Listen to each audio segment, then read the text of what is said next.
No bad guys on our tail. We can finally take a break now. Are they really bad guys? Honestly, they looked more like bodyguards to me. Trust me, they're not bodyguards. There's only one person who can be my bodyguard. But hey, now that we're safe, I can finally thank you properly. I'd never have made it without your help. Congratulations! You're officially at the top of Fried Rice's Best Online Buddies list. Anyway, I don't want to drag you into any more of this, so I'll be going solo from here. See you around, and I'll remember to send you a thank you gift later.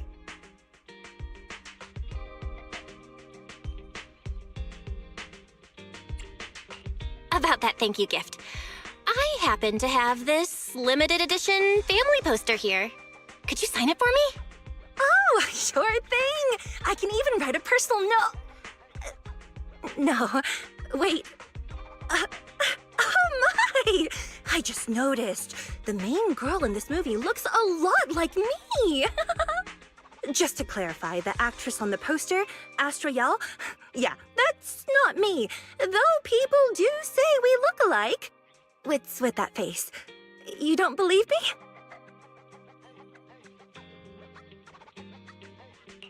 I really want to believe you, but even Granny Eve at the newsstand wouldn't buy that. So you're not buying it. Then I guess I have no choice but to play my trump card now. Yeah, you're right. I am Astra Yell. So, your trump card is just owning up to it? You know, I actually think that being recognized is kinda cool. But I made a deal with my manager. She said when you're out on your own, you have to stay low-key and wear a disguise. That said, it's not like I was really breaking the promise. I did try to disguise myself, but your sharp eyes saw right through it. That's not on me. Anyway, back to the plan. Our next stop, Port Elpis. Wait, Port Elpis? What plan is this? Weren't we going to just sign the poster and say goodbye? That was the friendly, anonymous online friends version of the plan. But now, plans have changed. You know who I am, and you helped me escape from Lumina Square. Which means you're now acting against Tops. An insignificant little video store owner kidnaps a superstar backed by Tops and ruins their important event. Looks like we're in this together now. Kidnapping a superstar? You're the one who... Wait, is it too late for me to send you back to Lumina Square? Oh, it's too late. You're now officially invited to join me on my one-day escape plan. I'm gonna ditch work, run away to Port Elpis, and finally make my way to Reverb Arena. I'm really looking forward to going to Reverb Arena. I hear there's a really cool event happening there. But do you know how to get to Port Elpis and Reverb Arena? I couldn't seem to find them on the Metro map.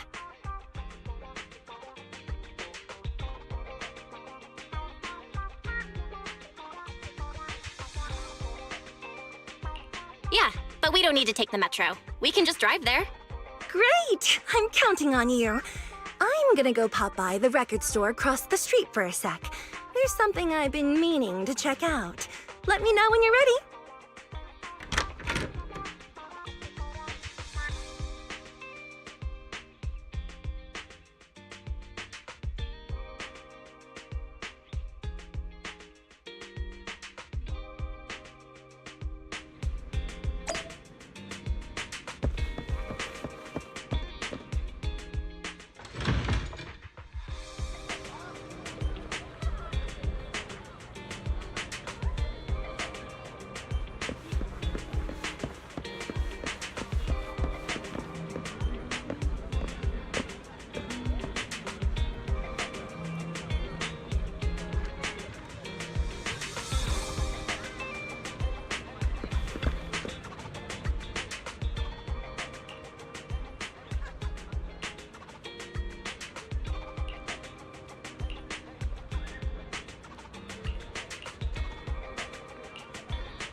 What's the score now?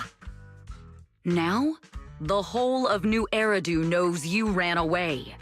That voice... Didn't we agree you'd stay low-key and wear disguises? And yet you've just gone and thrown away what little disguise you bothered with. Oh, it wasn't very effective anyway. Eve, what are you doing here? I should be asking you that.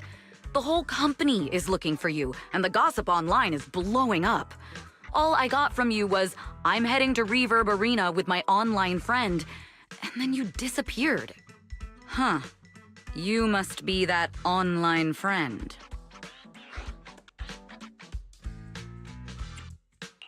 Yep, that's me. Currently ranked #1 on Chaotic Fried Rice's Best Online Buddies list. Likewise. I'm Evelyn, Astra's manager and bodyguard. We need to be on the same page for what's happened today. Astra's outing was a planned work event. It wasn't a work event. I simply ditched work. I already told her. All right. Then just remember, Astra left because of a personal emergency. I also mentioned that I ran away just because I didn't want to perform for the bigwigs at Tops. You really don't know how to hold back, do you? Okay, fine. Let's head back first. The car's parked over there. I'll take care of the rest later. I don't want to go back, Eve. Not today. I get it. It was my fault. I should have been there for you. But you still need to go back and give everyone an explanation. Not just to the company, but also to your fans. They're still waiting for you at Lumina Square. Are they also people you want to avoid? Fine. Let's go back. I gotta go, Belle. Thank you for keeping me company today. I'll remember it forever. Bye. Goodbye. And happy birthday. Please wait. There's still a few things I'd like to discuss with you.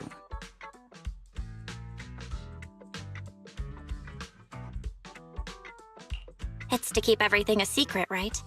Don't worry. You don't have to tell me that. I know what to do. Even if just for Astra's sake. Yes, we need to keep it secret. But there's another thing. Thank you. I also want to thank you. I realized she was a little off this morning, but I had a special assignment as well, so I had to leave after dropping her off at the cinema. I planned to make it up to her after the event with a proper birthday celebration. But the next thing I know, I get a message saying she's heading to Reverb Arena. Lucky you were there for her. She's in a much better mood than she was earlier today. You've done what I couldn't. Thank you. No need to thank me. I'm really happy to get this chance to spend time with her. I'll definitely treasure the memories we made today. I need to go now. And please, everything we talked about has to stay secret. What secret? Why did you come back? Get in the car. Just 1 sec! 1 sec, okay? There's something I forgot to tell Belle. I still owe you a signed poster. I'll remember. No, next time, I'll bring you an even bigger gift. Just wait.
Starloop is an important place to me. Countless musicians have performed on this stage, including the artist who inspired my music, Mr. Yoranda Winter. I hope my own concert can also have that kind of power. Astra! What's the theme for your New Year's concert going to be? A tribute to Mr. De Winter? Probably something like the astronomical moment. As we enter the new year, I hope everyone will be able to grasp their own moments of happiness. Oh, sounds like you're hinting at something. Have you managed to grasp your own happiness recently, Astra? Got any news to share with us? What a sneaky question. I've been fortunate to have happiness on my side all along, and that's why I want to share this feeling with everyone in New Eridu through my music. Anyway, thank you all for your support. I'll be waiting for you at Starloop Tower. Buying tickets. You ready, Fairy? Act immediately at my command. Affirmative. Once I receive your command, I'll hack into the system and secure the tickets. Master, I have a report of workplace abuse. Please address it promptly. The report states that a certain individual is attempting to use nepotism to force a diligent and humble smart employee into taking on extra tasks unrelated to work. How could you, Wise? Only I, Belle, get to keep Fairy on call 24/7 and have her do random chores for me. Affirmative. Apart from hollow root analysis, I am currently also responsible for other important tasks like instant intel gathering, organizing Master's schedule, and praising Master in novel ways. You tattletale AI. Remember that master of yours is my sister. Come on, Belle. Help me convince Fairy. These tickets are nearly impossible to score. Pretty, please? All right, Fairy, name your price. Would you do it for more electricity? Evaluating. Suggestion. Clarifying and formalizing the positions and hierarchy of all staff. Clearly, Master's supreme assistant is Fairy. First assistant is Bangbu01, EOS. Second assistant is Bangbu06. Third assistant is Bangbu18. Fairy, that's just mean. All right. Fairy, you're the supreme assistant for sure. He may not be as important as Eos, but surely Wise still outranks Lil Six. Information updated. Master's supreme assistant is Fairy. First assistant is Bangbu01, EOS. Second assistant is Wise. Fine, if that's what it takes to score the tickets. Wait, the tickets! They're on sale already! Fairy, now! Affirmative. Ticketing platform hacked. Remaining tickets, 0. Mission failed. Mission failure post-analysis. Mission would have succeeded if you had given the command 181 milliseconds earlier. Such a shame, second assistant. I won't get to see Astra. Belle's seen Astra so many times already. Is this what they call protagonist privilege?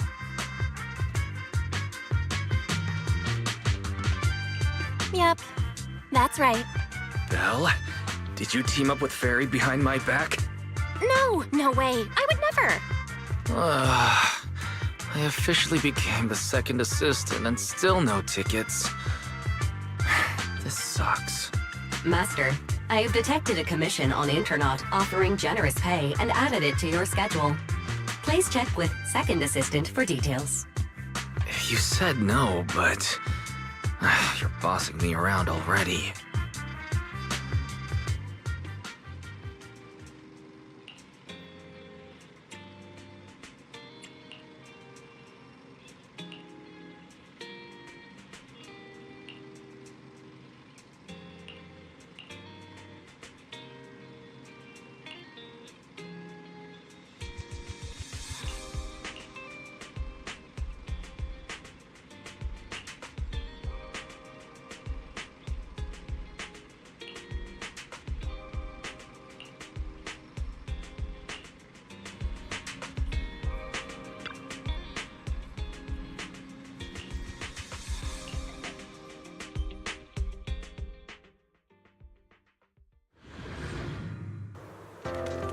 why it must be nearby. Huh? What the?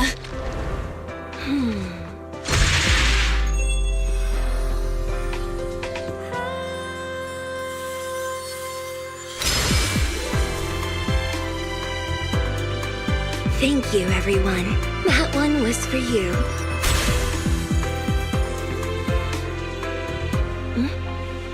We have another spectator. What's a Bang-Boo doing here all alone? It's dangerous. Astra, it's me, Belle! I had no idea it was your internet commission. Belle? In a Bang-Boo? Oh, you're so cute! This could be a problem. What do I do? What's wrong? Relax. No need to worry. I'm a legendary proxy after all. I won't let anything happen to you. It's not the hollow I'm worried about. I'm just wondering, should I punish you a little? We've known each other for so long, and I had no clue about your secret identity. It feels like I never truly knew you. Exactly. That's so typical of Belle. I'd never keep any secrets from you, Astra. Oh, you too. But I must say, this is a pleasant surprise. Of all the proxies on Internet, you're the one who's joining me on this.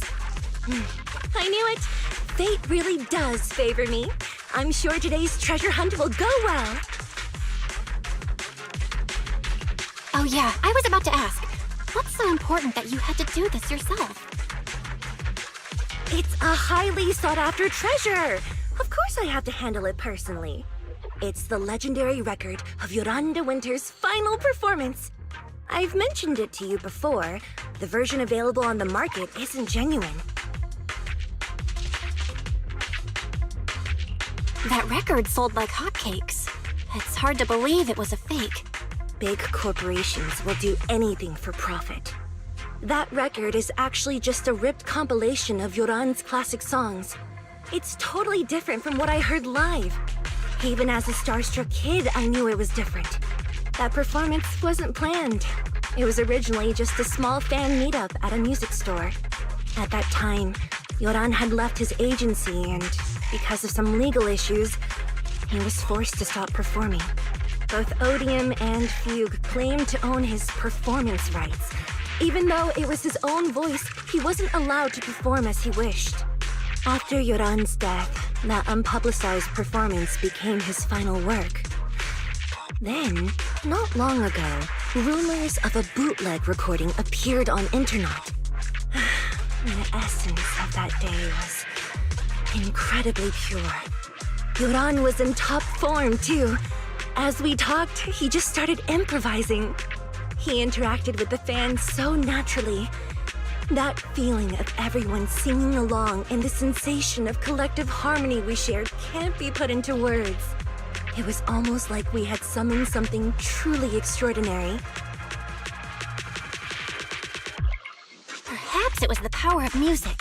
Maybe that's why ancient mages chanted to use their magic. Exactly! Music is magic! But after witnessing that performance, I came to a realization. Something clicked inside me. It felt like fate tapping me on the shoulder. I knew right then that I would become a musician myself. Seems like this record really means a lot to you, Astra. Belle, log out of EOS now. I have to be the proxy who finds this record. Why? Stop shaking me! Let go! Eos is getting dizzy! Oh, you two are just so adorable! Fighting inside a Bang-Boo.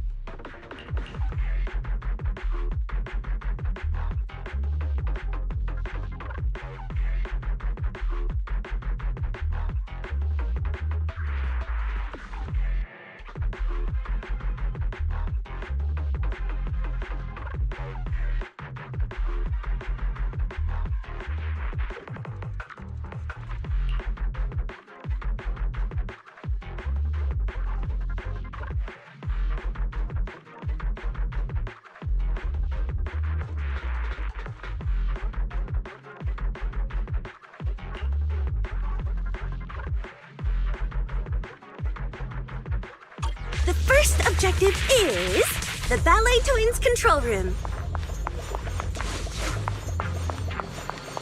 Please lead the way, legendary proxy.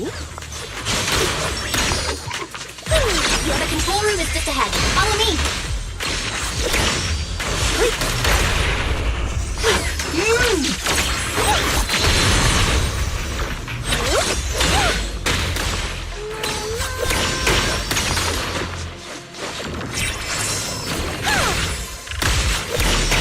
Careful, ambush!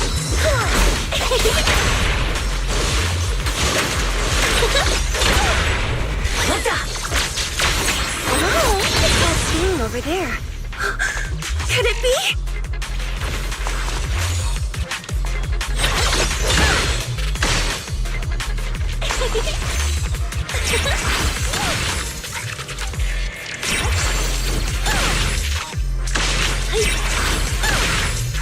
Catch the rhythm.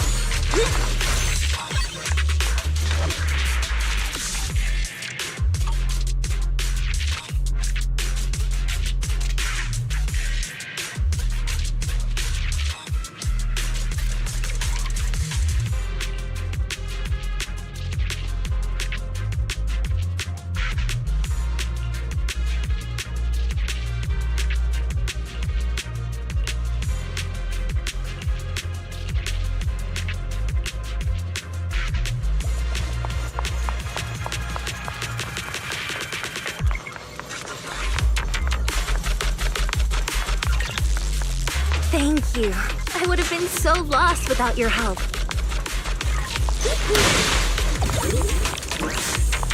Well, if you really want to thank us, then could you autograph,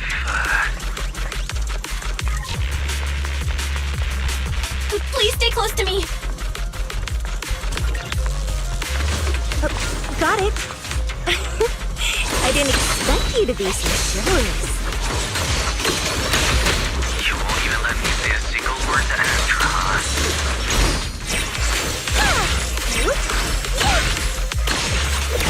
You're the one who's always asking for something.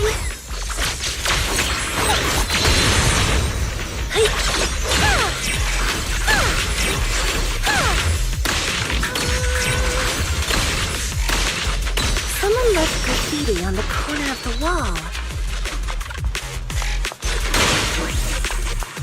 The lights are all out. So scary. I think I heard singing.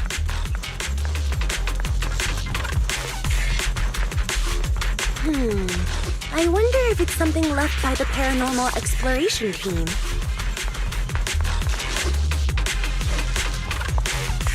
If I get the chance, I'd like to hear Marionette singing.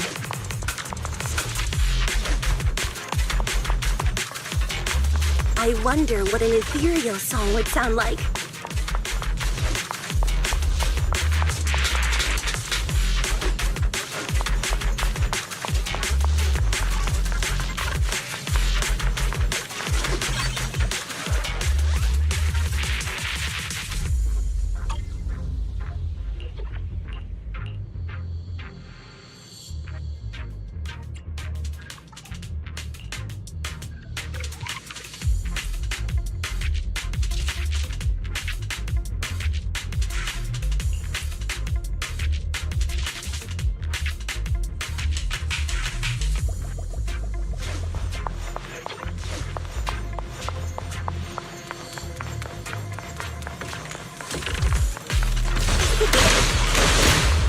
My song is with you!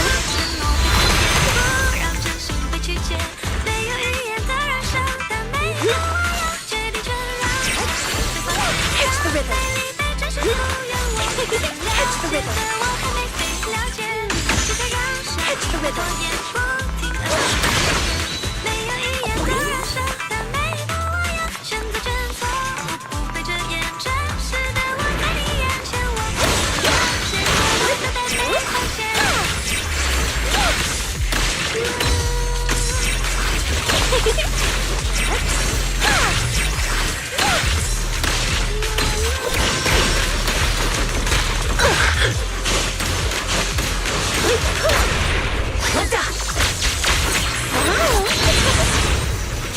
rhythm.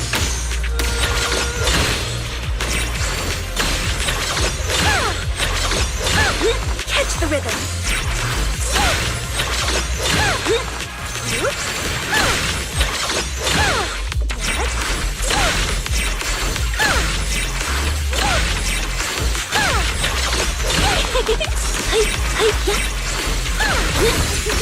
The bamboo is moving pretty fast.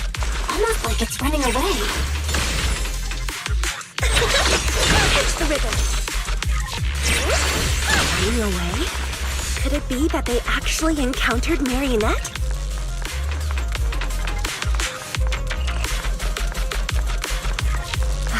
The monsters are getting tougher and tougher. I hope the exploration team is okay.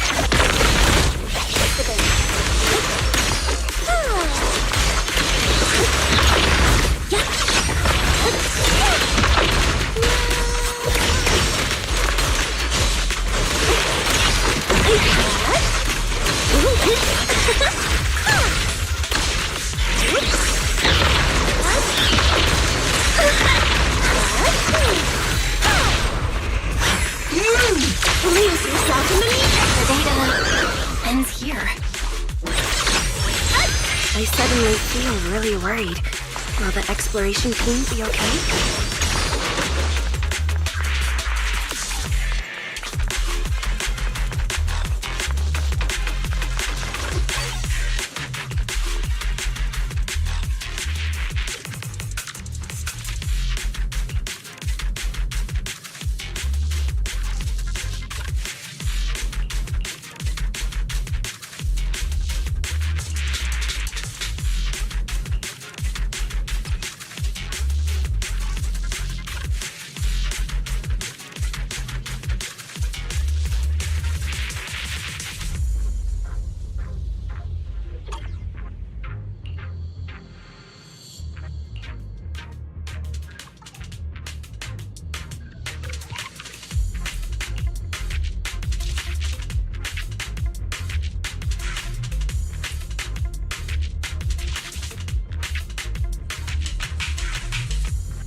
Finally found it!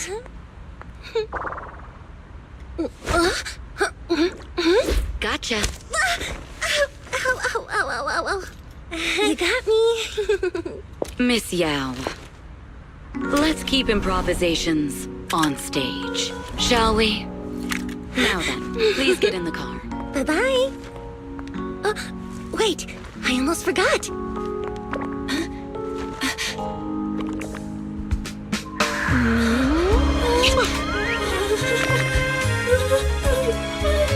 There's the autograph I owed you to my dearest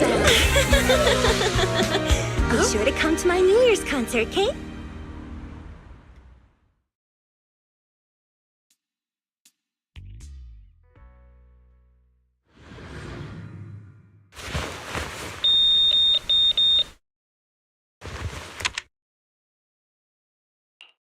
What's Mr. Hobson blabbing about this time? It's gotta be a whiny version of, please don't run off alone and stay safe before the show. I mean, if there's anything that needs to be done, just give me the orders. There's no need to put yourself at risk. Eve, are you angry?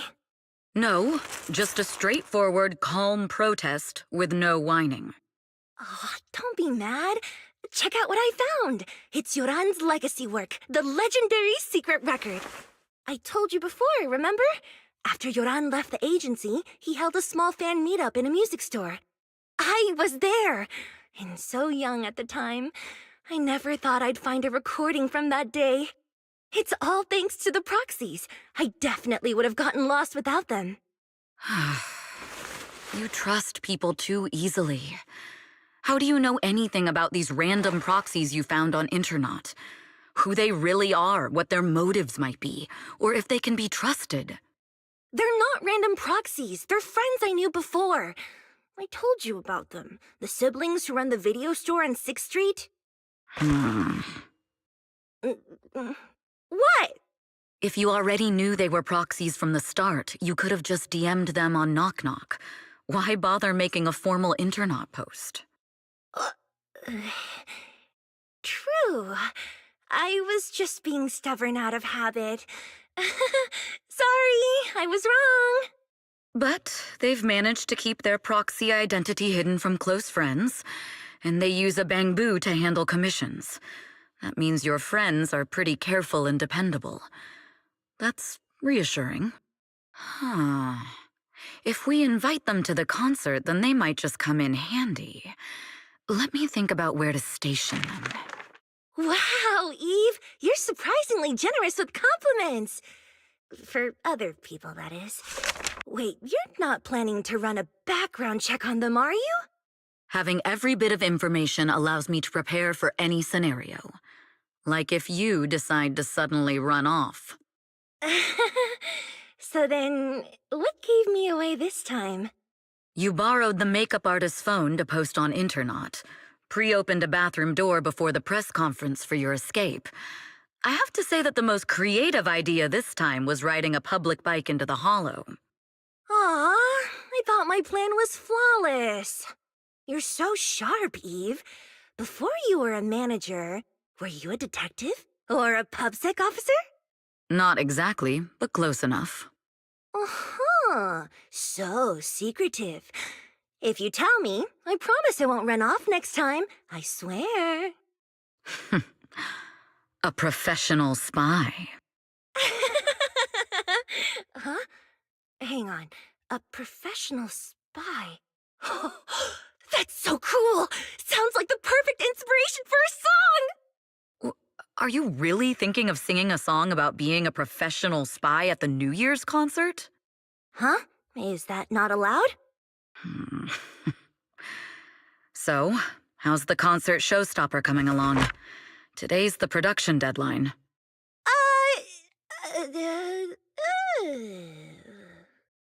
Okay, so we went against the entire board to buy Starloop for a New Year's concert, publicly announced your new single, and now you have writer's block. Did I miss anything? Yes?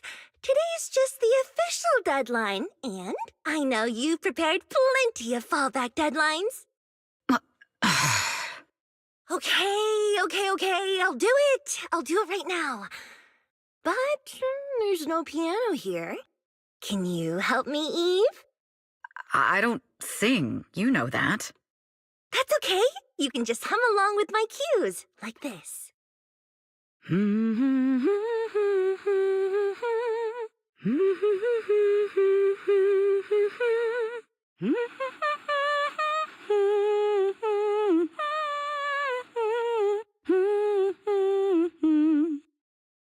Oh, wow. You're not tricking me into singing for you, are you?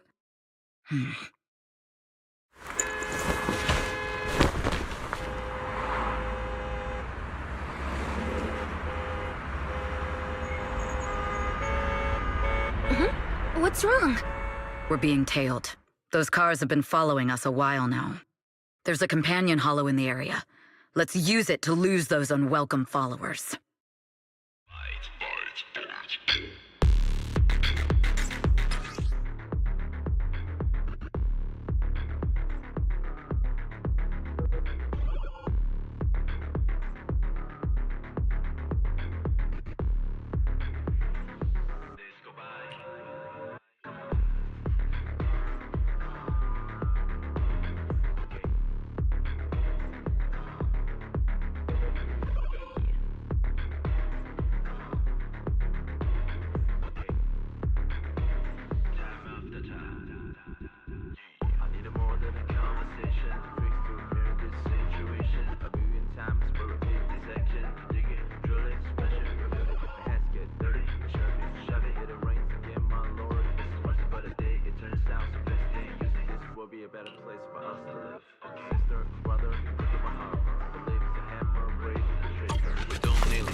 Keep your distance.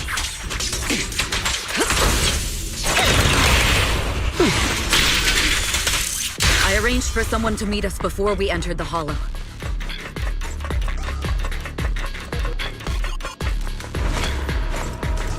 It shouldn't be far. Follow me.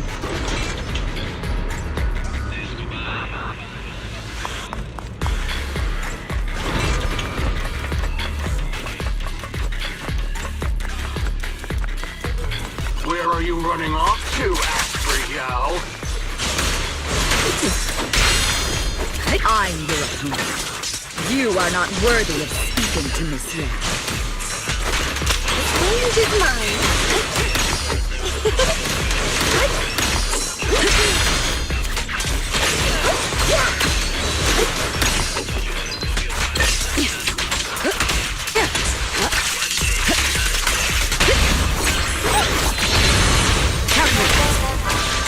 Watch out!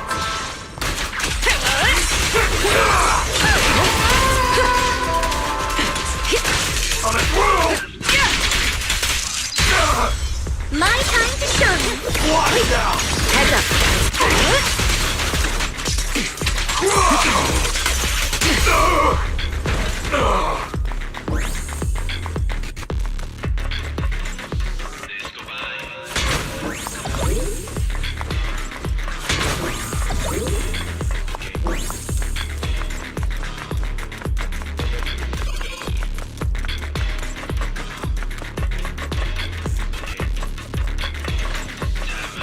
I'll take you. The intel was right. You really can fight. So this is where your true strength lies. I knew you were just a talentless company puppet. Shut it. Is a strong offense. Precision strike? We fight together.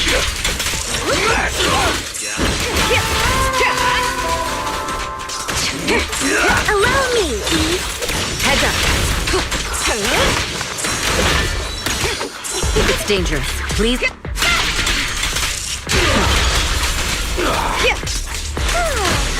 This song is dedicated to the world. Don't cross the line.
Long time no see.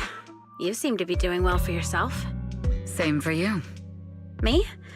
I've had a couple of close calls, but compared to my old days in the organization, I'm much happier now. So what can I help you with? I'd like to repay you for saving my life sooner rather than later. This communicator's been wiped. Can you restore the data in it? Even fragments would help. Let me see.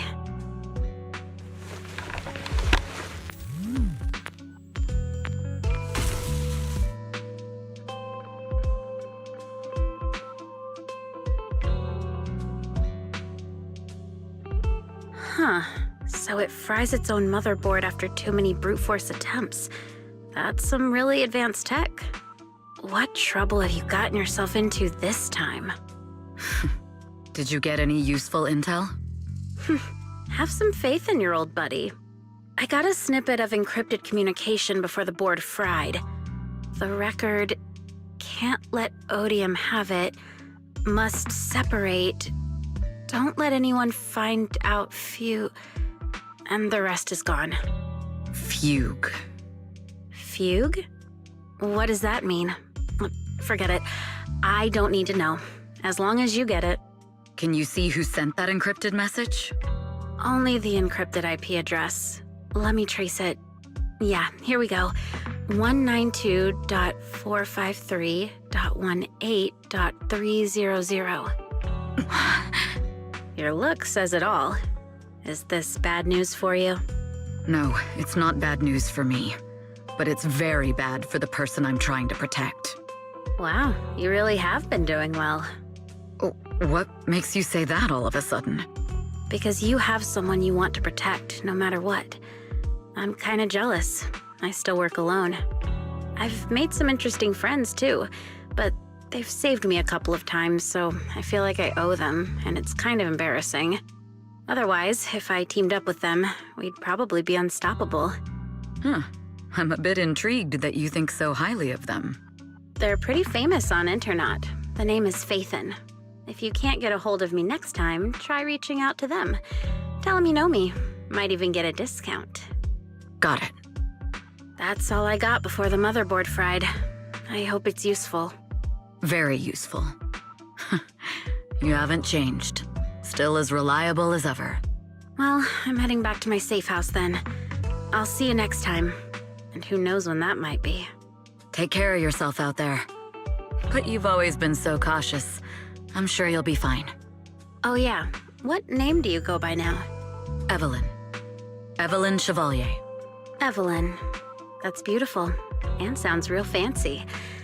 I go by Rain now. Nice to meet you, Rain.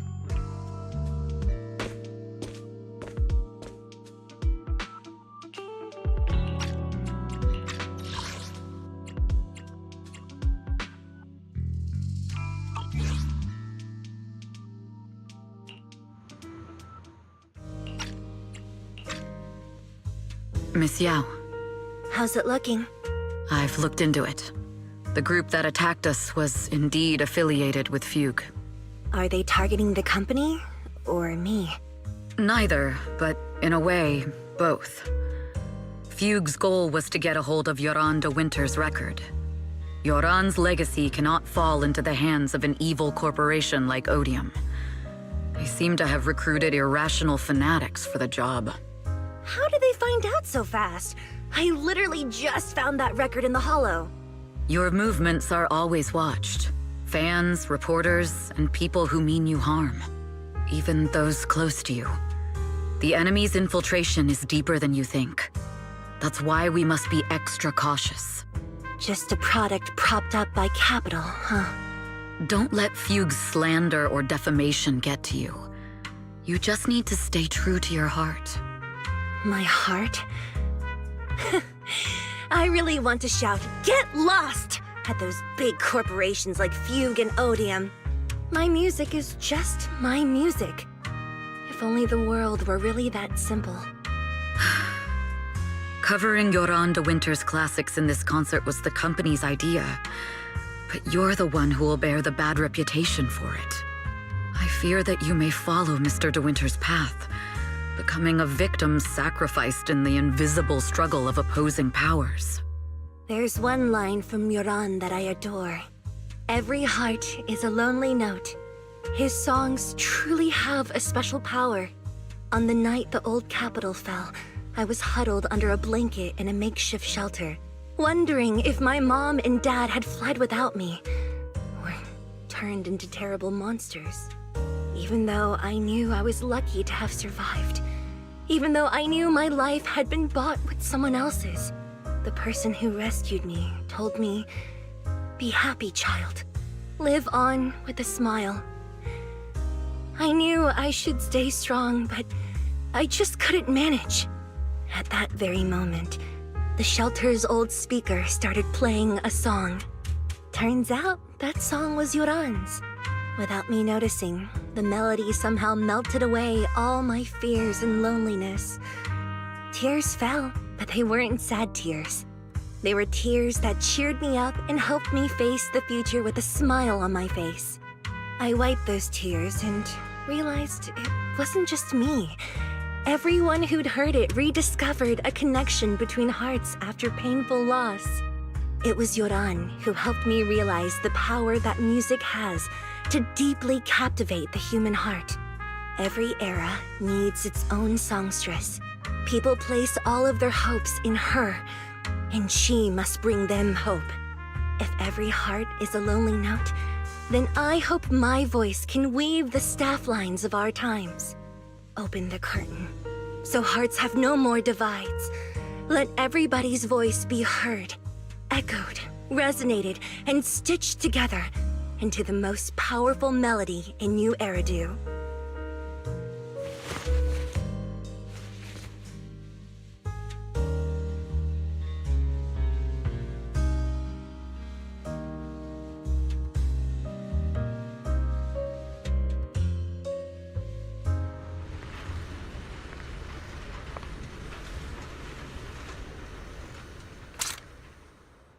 Music is magic.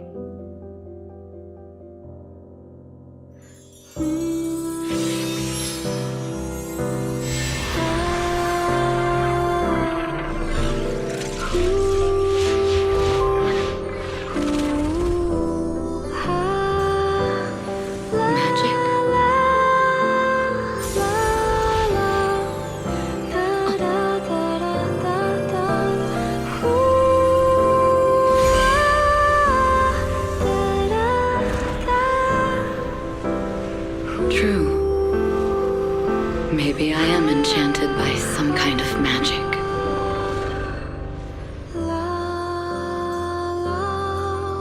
It makes me believe that even I may be worthy of protecting this star's radiance.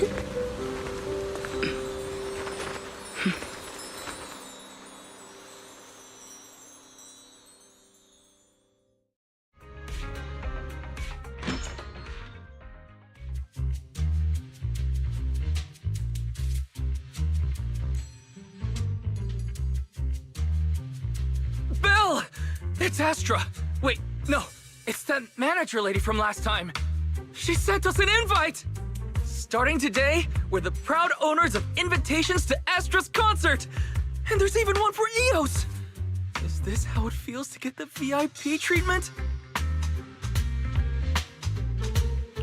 Woohoo! Now I can enjoy New Year's without crying over not having a ticket! Years of my free labor for Belle is finally paying off. Protecting the world's last city can wait until after the concert. Astra is amazing. I don't get why some people online would hate on her. Haters dissing her online? What are they saying? Fairy, can you look it up? As of today, ever since the announcement of this astronomical moment, New Year's concert, discussions related to Astra Yao have consistently dominated the top trending searches, accumulating 8.26 million views. Negative opinions about Astra Yao account for 14% of all traffic, mainly focusing on the following points. Number 1, she's ugly. That's going too far. Beauty might be subjective, but calling Astra ugly is ridiculous. We can't let them get away with this. Let's fight back. Understood. 173,925 new accounts have been registered to launch a full-scale attack against all comments claiming Astra is ugly.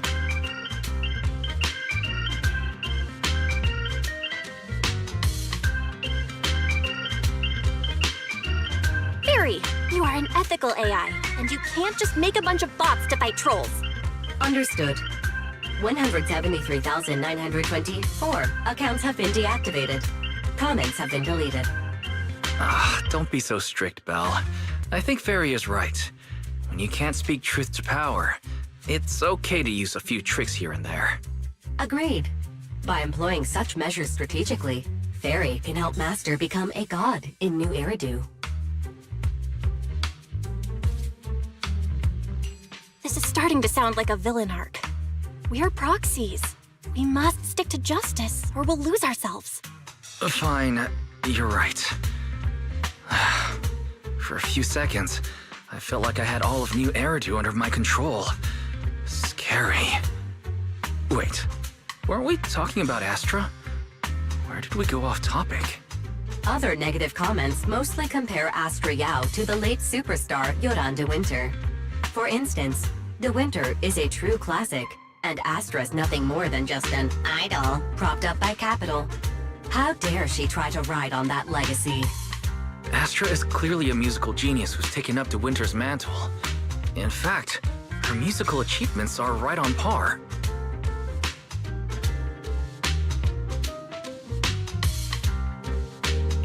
Astra is Astra, and money is money. She stands on her own merits. It's not like her success comes solely from corporate backing. Haters are gonna hate. They just have a chip on their shoulder or something.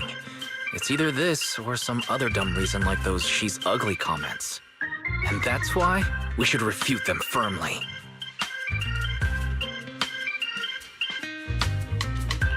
Yeah, we can't let them talk about Astra like that. As long as we don't cheat with Fairy, going all out against them is fine, right? That's my sister. Let me give you a hand.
You must be Belle and Wise. Astra's told me so much about you. My apologies for missing the chance to thank you both in person last time. Welcome to Starloop Tower, my esteemed guests. Or should I say, Phaethon. Huh? What now? I don't really follow what you're saying. You've been pretty careful. Although in my opinion, there's room to be even more cautious. Please rest assured, my intel does not come from anyone who knows your true identity. Then, how did you... Just simple logic. Syncing with a bamboo isn't technologically difficult, but maintaining connection once you're inside a hollow? The only one capable of that level of in-hollow communication is the legendary proxy, Phaethon. Of course, the reason I could draw that conclusion was because Astra knew you were inside that bamboo. As long as you're skilled enough at impersonating a bamboo, you don't have anything to worry about.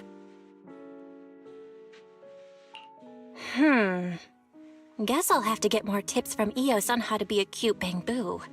Honestly, Belle, you're already a pro at being a cute bamboo. If you get any better, it might be a bit too much. From an outside perspective, I often think, sheesh, she really has no shame moving like that in Eos's body. Anyway, Astra is very lucky to have your help. I hope we can continue working together. Given her position, she needs all kinds of talented individuals to... Talented individuals? And these two are? Mr. Hobson, what brings you here in person? These two are Miss Yao's esteemed guests, Belle and Wise. Allow me to introduce the Chief Governance Officer of Odium Entertainment Group, Mr. Hobson. Guests of Miss Yao? You both seem so young and promising. May I ask which business you're associated with?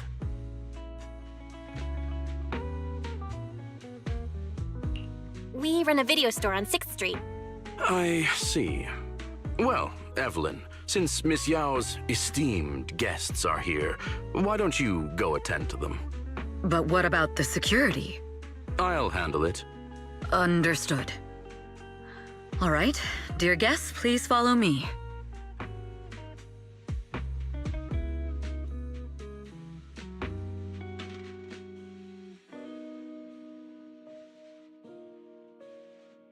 That gentleman over there keeps staring at us. It's a bit unnerving. Well, today's performance is unlike any before, with far too many variables to track. Hobson, I mean, Mr. Hobson, is naturally a very meticulous person.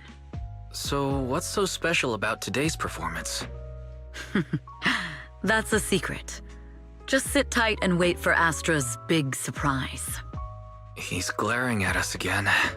So intense. It must be tough working under someone like him. Not at all. In fact, I don't work for him. I serve Miss Yao. He even asked where we worked. When I told him it was just a small business, his expression went completely cold. Honestly, it was pretty intimidating. If you had told him you were Phaethon, you might have gotten a big smile out of him. For someone at his level, quickly judging others based on their usefulness is second nature. Anyone deemed useless won't get a sliver of his attention. It's practically a survival skill for someone in his position.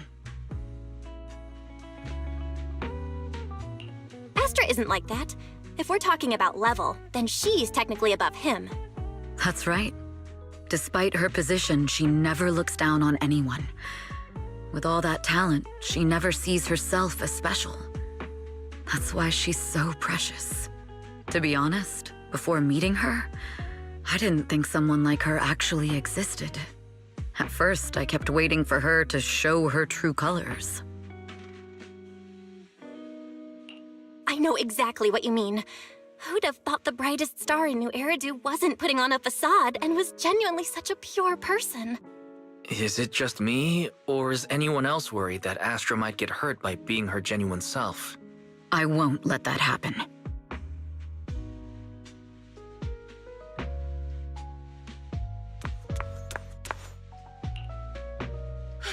Eve, help!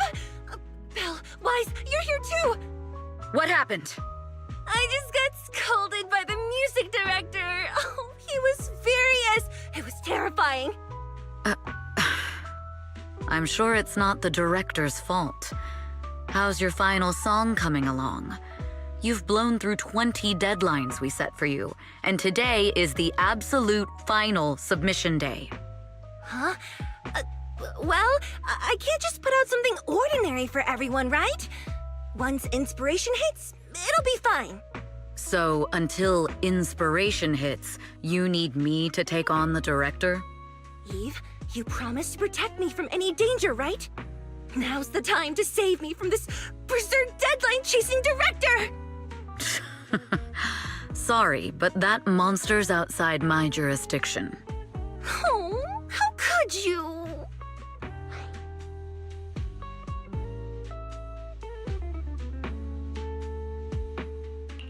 This kind of back and forth feels oddly familiar, doesn't it, Wise? Totally. Conversations like that happen every day between an unreliable sister and her sharp, capable brother. Evelyn, stop covering for her. She doesn't have anything ready. Not a single piece. What are we supposed to do for the final song? Improvise? Huh?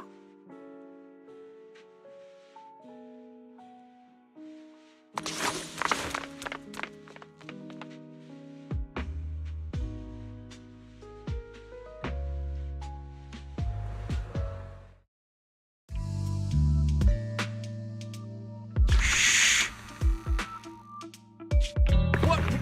Where'd she go? And how does she run so fast in heels? Poor director. Looks like this time we're really going to have to push it to the last minute. My dear Yoran used to be just like that. Oh, you're... Astra, meet the special guest the company invited for your concert. Lady De Winter, it's really you! I can't believe you're actually here. Having you listen to my performance in person, it feels like... Please, just call me Tessa. Ah, so this record is... I know it's a tad bit last minute with the show starting soon and all, but would you mind if I borrowed it for a moment? Everyone's been saying that you're the rising star who will carry on Yoran De Winter's legacy. I'm truly sorry to say this, but to me, no one will ever replace Yoran. Yoran's music has always been my guiding light. Without him, I never, ever could have made it this far. Oh, right. I'd also like to thank you in person. I've always wanted to pay tribute to Yoran with this performance, and I heard the company finally got your approval. I'm truly honored. Pay tribute? Today's your debut show at Starloop Tower. Honestly, performing your own work would be more than enough. Yoran, he belongs to the past now. No. Yoran's music transcended time and space. He's beyond amazing. Honoring him on stage at Starloop Tower has been my dream for as long as I can remember. Well, if that's what you've set your heart on, then I wish you the best of luck tonight.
The clue from the coded message points to 8 p.m. Atrium Landing. Wow, such trust. They won't reveal the meeting details to a traitor like me until the last moment. It seems Fugue never fully trusted me from the start. No surprise they'd plant another mole in Odium. I'd do the same thing if I were in their shoes. With a double infiltration setup, if one gets exposed, the other one is ready to step in as a backup. Whoever made these arrangements is certainly a capable individual. I'll just notify Hobson about the Fugue attack. His people should be enough to handle it. There's still time. If I set up everything before Fugue arrives, I can block them off. I need to confirm the identity of the other mole as soon as possible. Mr. Hobson. There's a security breach. We need to take care of it immediately. Where are you? I need to speak with you as well. I've uncovered quite a few Fugue-related leads. Oh, related to Fugue, you say? That's unexpected. Where are you right now? It's a little hard to describe, so... If my guess is correct, Hobson probably wants to take me out. I might as well use this opportunity to draw him and his men to the Atrium. That way we can block Fugue's attack. Why don't we meet in the Atrium? The Atrium? All right, I'll wait for you there. Finally. I can't hide it any longer. It's time to reveal the truth. Now that I've got Fugue's intel, I'll deal with the issue at hand first. As for who the other mole is, I'll have to play it by ear.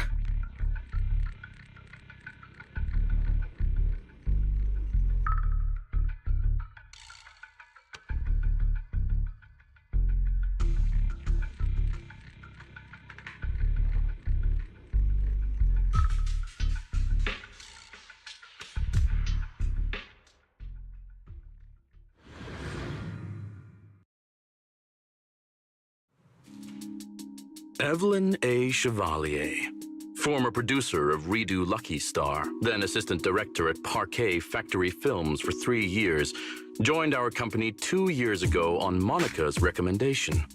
Very impressive credentials. Too bad it's not the real you, is it?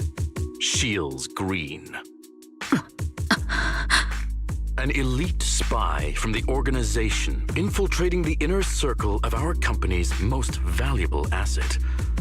How unsettling. Fugue's spy must be removed immediately. Wouldn't you agree? Is this order from Miss Yao? You don't actually think that woman has free will, do you? Like I said earlier, she's nothing more than a valuable asset of our company. There's no place for her input in the company's decisions. I'm the one who has no place here. Oh? I know she'd never issue such an order, but still, I can't help but doubt. I can't help but be suspicious. I just had to ask. Even under the sunlight, what crawls out of the darkness is still just a shadow. You're not wrong. I am, in fact, a spy planted by Fugue. I thought you'd deny it. Good, that saves me a lot of trouble. But I'm not your enemy. Fugue simply hired the organization I work for. My relationship with them never involved any loyalty. Listen, I'm not the only spy Fugue has planted within Odium. What? You must know that the grudge between these two conglomerates runs deep. Do you really think Fugue would gamble everything against Odium on me alone? I only learned about their plan of action moments ago, and this is nowhere near the full scope of their strategy. What we should be doing now is We? I'm not interested in figuring out whether you've actually switched sides or if you're just faking it. As for your intel, how can anyone know if it's legit or a trap? But Miss Yao's safety... That's none of your concern. Odium will protect its assets. We don't need outsiders to get involved. I'll look into the intel you mentioned. In any case, thank you for your service these last 2 years. Now! If it's not an order from Miss Yao herself, I'm afraid I can't comply.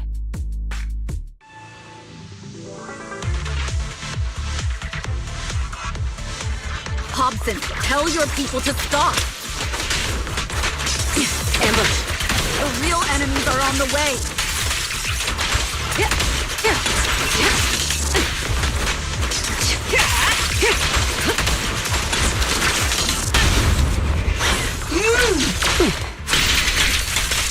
Precision strike, initiate. My only goal is Miss Yao's safety. Continue, and you'll have no mercy from me. Don't waste your time on me.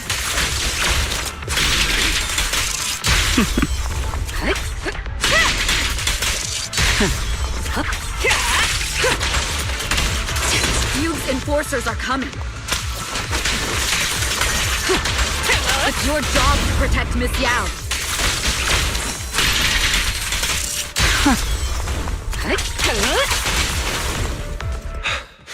We've reached the area. What's going on? Oh, so Fugue's people showed up. Listen up! Evelyn has been colluding with Fugue. Take them all down!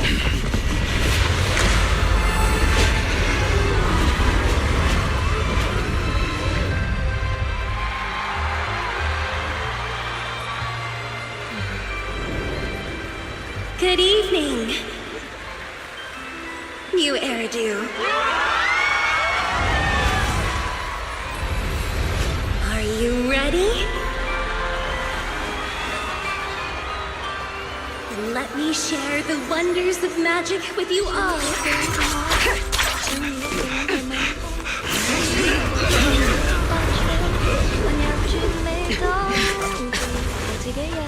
Damn it! Miss Yao.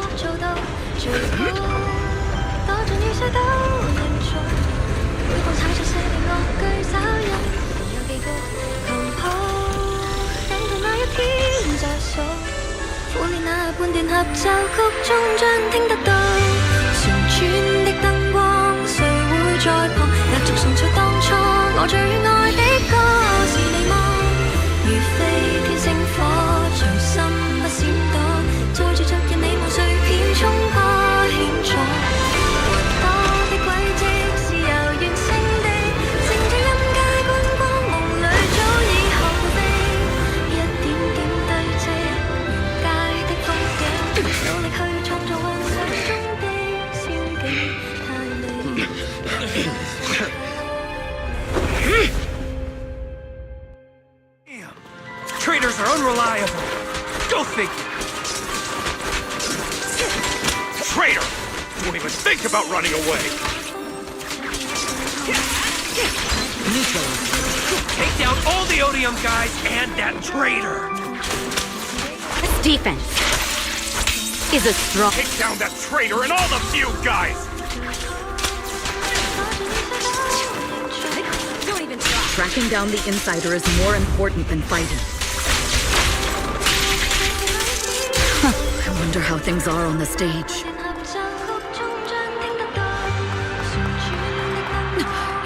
You even arranged people in the audience?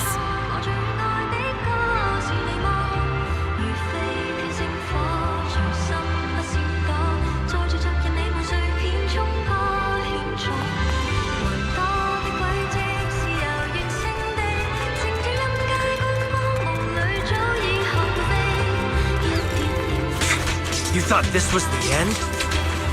We're just the advanced team. As long as we hold off Odium security, Final one. our people can give them a real show. Miss Yao? Miss Yao! Can you hear me? Control room, do you copy? Communications have been cut off? Traitor to the organization! Are you ready to meet your maker?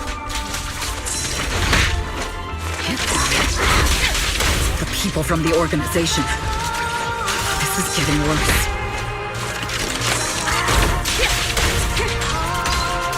It's all my fault. If only I had told Miss Yao my identity earlier. If the control room's been breached, I won't be able to handle it on my own.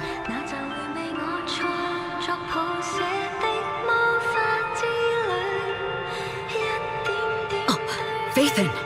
Someone both Rain and Miss Yao trust. I sure wish. Those two will definitely lend a hand.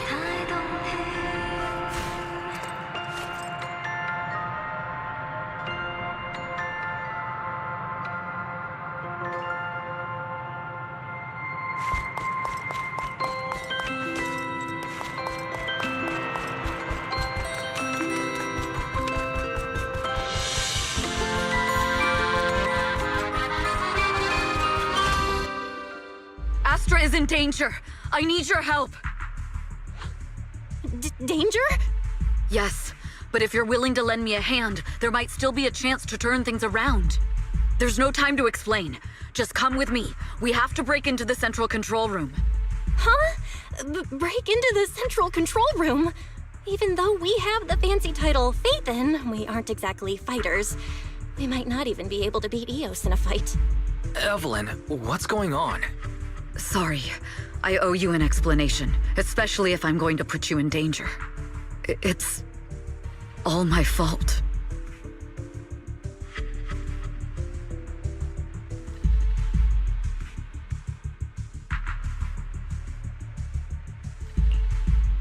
So, that's the whole story. I betrayed Astra, right from the first moment I met her.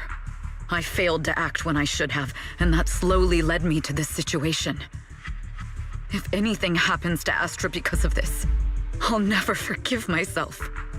The only one who can decide whether to forgive or not is Astra. That's right. The most we can do is bring you to her, plain and simple. You too. If we take over the central control room, Fugue's every move will be laid bare. Not just that. While Astra powers Starloop's harmonic core from the stage, the control room manages everything else. Navigation, balance, and stability. If the control room is compromised, it'll be like a spaceship losing its bridge. The consequences would be disastrous. We'll coordinate from the control room and fend off the enemies. Then, right in the nick of time, with all eyes on us, we rush to the stage and save the day! Let's be realistic about our combat abilities. Most likely, it'll be Eos who saves the day. Bruh. Astra was right. You two really are interesting. Come on, let's go take the control room. Bruh. Bruh.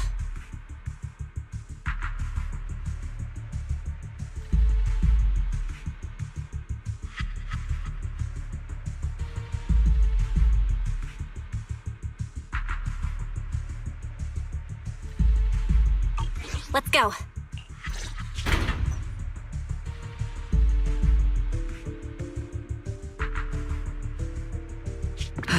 Fortunately, they're just unconscious. Who could have done this? Huh? This countdown. It's not a bomb, is it? Classic move. Let me take a look. Can we still get through to Astra? Astra! Astra! Can you hear me? It's no use. Looks like the usual comms have been cut off. We couldn't stop them. Damn it! How many people did they send to sabotage this show? Leave the suspicious countdown to us, Evelyn. Go! Get to Astra. Take Eos with you and stay on comms. Got it. I'm counting on you two.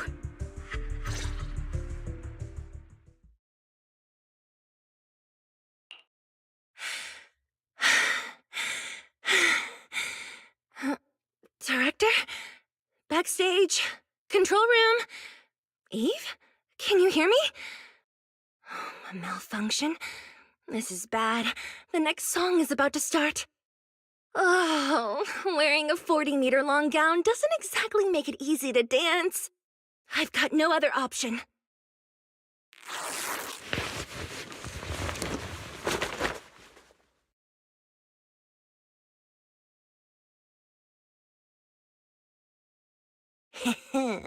Luckily, I hid my outfit on the stage ahead of time. Otherwise, the next song would have been a disaster. The style just doesn't match that gown at all. What's that sound? Bullets? This song wasn't supposed to have bullet sound effects. But wow, that's so cool! Why didn't I think of this before? Huh? Why are these weird old guys rushing onto the stage? Ugh, my comms were cut off too. This is bad. Eve, she must be on her way right now. I just need to hold out until she gets here. A few troublemaking old guys aren't enough to cancel my show. Wait a minute. The tempo of this song is fast. What if I incorporate the fighting into the choreography? Perfect timing. The song's choreography is all yours now. Yao, do you really think you belong here with that pretty face of yours?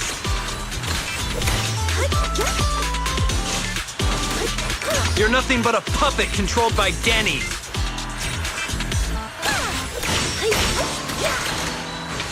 You don't deserve to carry on Yoran's legacy.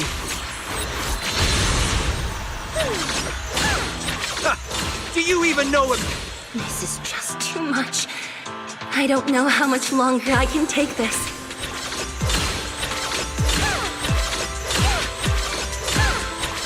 They hate me this much. So many people actually hate me. Those words, they really hurt.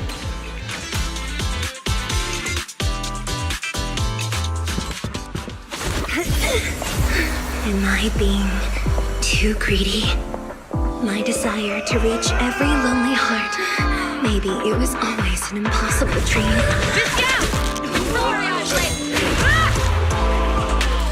What? That won't stop me!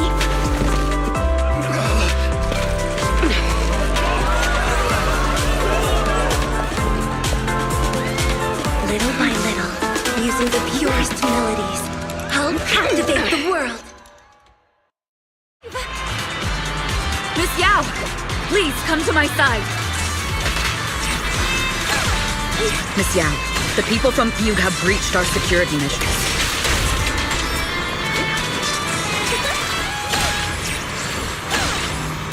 It seems like this isn't just about causing trouble.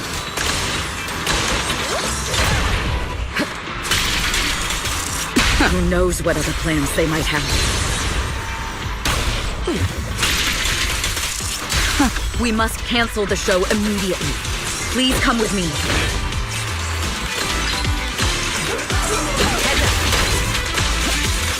Wait a moment, Eve! Don't forget about my audience!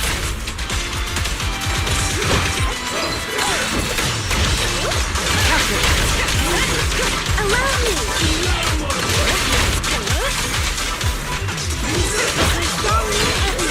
Heads up!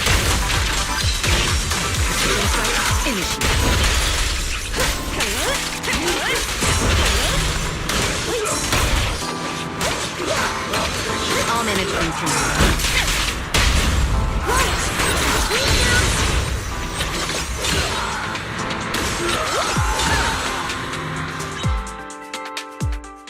Evelyn, Astra, can you hear me? The communications are completely down. I can only talk to you through EOS now. The timer is connected to the explosives. Explosives? Has Fugue completely lost it? Starloop Tower is cruising right now. If it explodes, even their own people won't make it out alive. Wait. Fugue is just the scapegoat. The real mastermind must be someone else. Their target isn't just me. It's all the audience here as well. The thrusters. The explosive device must be connected to Starloop's thrusters. Wise is already working on disarming the detonation device. Is it doable, Belle? Yeah, as long as it's software, there's always a way to crack it. The control room has the blueprints for all the thrusters and pipelines. We can do it. But I don't know if we have enough time. The countdown is less than 10 minutes.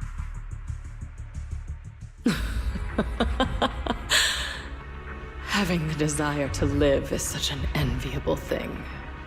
Lady De Winter, why are you here? You already know the answer. Why bother asking? I'm here because it's my duty as Yoran's widow. As the family of the deceased, I must hear the screams of the murderers with my own ears, and see their repentance with my own eyes before I can go. Wouldn't you agree? Murderers? I don't understand. Yoran, wasn't his death his own decision? Suicide! What a convenient excuse. All they have to say is he committed suicide, and the murderers walk free and carry on with their own lives without a shred of guilt. And then they dump all the grief and pain onto the victim. If Odium and Fugue hadn't dragged Yoran into endless contract disputes over their so-called profits, would he have been forced to leave the stage he loved so dearly in his final years?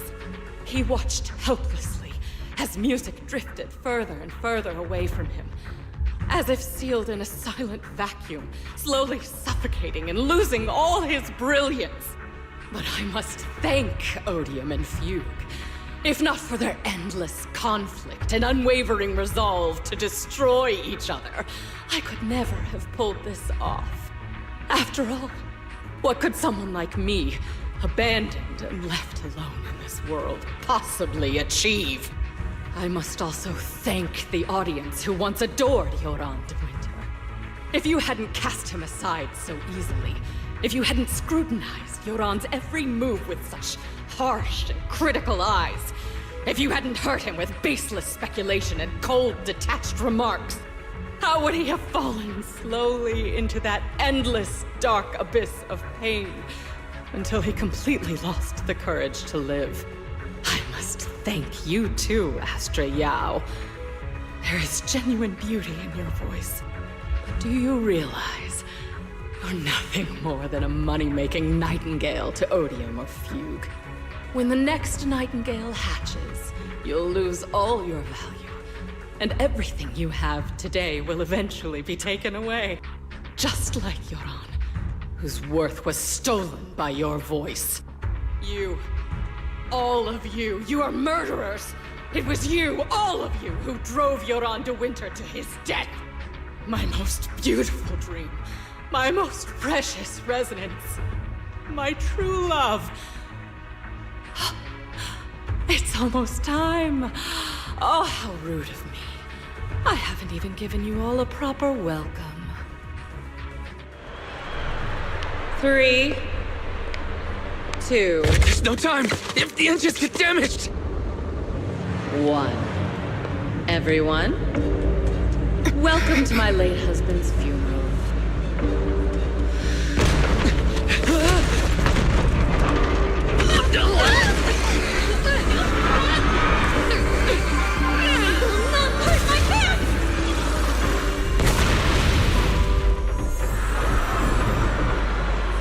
I'll use my thingy to protect everyone! Miss Yao!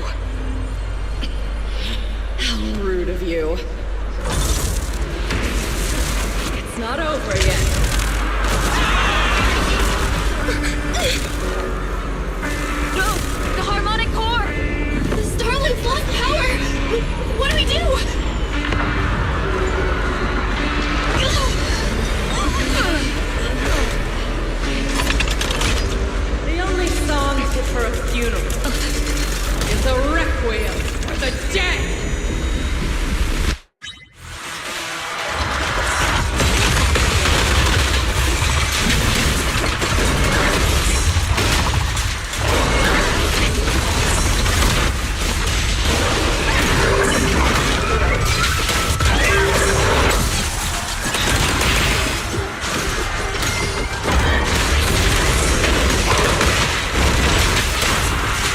Your journey ends with me.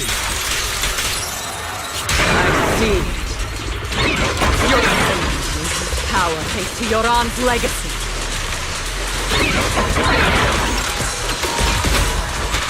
You will fall.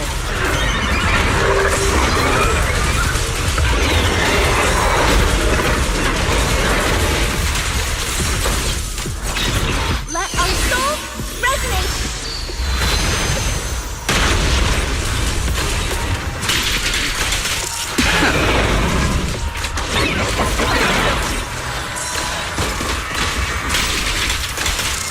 Killed as a genius, you're nothing more than a cheap imitation of Yoran.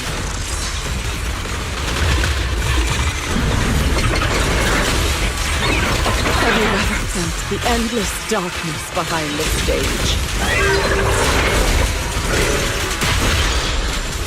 Every note is a final rest in Yoran's life. I won't let you continue to desecrate these dreams on this stage!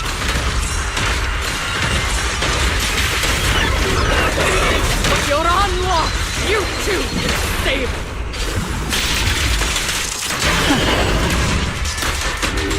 I will make you and everyone else understand. The glory under the spotlight is nothing but a fleeting shadow.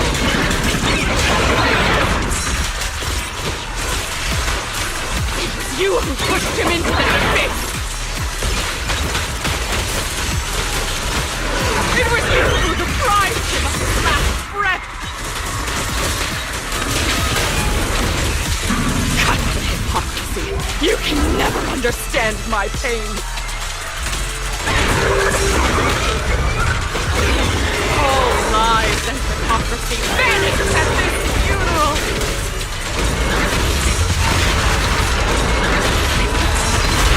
Nothing slips through my defense.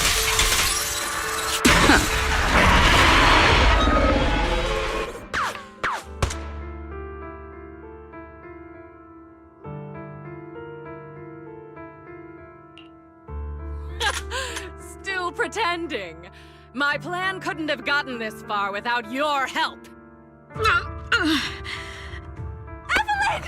Are you okay? Speak to me. Do you really think she's protecting you? How laughable. Your so-called bond is nothing but a facade. What do you mean? She's not the loyal partner you think she is. From the very beginning, she's been a spy sent by few to watch you. No! That's not true! Do you think she truly cares about you? No, you're just a tool she used to complete her mission. The trust between us is something you could never understand. Naive! Surrounded by endless manipulation and tangled interests. Do you really think there can be any genuine trust or real feelings between you? Absolutely sickening. You're a lapdog serving the interests of capital. While Yoran was alive, all of you fed on his soul. Now that he's gone, you're still exploiting his final voice for profit. He belongs to me. Give me back Yoran's legacy! It's not what you think! Starloop Tower's harmonic core is powered by my singing. It has nothing to do with Yoran's works. I've been searching for this record because Yoran's voice holds an incredible power to connect hearts. His voice is a bridge, crossing all divisions and suffering. In our fractured, disconnected era, this kind of voice can mend the cracks and bring back long-lost resonance. You know exactly what I mean. I know you do! That night I heard Yoran's voice live was one of my most cherished moments. His voice carried us into another world, a sacred land of music. Before the concert started today, I told you this performance was my tribute to Yoran. You said he was someone who lived in the past. So now, I'll bring him into the future. Stop dressing it up with fancy words! You have no idea what he went through! Perhaps you're right. I never truly understood his inner world. But maybe you didn't either! The Starloop is falling faster than earlier. Even if Aster can get the remaining thrusters to work, they might not generate enough power to keep us afloat. Based on the calculations, we might crash!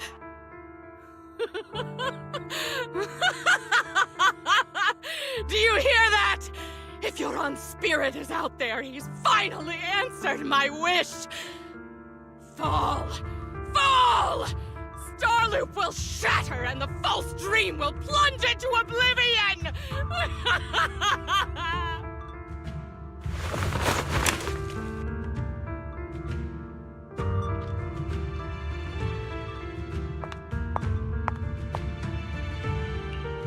I'm sorry, Astra.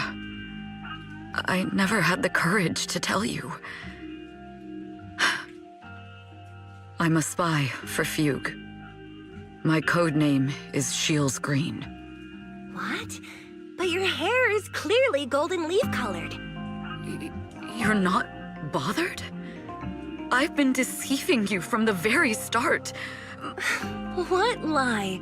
That you didn't tell me your real name?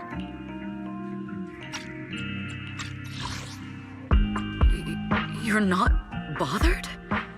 I've been deceiving you from the very start. My entire existence is a lie. You are you. No matter what your name is. You're still the one who shielded me from all the noise. The one who protected me with kindness and resilience. You are you. The person in front of me is the Eve I trust.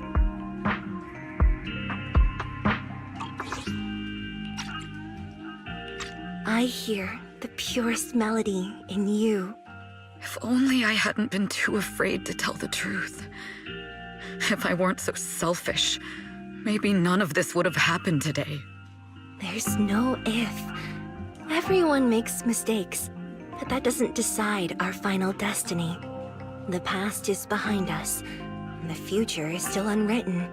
And the only thing we can firmly hold on to is the present. Even if destruction is inevitable, we must face it in our own way, without regrets. Even if we're walking towards the end, we will greet it with the most beautiful melody. The most beautiful melody? To greet destruction? Yes, with fiery hope, using our final breath to shout and to sing. This is New Eridu, the last hope of human civilization. Even in desperate situations, we've survived time and again with inexplicable joy. Fate has favored us, after all. This time, we'll surely make it through again. Belle, Wise, Eve, will you sing the final song with me? Improvising like this... it's not really my strong suit. You know I've never been good at singing. But fighting for you, I've never hesitated.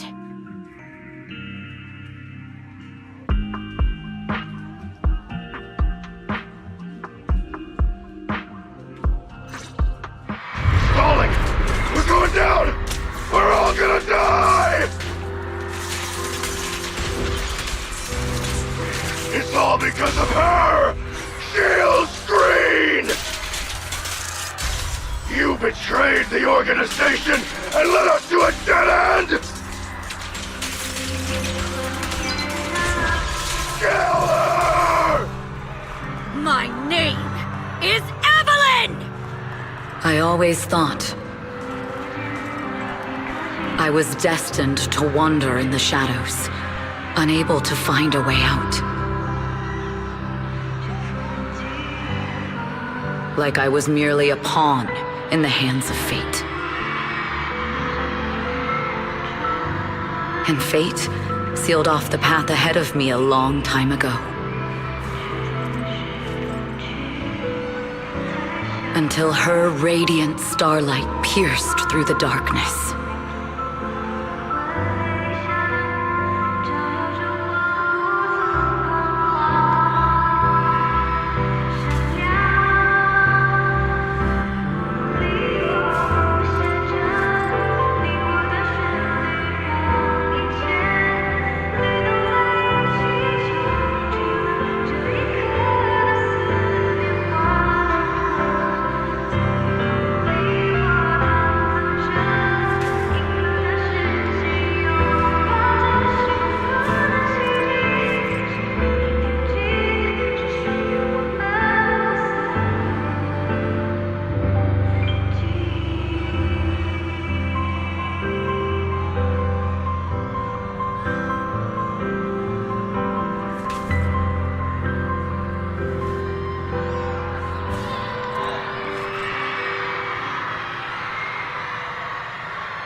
I'm no longer trapped by the secrets and lies of the past.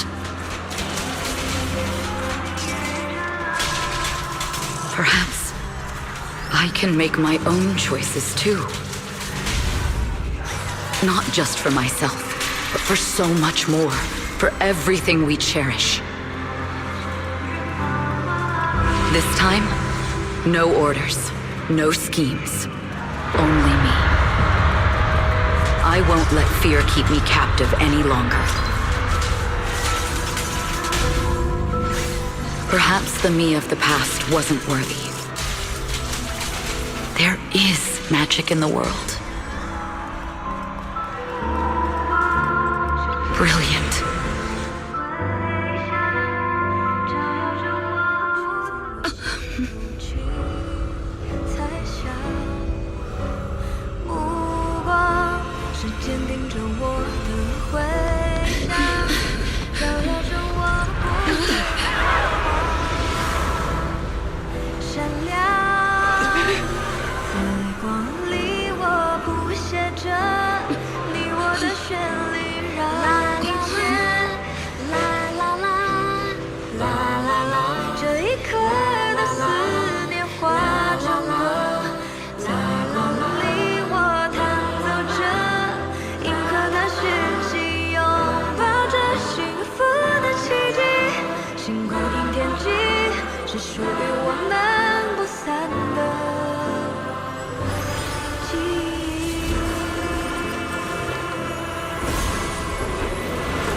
The principle of citizens first.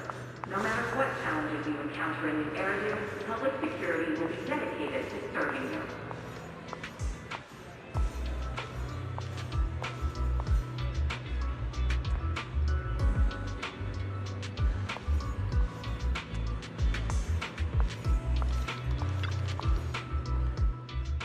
Understood. I've completed a full report on the case. Thank you for your cooperation, Miss Evelyn. We'll take additional precautions regarding Lady De Winter's safety, given your concerns.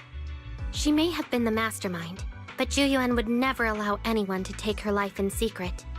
In fact, while in our custody, she might be in the safest place she can be. Despite causing significant trouble for your company, the thugs hired by Fugue were merely pawns manipulated by Lady De Winter, and had no intent to kill on their own. Once I have more evidence of the communication between these thugs and Fugue's higher-ups, I'll forward the relevant documents to your company's legal team. Your and Officer Zhu Yuan's attention to detail is incredibly reassuring. The incident involves a complex web of connections, and having the support of public security is a tremendous relief. We'll also continue investigating leads related to the organization. Thank you again for the intelligence you've provided. Eve! Miss Yao, you came in person? This is Officer Qingyi, who I've been troubling these past few days. Thank you, Officer Qingyi, for bringing Eve back to me. It's nothing. Miss Evelyn has hardly rested while helping us with the investigation. She's worked very hard. There's one thing I'd like to ask for your help with, Officer Qingyi. Please, go ahead. This master copy of Yoran's legacy. I hope you can deliver it to Lady De Winter. I know I will never be able to see things from her perspective and fully understand her pain. But just like Yoran's voice has brought solace to countless lonely souls, perhaps one day it can also soothe her despair. From that show, Yoran said 2 things that left a deep impression on me. Though much has happened in the past and we cannot predict the future, I want to make a decision for myself in the present. I hope that everyone who has supported me will also stay true to their hearts and never betray their present selves. His last performance has finally been published. Now all fans can listen to this legendary record. And this master copy belongs to her. Please let her know that Yoran has always been by her side. Will do. I hope she can understand your sentiment and find the strength to move forward. We'll notify you immediately if there are new developments in the case. Now, if you'll excuse me, I have other tasks to attend to. Farewell.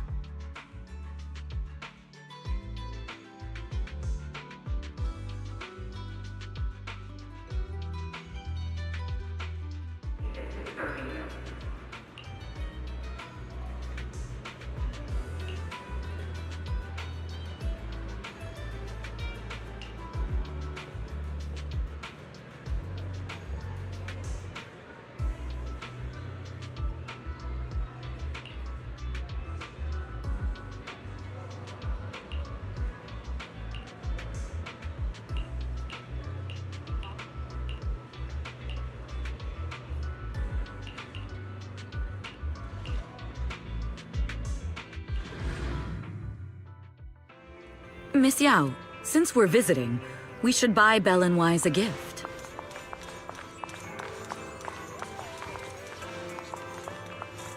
That's right! I almost forgot! Good thing you reminded me.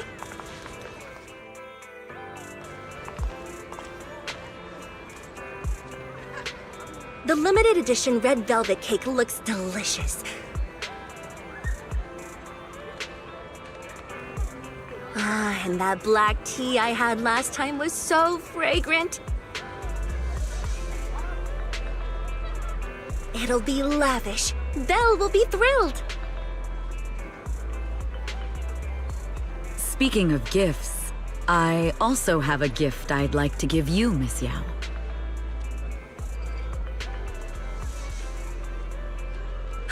Huh? What is it? If you're curious, follow me.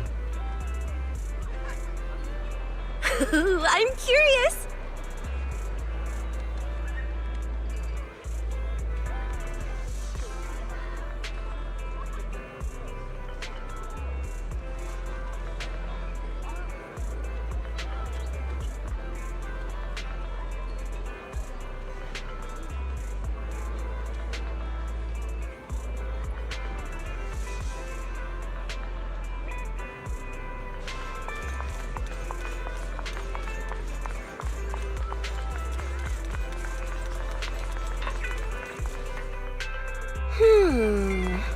I didn't think so before, but this place seems familiar.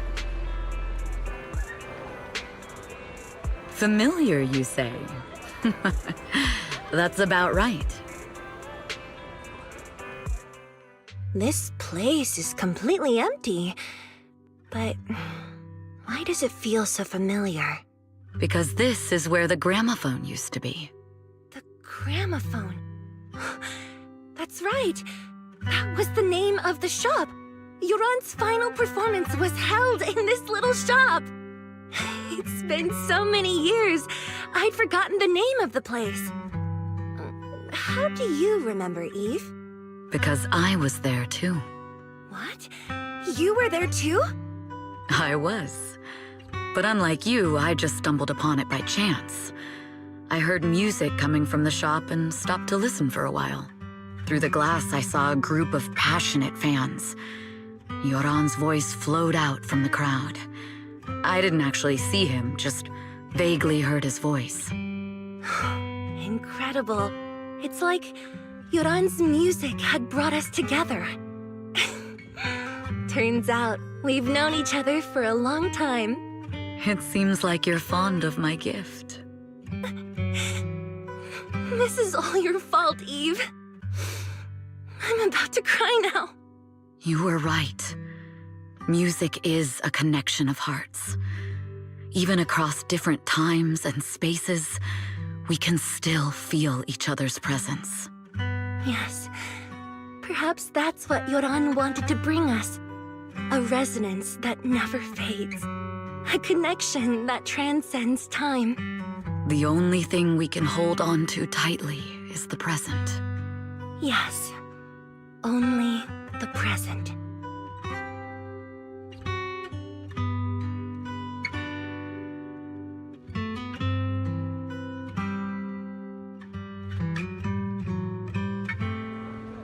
We've been walking for a while, and it's almost time to meet up with the proxies.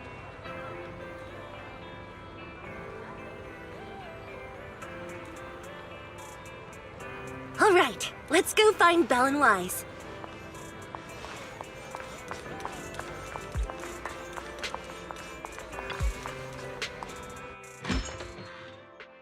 And here we have Miss Fairy, the strongest AI around.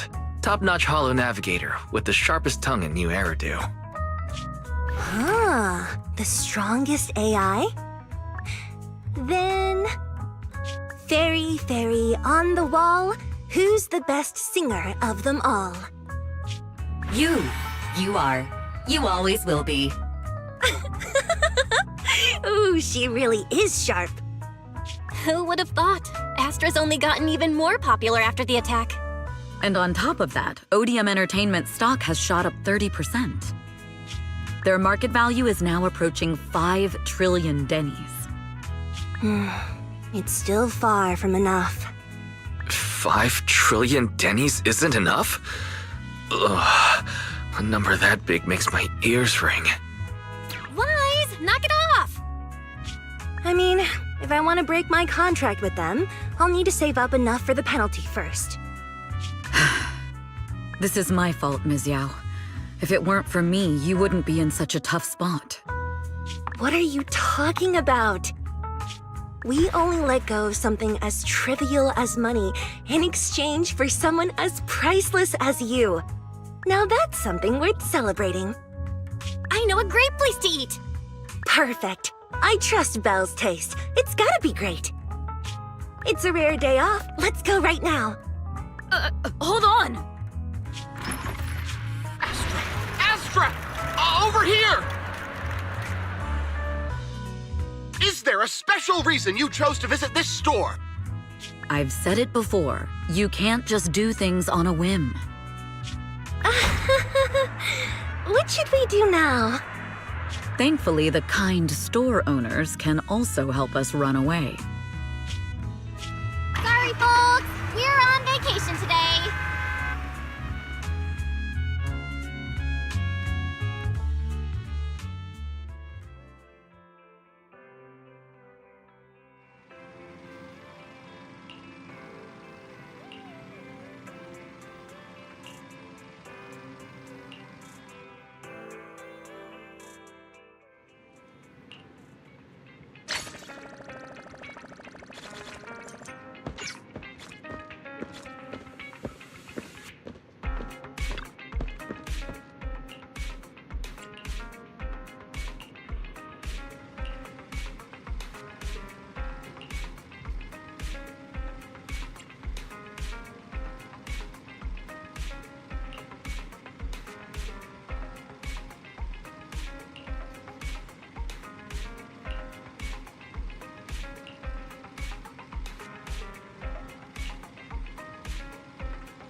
Apologies for the intrusion. I'm Hugo.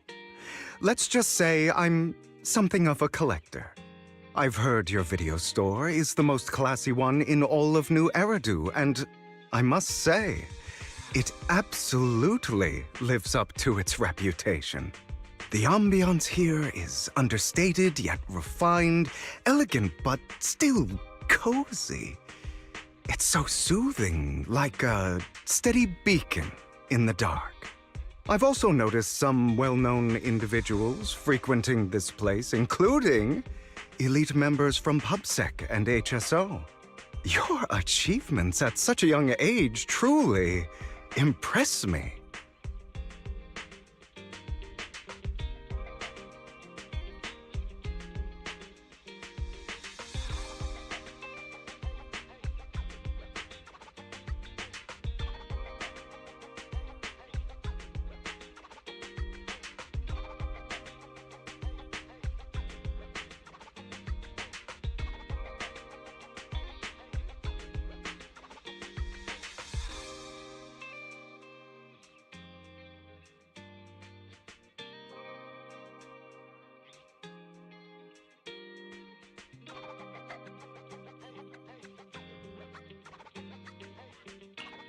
Aw, thanks. I'm flattered. Yep, exactly what you said. Trust me, I'm being honest. I do find your store quite special. So, I guess the rumors about this place are true. Children of devils.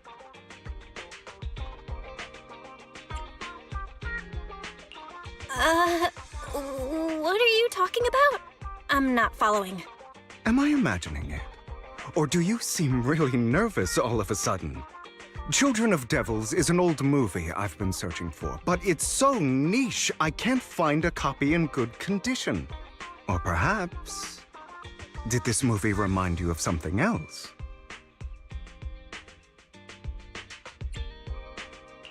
You're imagining it. I'm just surprised there's a movie we haven't heard of. No worries. Like I said, this movie is rather niche. Despite the word devil in the title, it's actually about vampires. I'm sure you already know. Vampires were a popular fictional concept back in the old civilization. Typically, they are pale-skinned, well-dressed, exuding a mysterious and dangerous aura. But beneath their immaculate facade lie lethal fangs for draining human blood.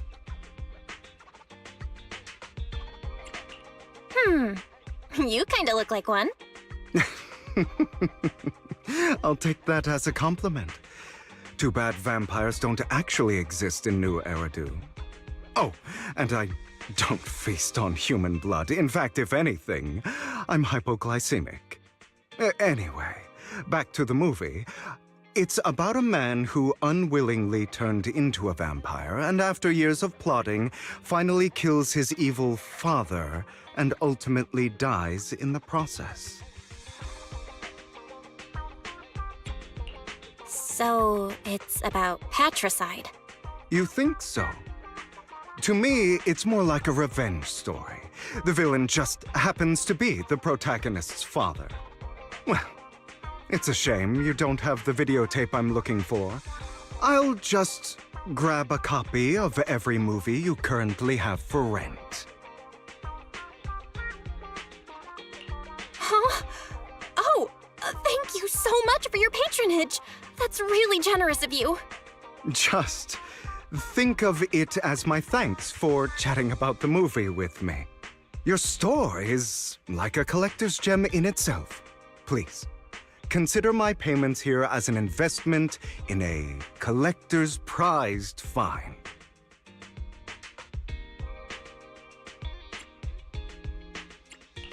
Your definition of a collectible is pretty broad, just as I'd expect of a collector. Because of my work, I happen to know some of New Eridu's upper echelon. Some even collect human organs. Just some rumors circling around. Hope I didn't spook you.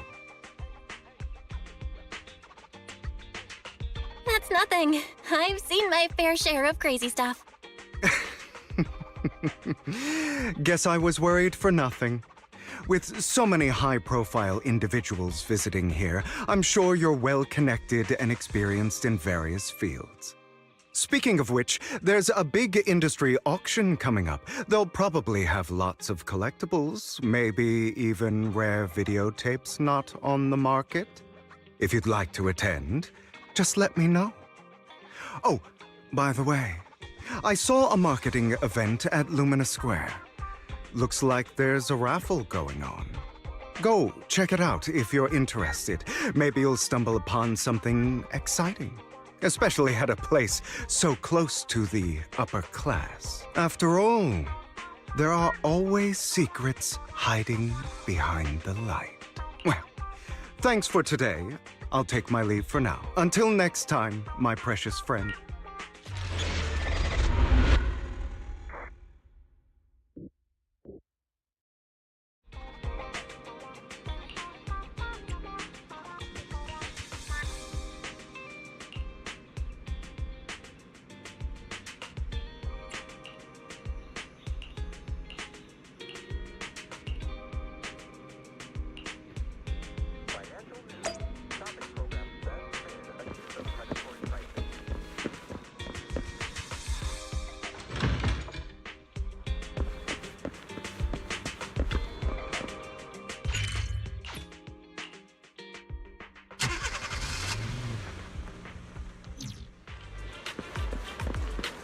You there! Why not come try your luck? All sorts of prizes are waiting to be won!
This guy looks so arrogant. Maybe I should take a tougher approach with him.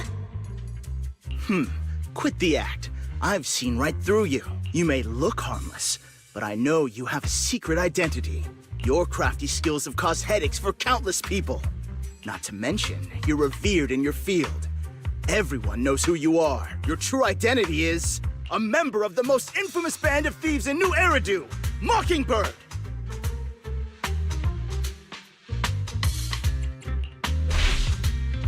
What do you know? My true identity is even more infamous than Mockingbird. What? You're even more evil than Mockingbird? No wonder you snatched my wallet! I know. Now might not be the best time to say this, but I'm genuinely curious about your true identity.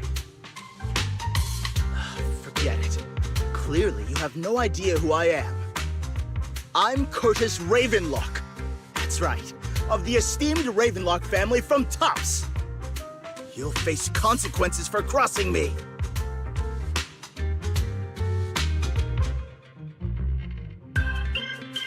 You're an esteemed member of Tops.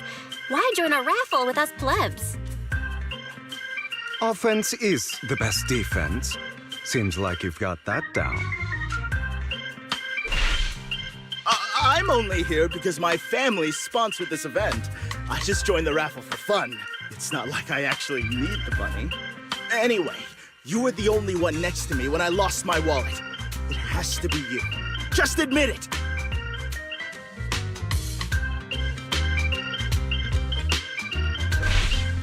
You think I stole your wallet? Got any proof? Did you see it with your own eyes? Or are you just talking trash? What's with the overly defensive tone? Clearly, you're feeling guilty. Doesn't seem like your tactics working on him. In any case, my wallet is missing. It had a ton of Denny's, so someone's got to answer for that.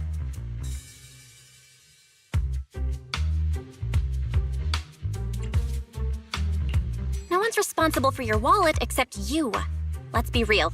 You're just trying to shift the blame. You!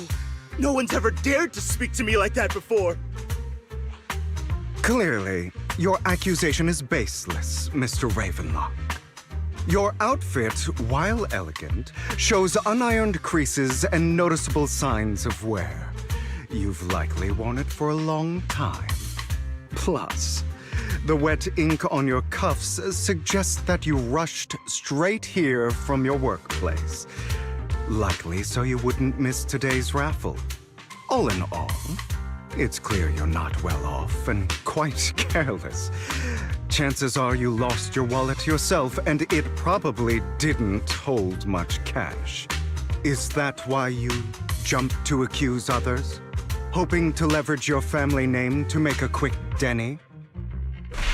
That's utter nonsense!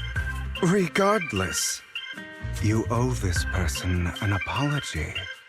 Damn it! You'll regret this! Just you wait! I really hate it when innocent people are wrongfully accused. But it's all over now. I hope it didn't ruin your mood. Thank goodness you're here. Otherwise, that guy would have kept arguing forever. I didn't really do anything. You outsmarted him all on your own. It's a relief to see him get what he deserves. He should have known what would happen the moment he falsely accused you. People like that should have a taste of their own medicine. That sounds fair to me. Unfortunately, we don't usually see such fairness in our world, do we? That's why sometimes I don't mind resorting to unconventional methods to right the wrongs. You seem to be implying something. Don't tell me. A good movie never spoils its ending, but feel free to speculate. Anyway, it was nice running into you. Please, accept this raffle ticket to mark the occasion. May it keep you away from shady people and situations and bring you good fortune.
Anyone else want to redeem prizes?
They're here with me now, sir. I'm glad to have the chance to speak with you, young'uns. Helios Academy used to be a peaceful and comforting place. You know about Helios Academy? Yes, I do. And I knew your teacher, Carol. She was a kind person. I was truly sorry to learn that she was the one held responsible for the fall of the old capital.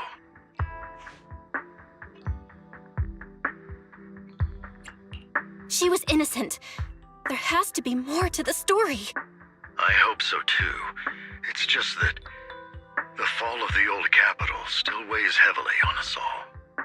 But I believe you just got caught up in all of this. I'm sorry for what you've been through over the years. It must be tough.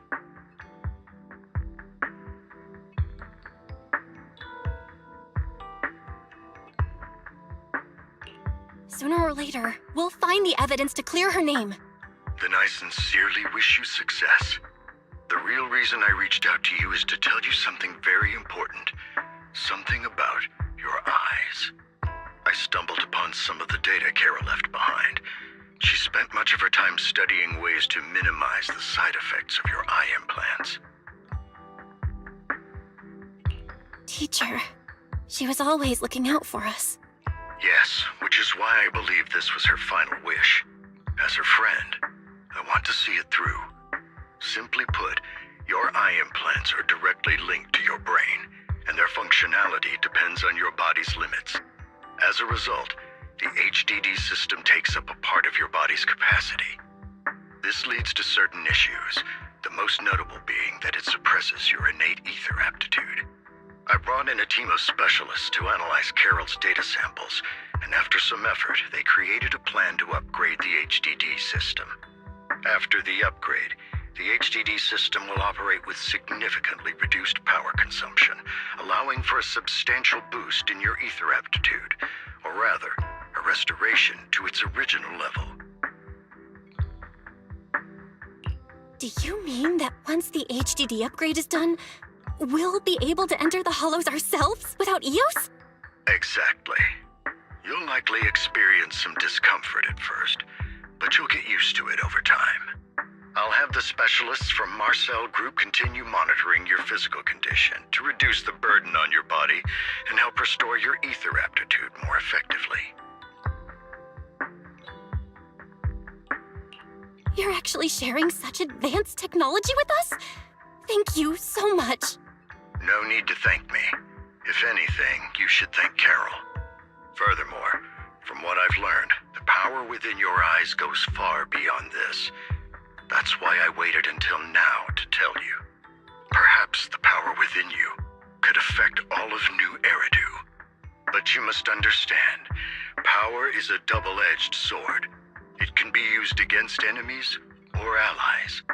As the mayor of New Eridu, I must ensure everyone's safety. So I hope you'll forgive my caution. I'd been observing you for some time. That said, I'm confident to say that everyone at Victoria Housekeeping speaks highly of you. Miss Bell and Mr. Wise are both kind and honorable individuals. I believe they'll use their power for the right cause. Yeah, they're both good people. Thank you for your kind words, even though we have no idea what this power is.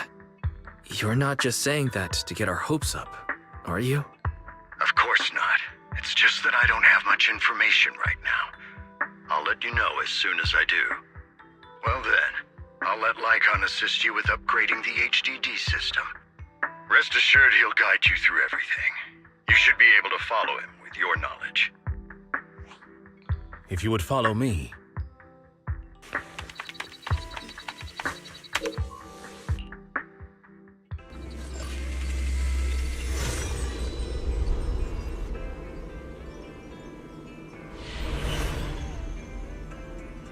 How are you feeling now?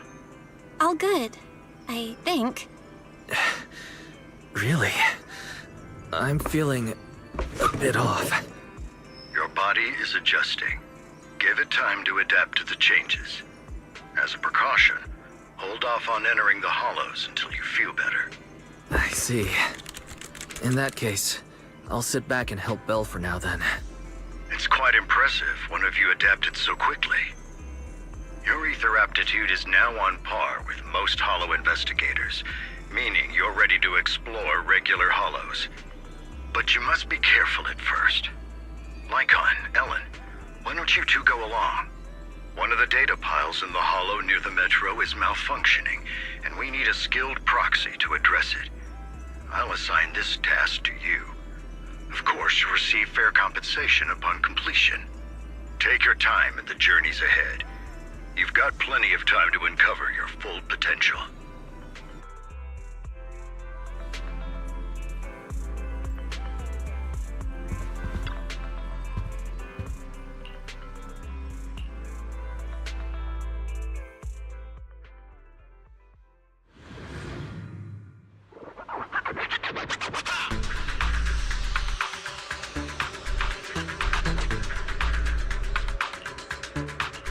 Master Proxy, the data pile that the mayor mentioned is in this direction.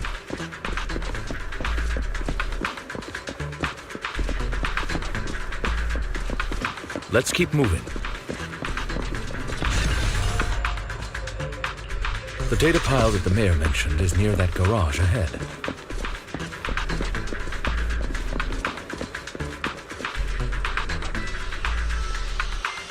What a pain.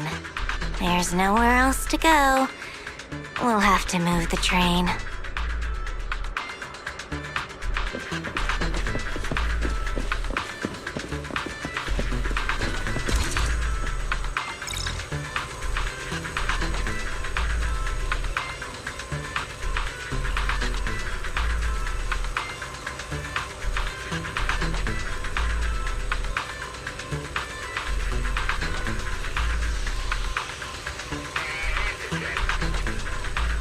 We should search for the passcode nearby to disable the laser, and then move the train.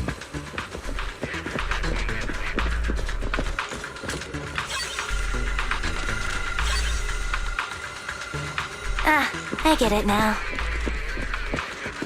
We should be able to enter the passcode now.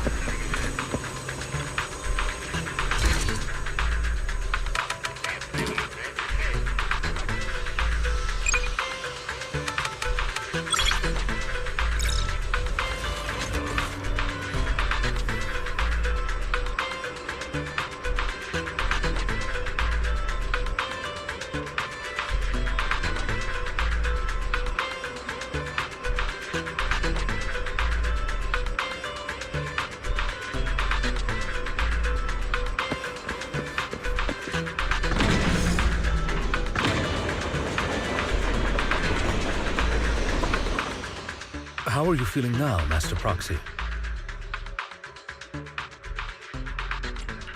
Not good.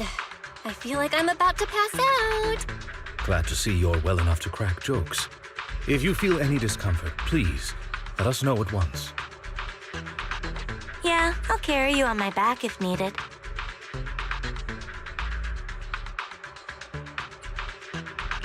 Really? I want you to carry me right now. Let's finish the task first, Master Proxy. You've always had a sharp mind, and now you've got the muscles to match. Thanks for the compliment? No, I was just thinking. When will you pick up some fighting skills? If you can fight, you could handle things in the Hollow all on your own. That'd be pretty neat.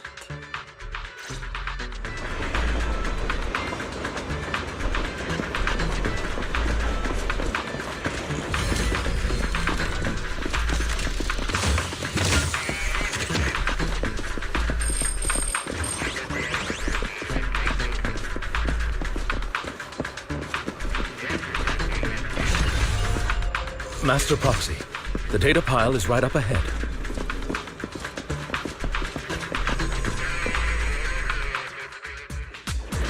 Worry not, Master Proxy. We'll ensure your safety. Thank you. Sorry, I still need you guys to protect me. In position. Looks like I gotta buck up a little. Roxy, you don't need to push yourself so hard. You're already pretty great. Just leave the rest to us.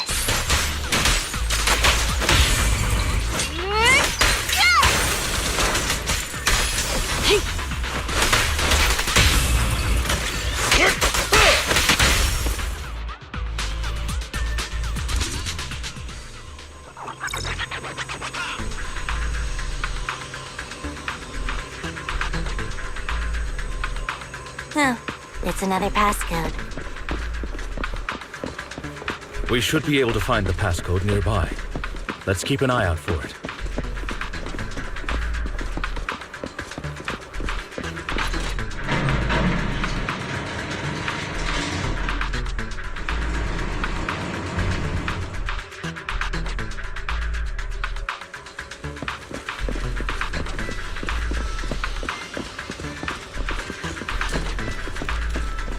Maintaining the data piles in the hollows requires a proxy with the utmost professionalism.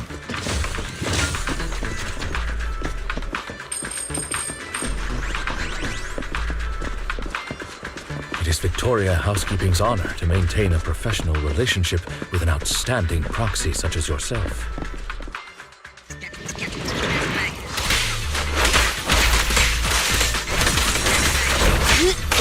Take a break.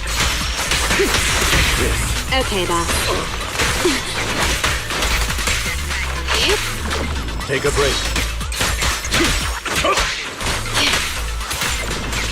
Understood.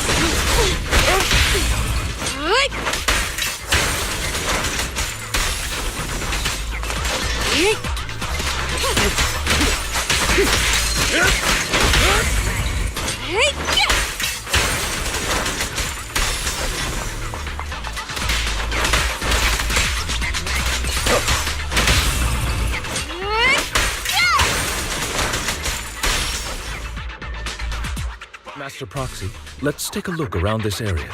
We might be able to find clues regarding the passcode.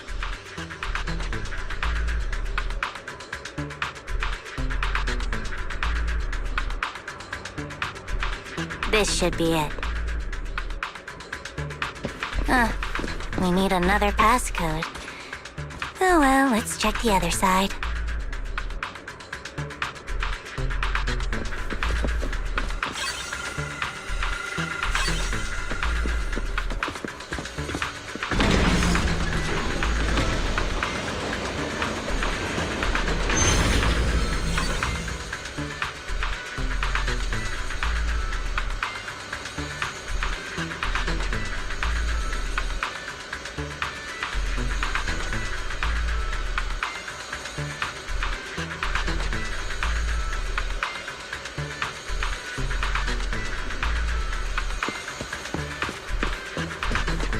Proxy's moves seemed more fluid in that last battle.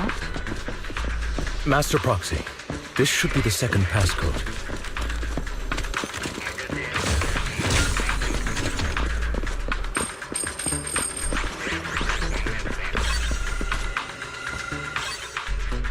Master Proxy, we've been in the hollow for quite some time. How are you feeling?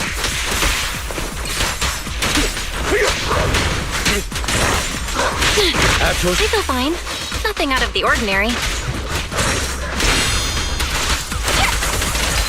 Ella, that's good to hear. After all, this is the first time you've entered the hollow since the system upgrade. Best not to overdo it.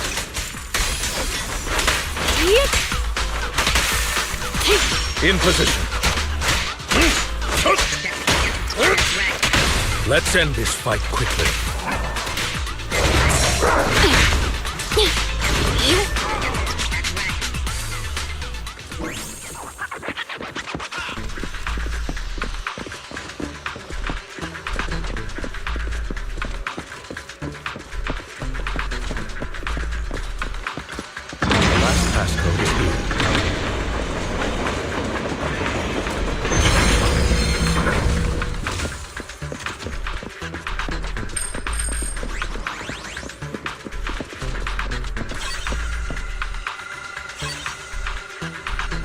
All right, that's all of them.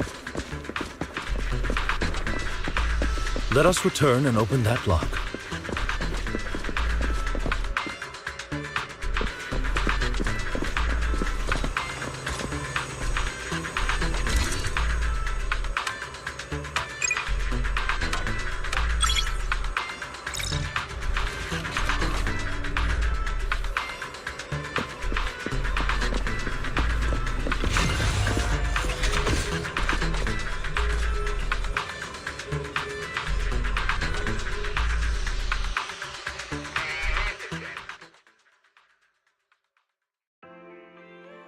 The mission was a success, sir.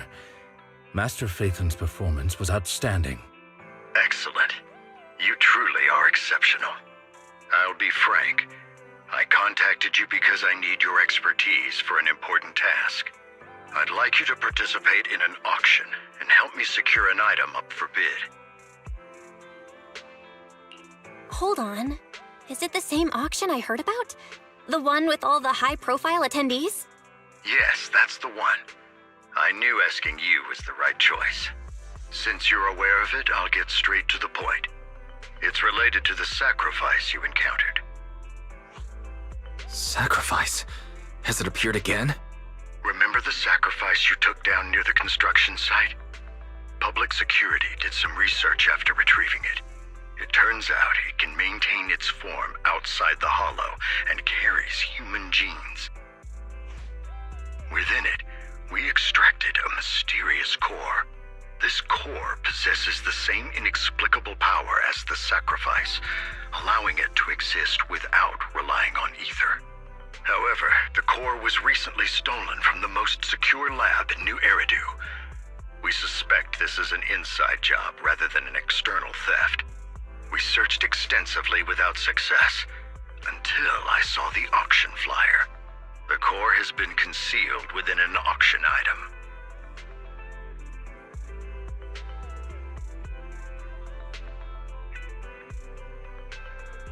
So you want us to bid on it at the auction. But why us? The power of the sacrifice is highly volatile and destructive. We must keep it confidential, at least for now. And I, as mayor, am not suited to participate in the auction myself. Plus, I'm running checks on my inner circle due to the theft.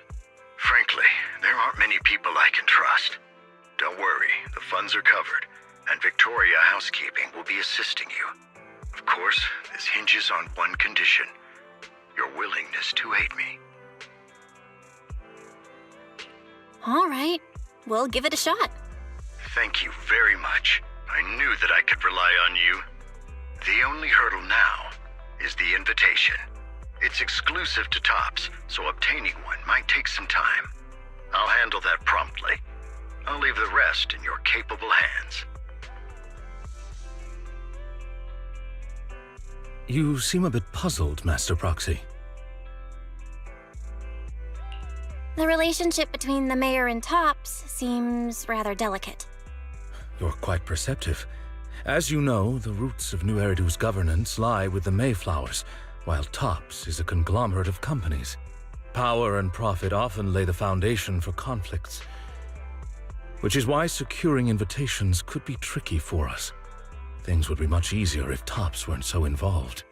But worry not, Master Proxy. It may take some time, but we will overcome these obstacles. Now, if you've no further need of me, I'll take my leave. Have a good day.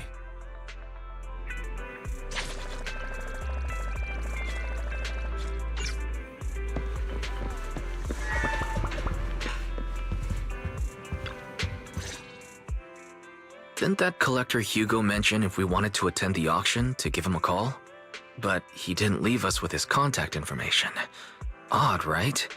If he wanted us to contact him, why not leave a number? Did he just forget?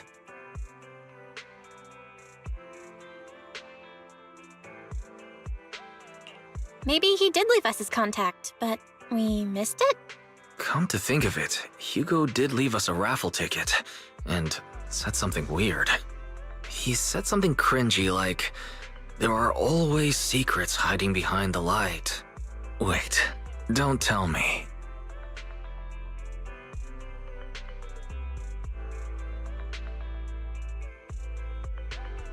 I get it now. This guy watches too many detective movies. Anyway, let's try contacting him. Aha! It's you! The manager of my favorite video store. Glad you've cracked my little puzzle. I've been waiting for you to contact me. I was worried I might have left a bad impression. Actually, I have a favor to ask. About the auction you mentioned. Could you secure 2 invites for us? Ah, so you'd like to attend the auction? I'd love to assist, but unfortunately, I have some tasks at hand. But if you two can help me with my current task, I should be able to find time to get the invitations you need. What kind of task? Is it something I can handle? Nothing too dangerous, I hope. Don't worry, I would never put you in danger. Let's discuss the specifics in person. I'll wait for you at Do Gardening Shop in Lumina Square.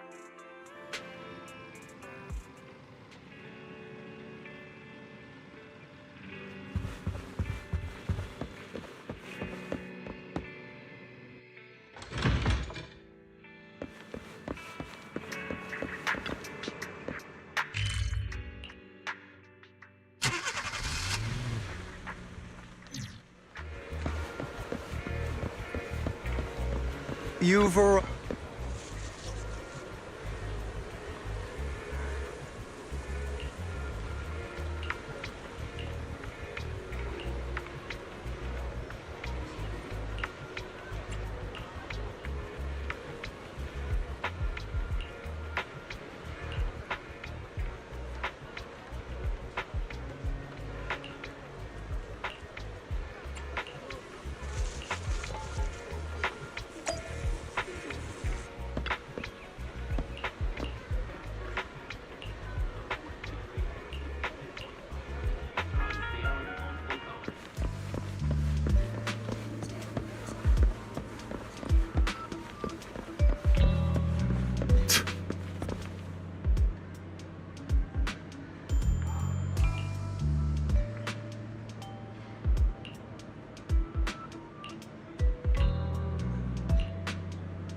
This time, I'll lead the family back to the top.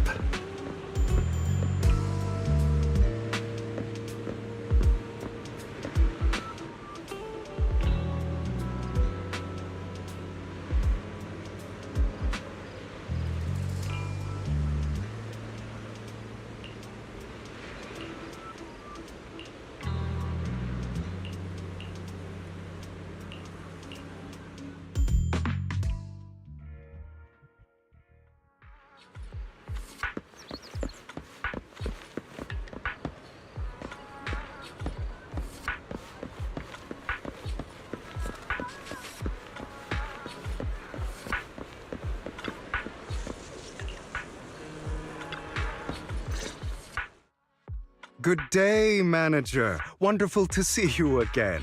You're as sophisticated and charming as always. About our previous discussion, I assume you've made some progress?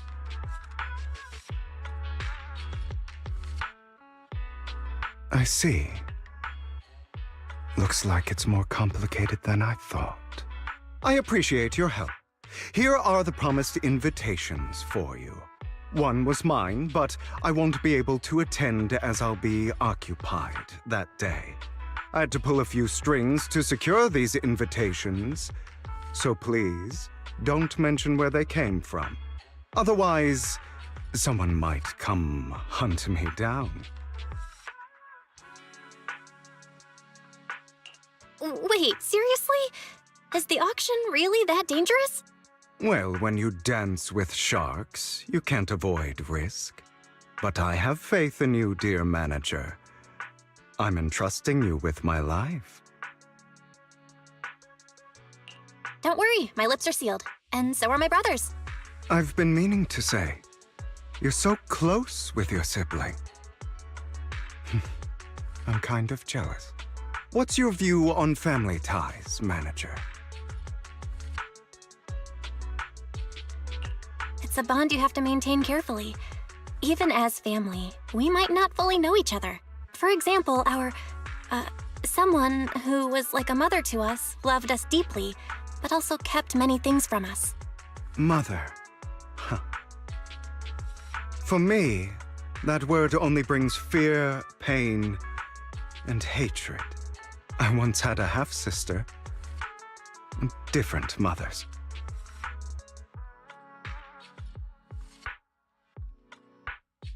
Had?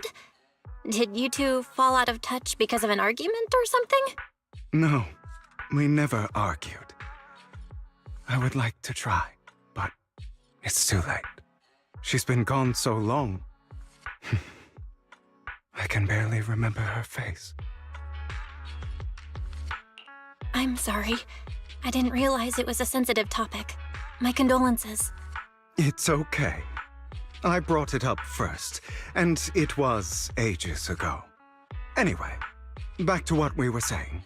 It's highly likely that Hartman will be at the auction as well. As you know, while he's the rightful heir to the Ravenlock family, he keeps many secrets. Should you cross paths with him in the future, be cautious. He's sitting up on his high horse looking down on everyone else, and he'll do whatever it takes to get more power.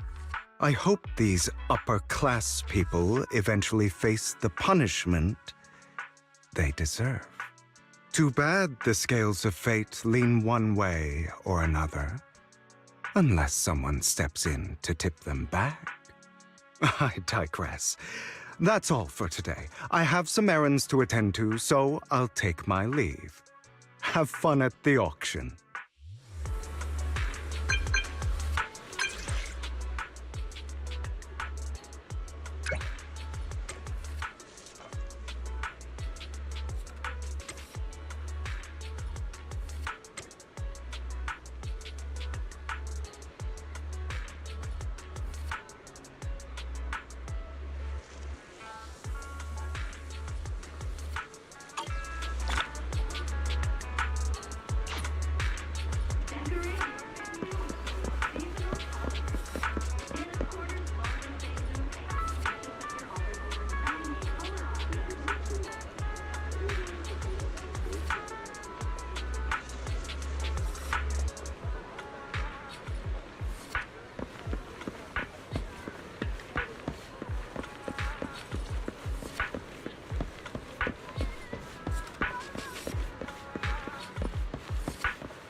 It is a pleasure to see you again, Master Proxy.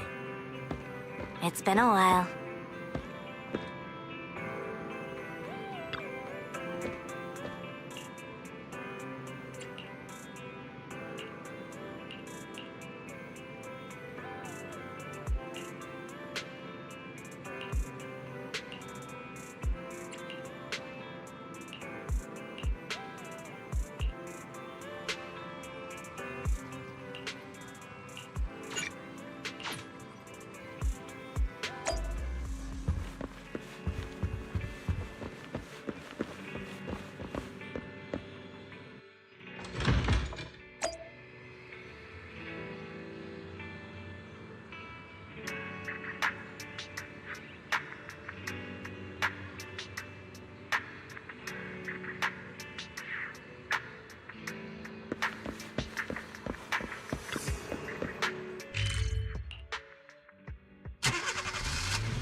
Lies. Deception. Betrayal. I see swirling mist, shrouding the truth in a deep, enigmatic haze. Found you. Chosen one.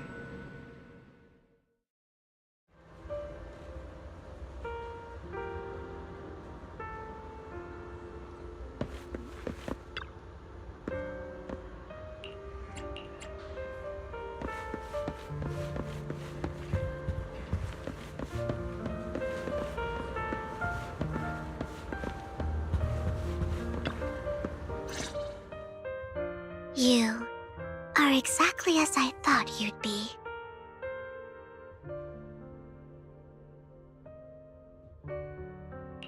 Chosen one? What's that? Sounds like something from a tacky novel that was popular a decade ago.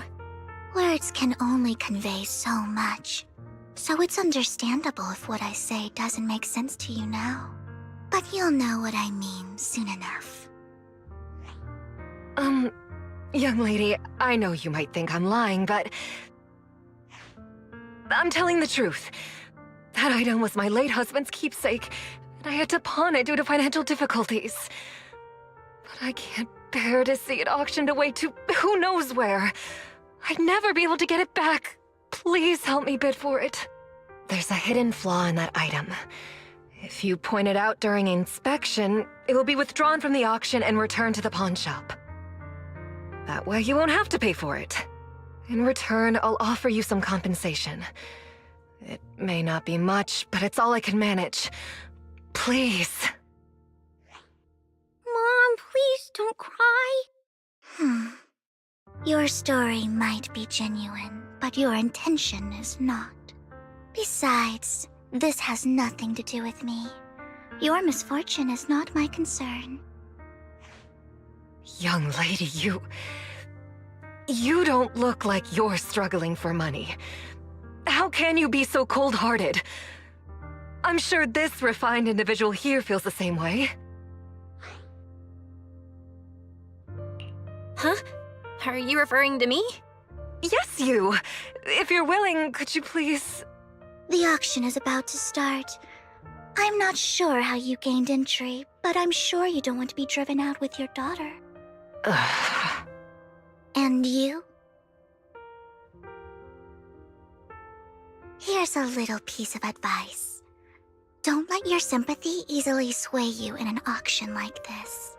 Otherwise, you might get swindled. I'm Vivian, by the way. Pleasure to meet you.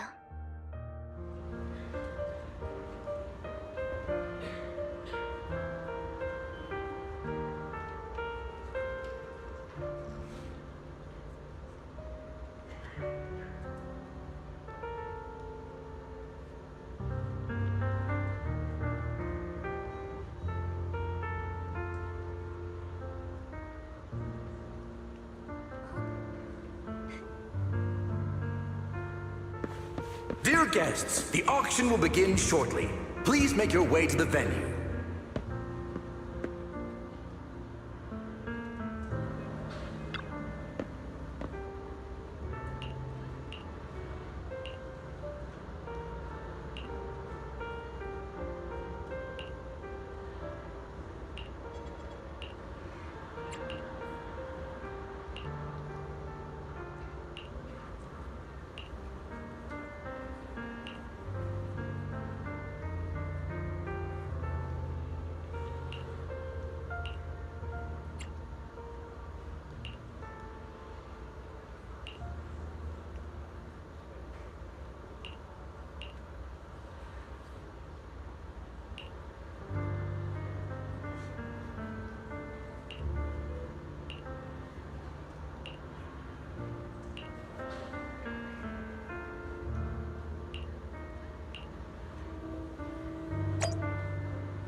He may be from the Ravenlock family, but he's been entering the lottery in secret. Maybe he's not as well off as I thought. Ugh, what rotten luck. I didn't expect to see you here. I won't back down this time.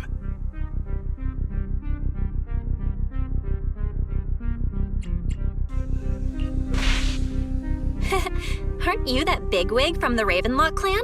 Surprised to see you at the same auction as us commoners. This is the top auction in the industry! I really don't know how you got an invitation, but I doubt it was through legitimate means. You seem a bit hesitant. His accusation isn't true, is it? You should just give up already. I'm dead set on getting this item.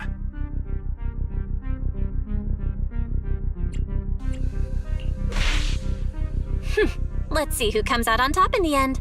A Ravenlock losing to a commoner like us. It wouldn't look good, would it? You're right. So for the honor of the Ravenlocks, I can't lose! Trying to provoke him backfired. Okay. Let's not rush into inflating the price. Seems like it's just the two of us interested in the item. Why don't we discuss this in private first?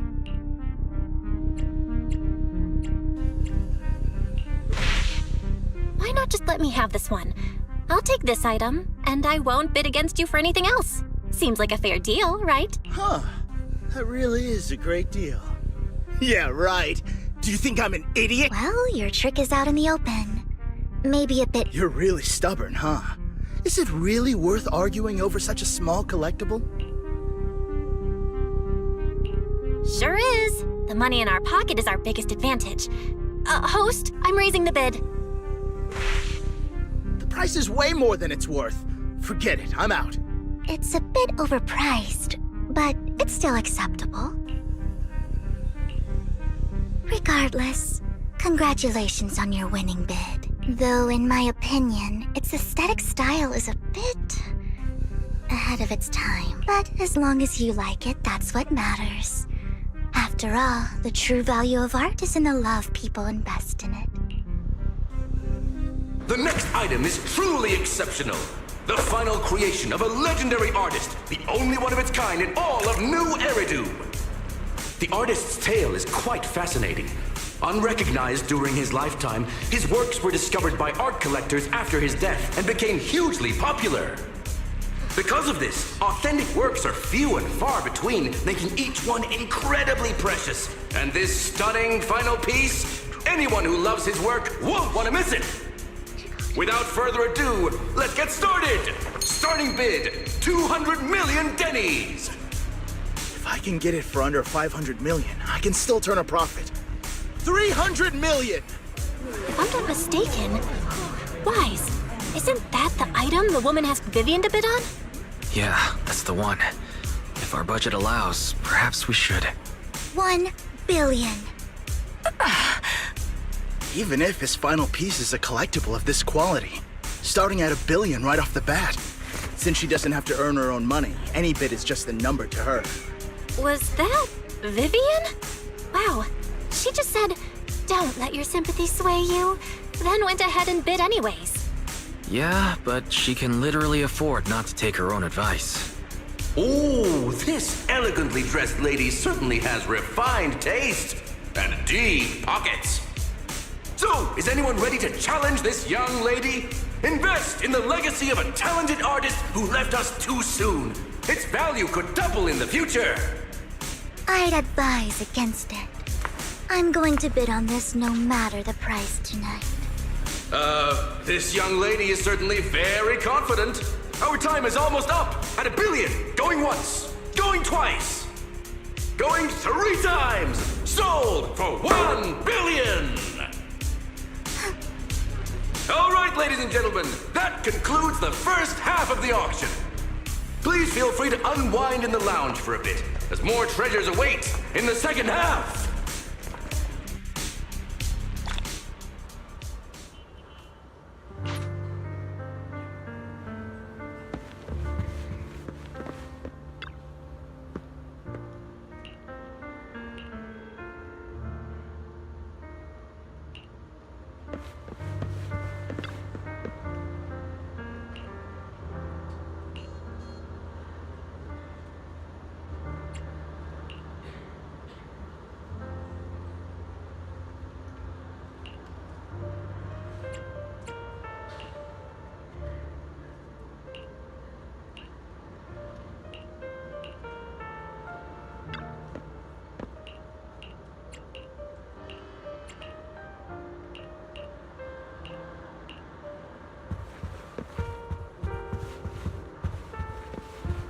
The coffee here is drinkable. Why are there so many unfamiliar faces around?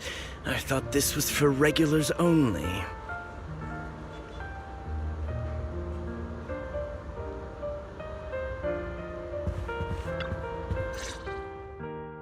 You have a strange look on your face. Despite her ruthless exterior, she's actually quite kind-hearted. Though you wouldn't dare think that, would you? How did you know? Looks like I hit the mark. Just to clarify, I didn't assist that woman out of kindness, nor do I plan on giving up the item I just purchased, because it's nothing more than a common scam. A scam? So you're saying that woman is a con artist? They'll tell you a tragic story, begging you to help bid on a collectible at a high price. They promise a reward and guarantee the item will be withdrawn from the auction, so you think you won't have to pay anything. But the reality is, once you bid, the deal is done. No going back, and you end up shelling out a hefty sum for something worthless.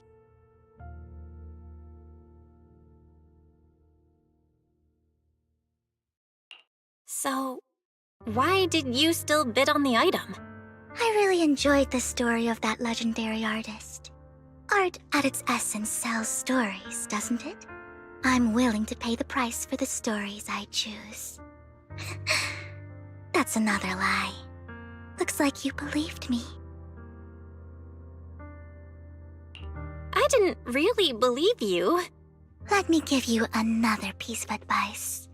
Appearances can be deceiving. People often mask their true intentions.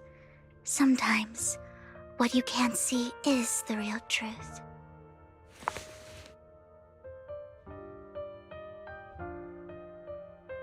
I hope next time you'll accept my invitation, and not that of these pretenders. I'll see you soon, my friend of many secrets.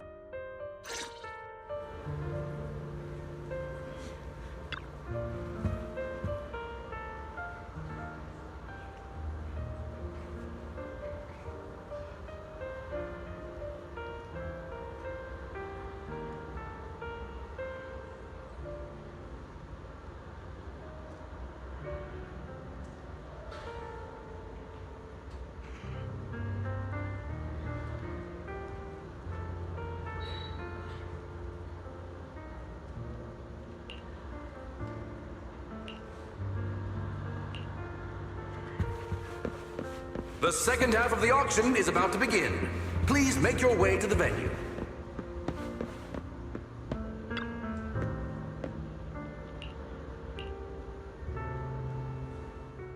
Ladies and gentlemen, welcome back!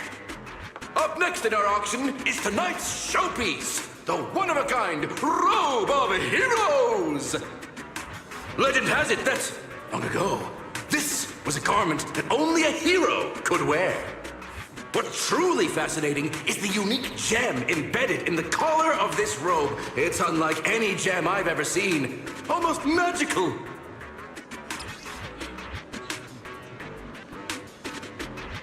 Wise, that gem's probably what we're looking for. Such an important item, yet it's just there on a piece of clothing, completely unprotected. How gaudy. This auction sure is busy. There's people of all sorts, whether they belong or not. Robe of Heroes. What a tacky name. Nonetheless, I'll secure it. In the name of the Ravenlock family. Yes, I see it. Seems authentic. Of course, I'll keep an eye on it.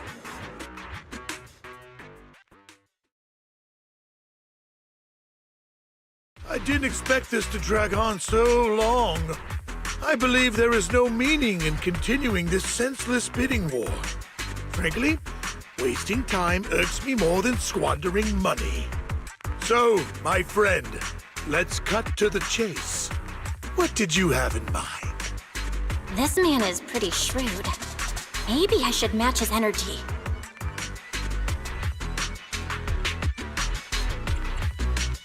Perhaps a better question should be, what can you offer me? The ball's in my court now. Good. I enjoy conversing with people of sufficient intelligence. There are more antiques in this auction than just the robe. Why rush into this? You might find something else you prefer.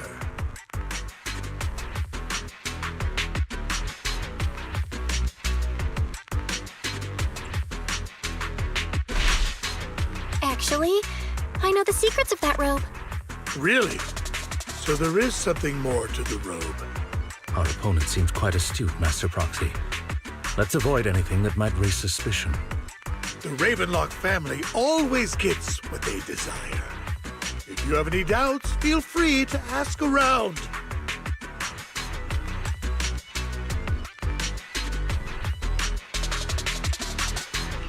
What a coincidence! I, too, always get what I want. You're quite confident. You know when to stand your ground. Well done. My time is valuable, my friend. I've already lost a significant amount of Denny's talking to you.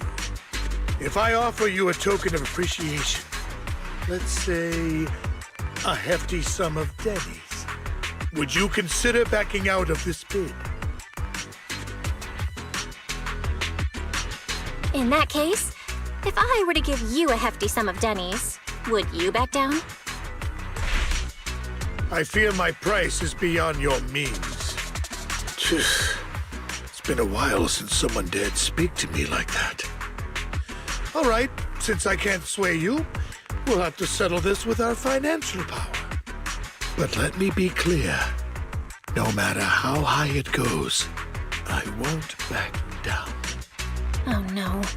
Though the mayor gave us a huge sum of Denny's, I have a sinking feeling it won't be enough to outbid this rich jerk.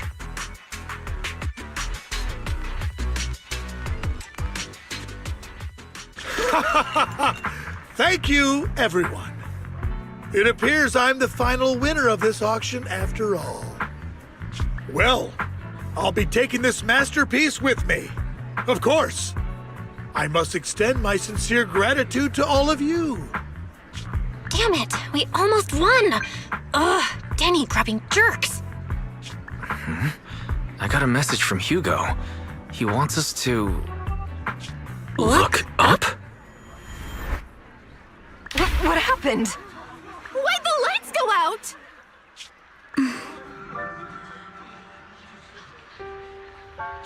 What's going on? The power went out? Mommy!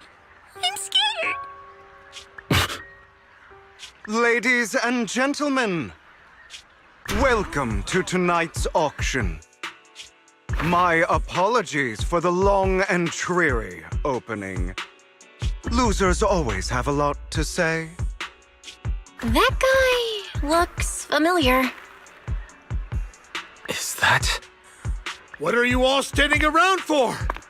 Someone deal with this intruder! How uncouth. I'm simply here to reclaim what's rightfully mine. You! When did you? Well then, tonight's show is coming to an end. I wish you all a lovely evening. Yours truly, Mockingbird. After him! Catch that thief or forget about getting paid tonight!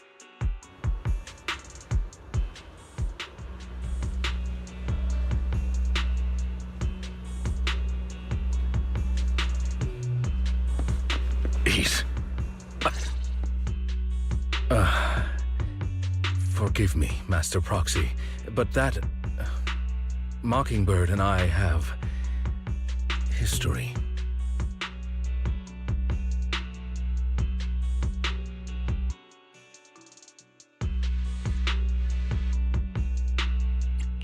He might find it surprising, but I know him too.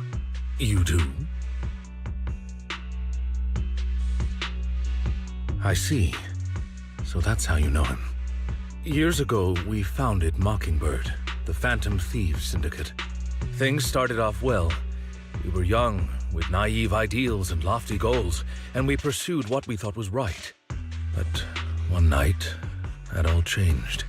There may have been signs of what was to come, but no one noticed them at the time, or perhaps we chose to ignore them. Eventually, I left Mockingbird and accepted the olive branch extended by the mayor. The separation was, shall we say, less than amicable.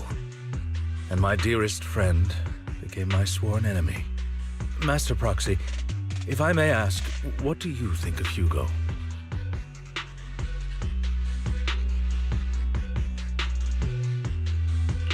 He seems pretty nice.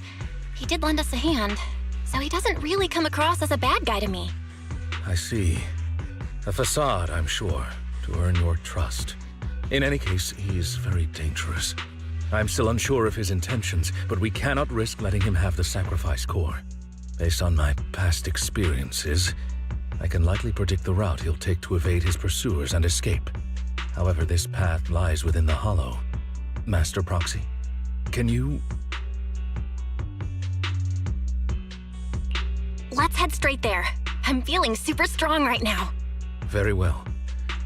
Please, follow me then.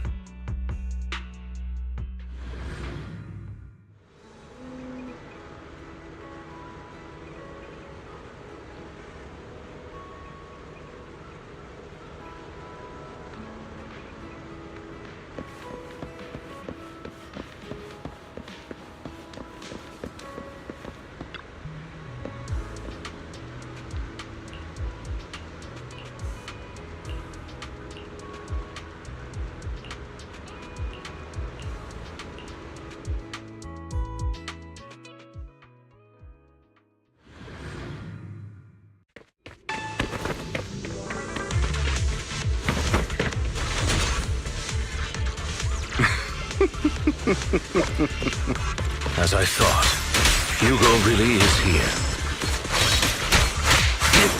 When we were still working together, we would often choose routes that were difficult to attack, yet easy to defend.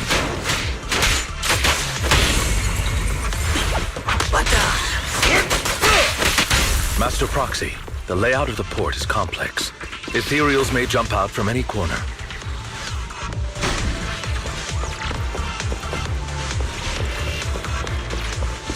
Do be extra careful. There's so many ethereals, but they don't seem to faze him at all.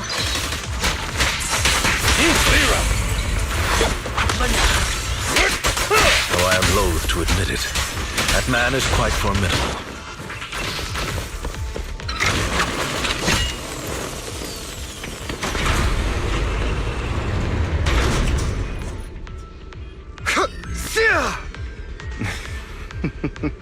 Goodbye, my friends. Pay his provocations no heed.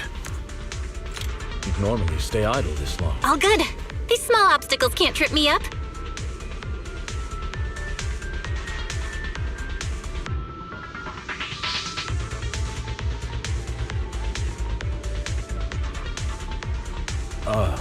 Would you like a cup of tea?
get hurt.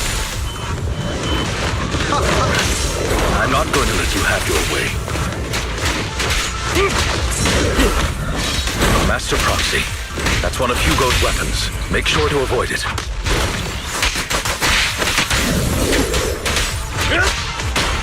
It may look like a coin, but it's actually... He's extremely familiar with this place. Master Proxy, dragging this out will only be to our disadvantage. Let's proceed through here post-haste.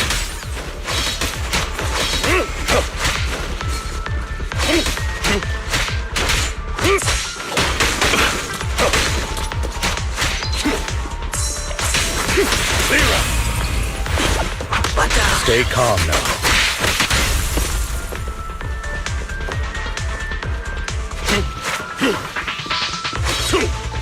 The mechanism here isn't damaged. It's still functioning normally.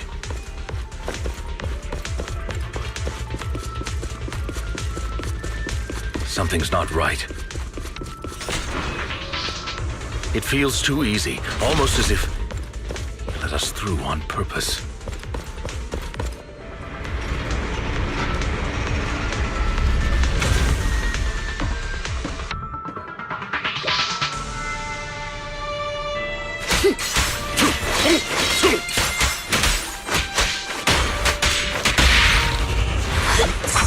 Stand still. What's the rush, my friends? We still have plenty of time.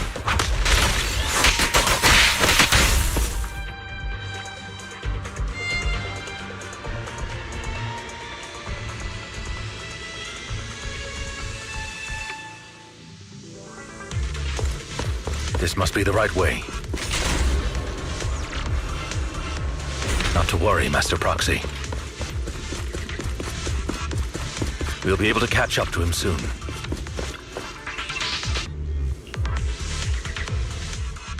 It should be this way.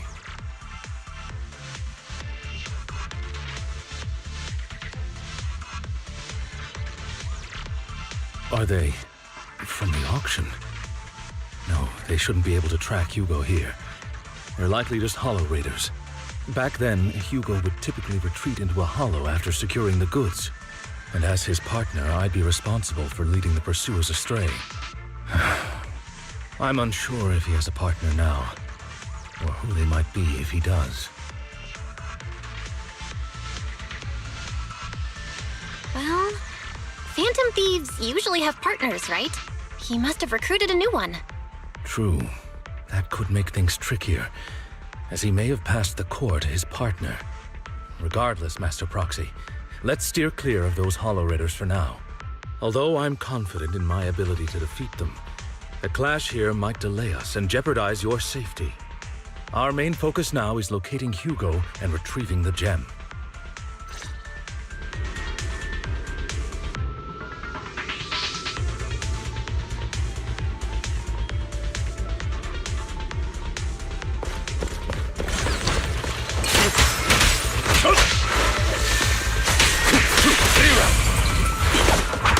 Stand still.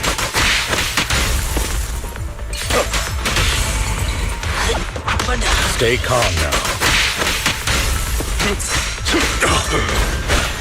Answer.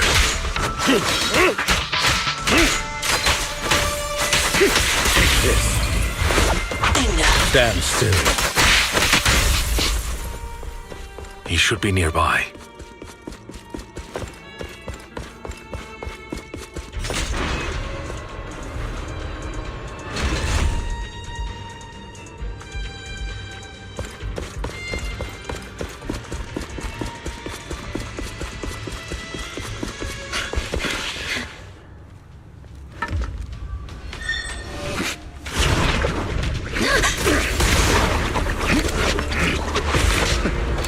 Long time no see, traitor.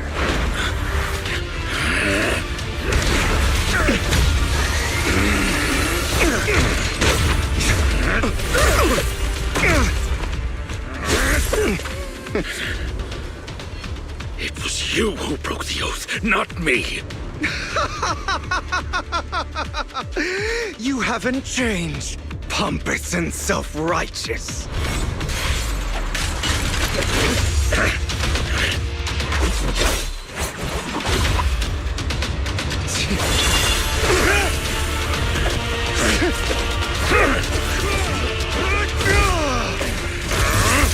Beyond reason! Both of you! Enough!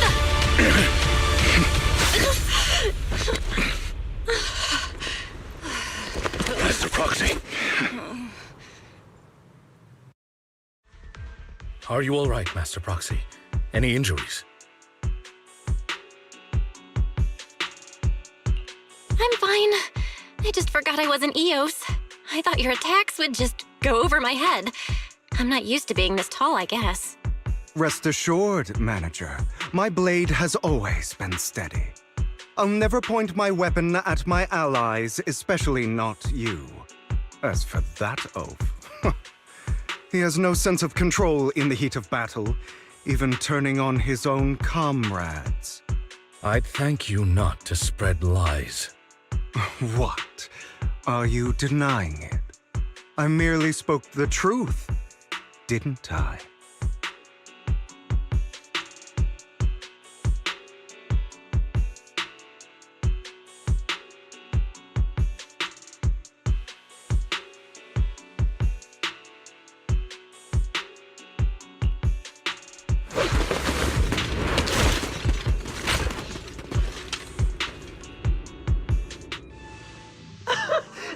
We were in for a tough day, but it seems we struck gold in the end.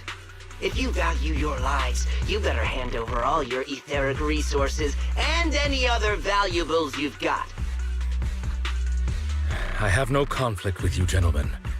I'm here for personal reasons, not to mine ether resources. Cut the crap. It's been a rough day, and we need something to make it right. Whatever your business is, pay your dough or bite the dust. Pay our dough. This is the Hollow. You're not claiming this Hollow as your own, are you? Not even the current mayor of New Eridu would dare to make that assertion. Am I correct, Mr. Mayflower Watchdog? You sure have a mouth on you, pretty boy. Don't push it. We've buried idiots like you in the Hollow before, and soon you'll be joining them. I'd urge you to reconsider. Unfortunately, your kind advice has come too late. They've already worn my patience thin.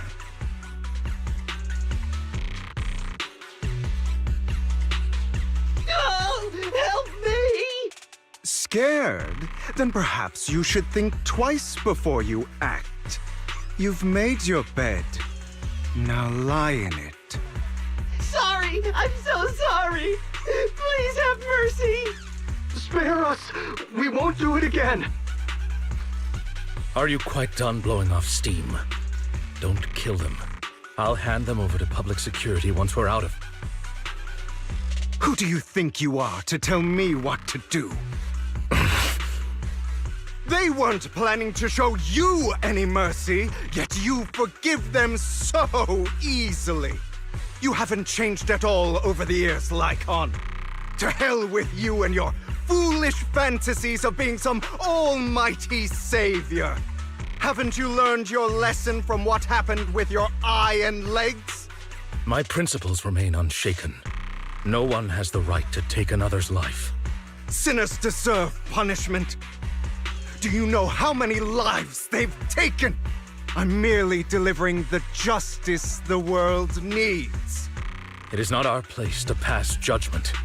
I know I will not sway you. There's no point in continuing this argument. I will stop you. I always will. Go ahead and try. I will defeat you. I always will. Be prepared to kneel before me, traitor. You talk too much.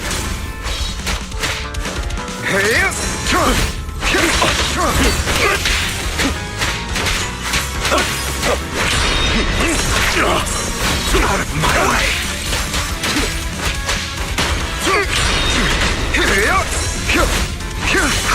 Time to hunt.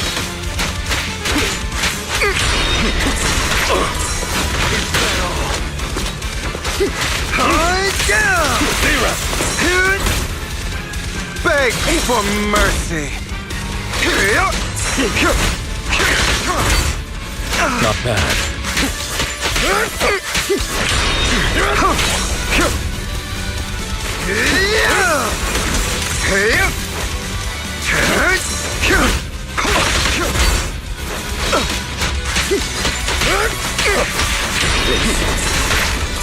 Out of my way.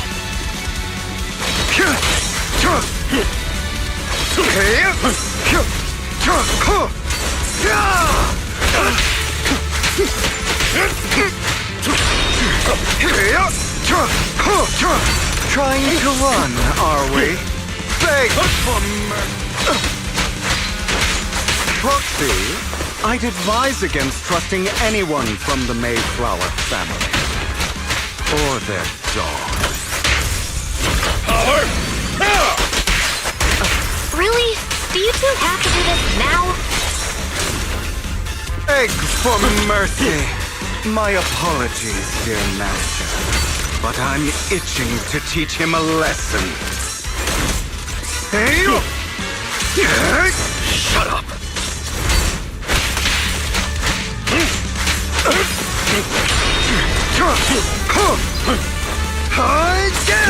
Time to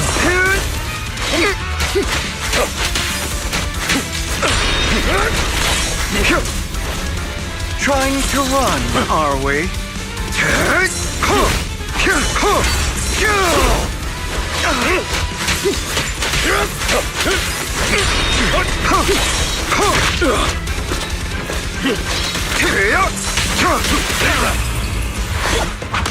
stay calm now.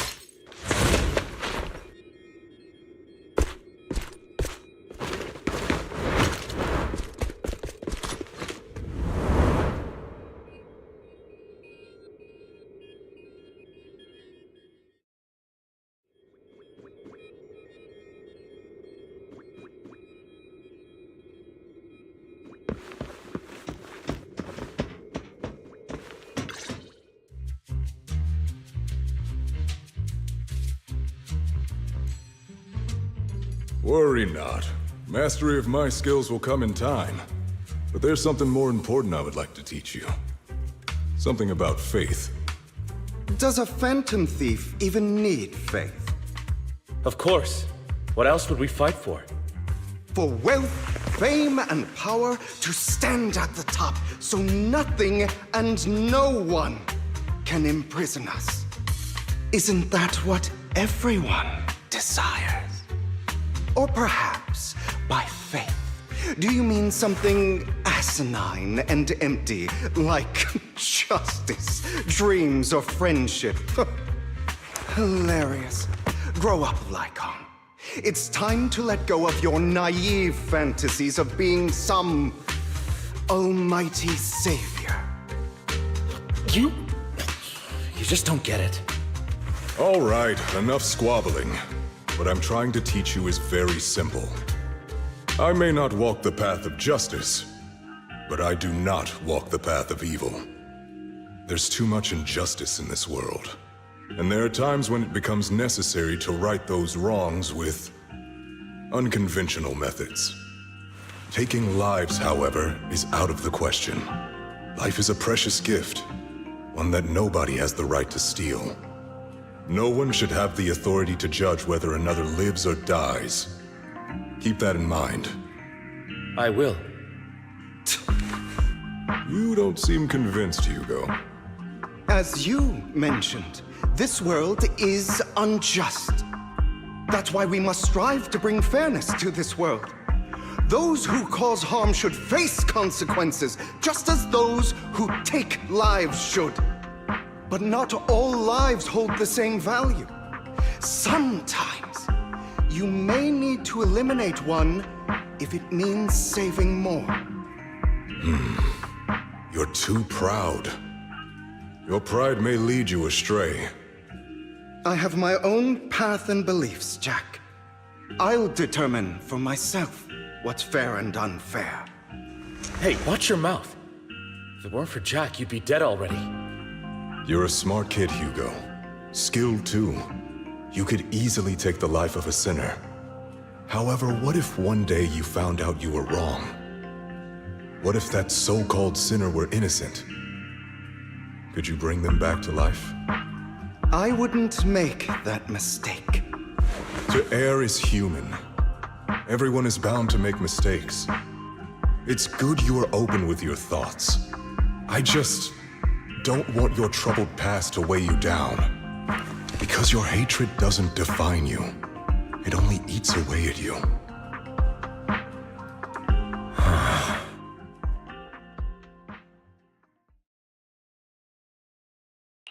What's wrong, Lycon?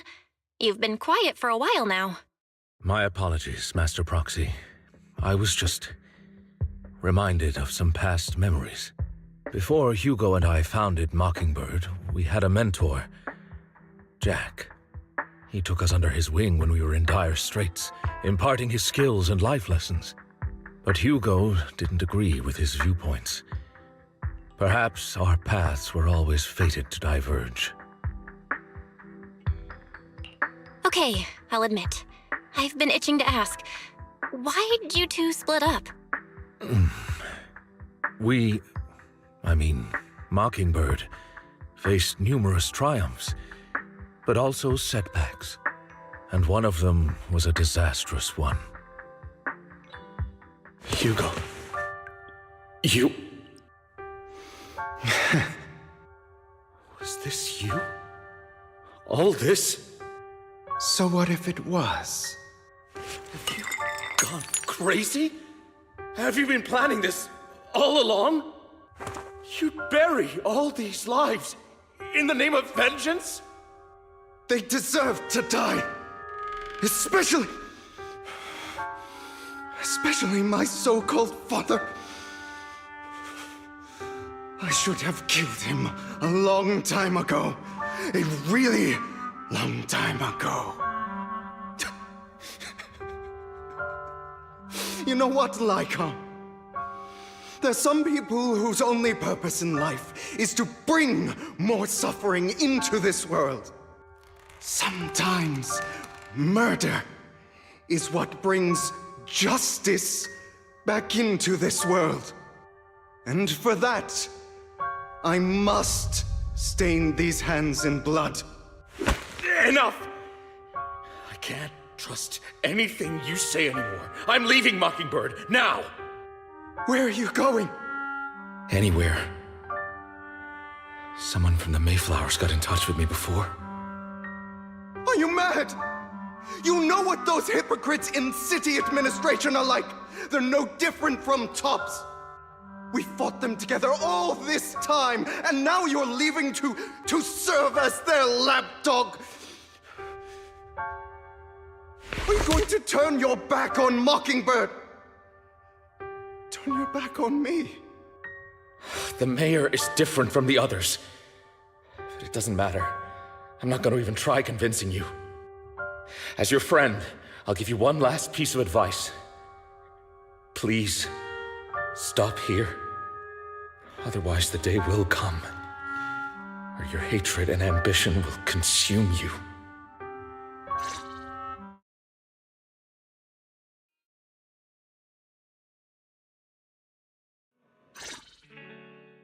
My apologies, Master Proxy, that you had to hear such an unpleasant tale. Hugo came from a powerful family, and his relationship with them was always strained, especially with his own father. So much so that Hugo wanted to personally put an end to him. After shouldering a mountain of injustice, Hugo ran away from home. That's when Jack and I met him. And that setback that Mockingbird suffered turned out to be intimately connected to his family. I had thought it was just a normal mission, when in fact he was plotting revenge. He took advantage of me and everyone else there. I do not mean to pass judgment on him and his decision, but I refuse to accept a partner who is willing to trample over other people's lives for their own desires. Perhaps his family left a mark on him that continues to influence him to this day. In any case, Hugo still has the sacrifice core. We should contact the mayor to plan our next moves.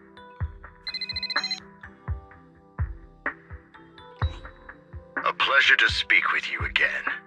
Lycon has already filled me in on Mockingbird stealing the sacrifice core. I'll deal with it. Anything else we can do to help? I mean, we didn't manage to complete our mission. No. You've done well. It's just not appropriate for you to get involved in what's to come. We've been through far more dangerous situations. Plus, we've dealt with Mr. Mockingbird before. So maybe we could help you. Really, I appreciate your kindness. It's just... Very well. Seeing as you're all people I know I can trust, I'm going to be frank. Not long ago, I received a letter declaring criminal intent.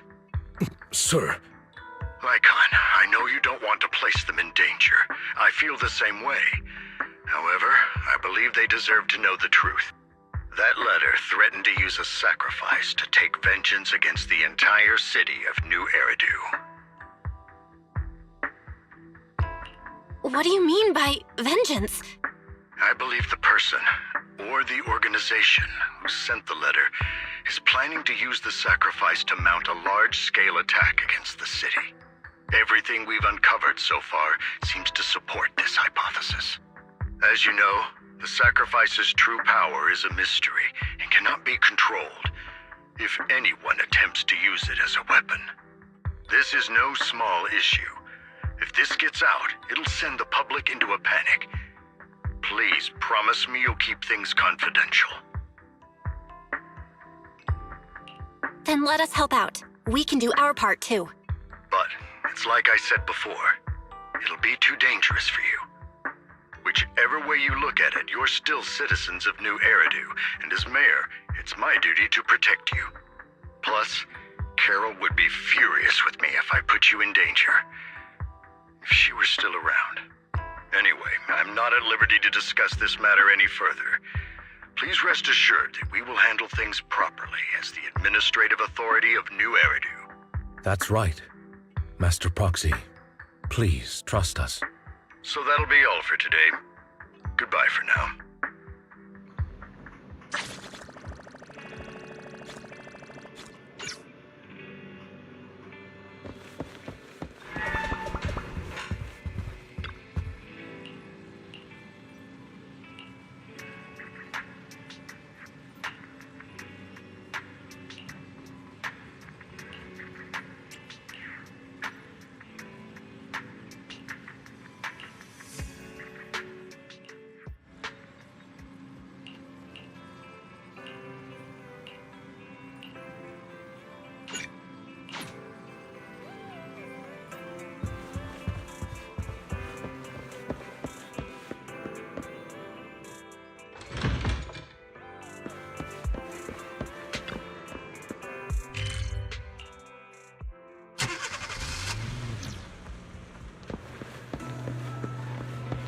I'll have to work overtime to finish this mission report. You're here!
Today's training.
All right, let's get started.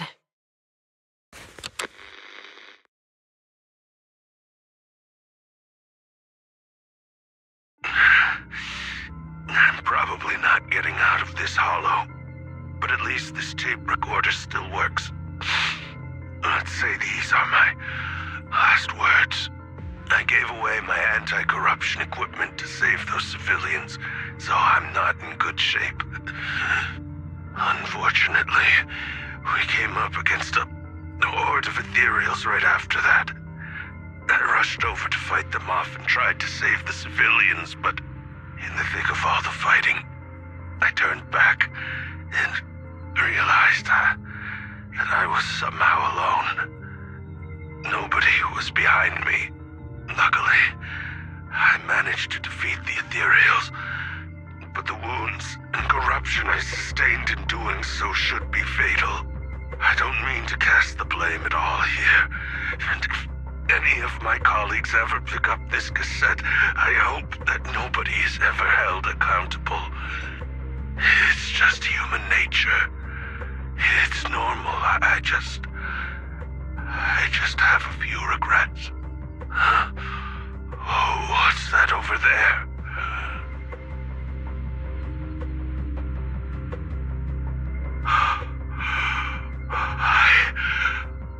I've seen a miracle. Yes, that thing is right. So long as humanity is in constant conflict against the Hollows, we'll never be able to grasp true power. Only by embracing everything. It's the only way. Only by embracing this power can everyone survive. Oh, Creator, please grant me this!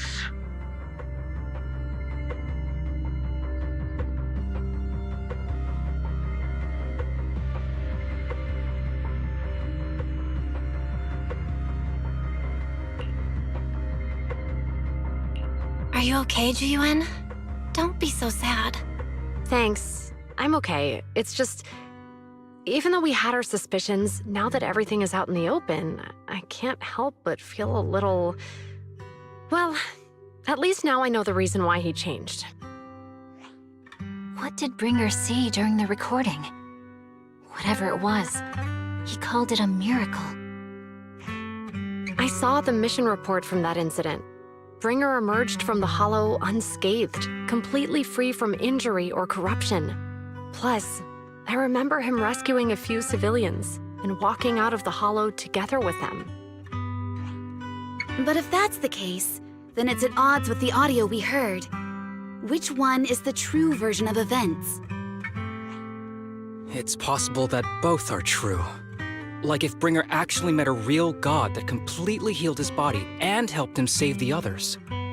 that's why his mood changed so much.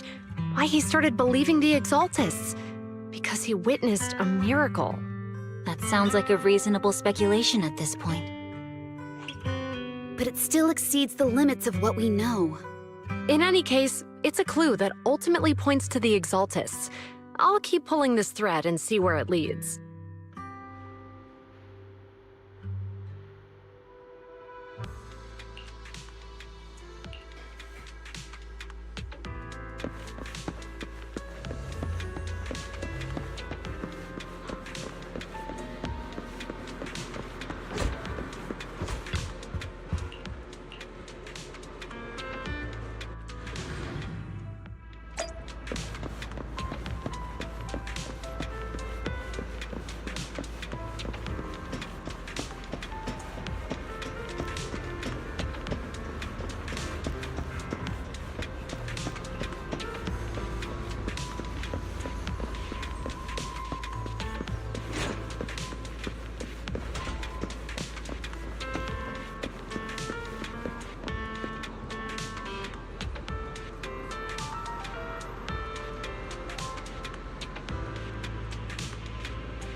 I've been waiting. We meet again, Master Proxy. I imagine you've already managed to gain some info from the conspirators. About some people who wish to use sacrifice to launch an attack on New Eridu.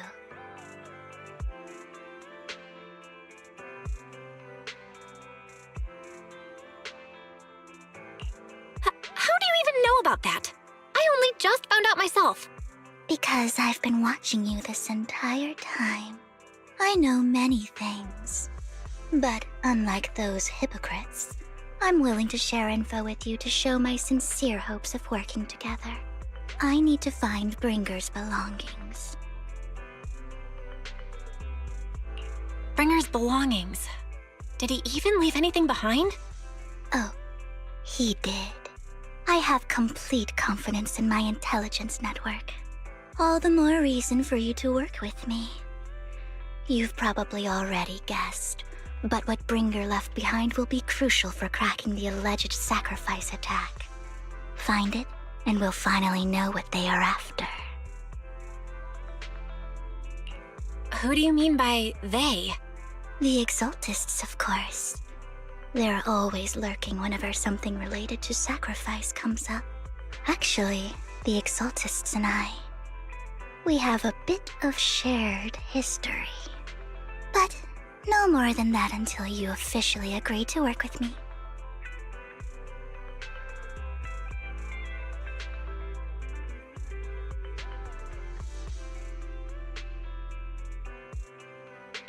I'm still not sure. What's not to be sure about? We both share the same goal, and I won't harm you. By the way, might I ask, you're not proficient at in-hollow combat, are you? Well, that's not really what proxies do. As I expected. Not to worry. You're an invaluable proxy. All I require is for you to guide me. I mean, not even my darling Lord Phaethon can fight in the hollows. Hang on. What did you just say? Your darling Lord Phaethon? That's right. The best proxy in all of New Eridu. Lord Phaethon. Don't tell me you don't like him.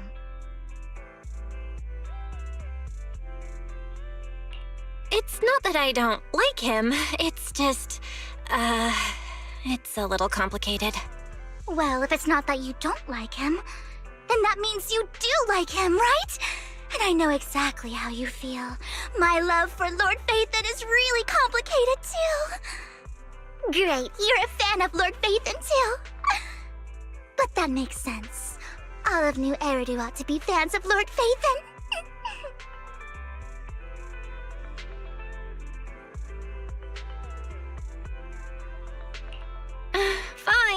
you're right.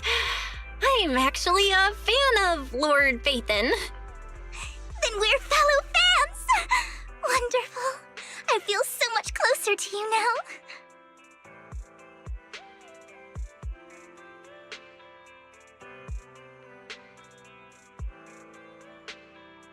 Oh my! Once I start talking about Lord Phaethon, I just can't help myself! Look at the time! I suppose that's all for today then. I'll be in touch with more news.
Proxy, you're here too.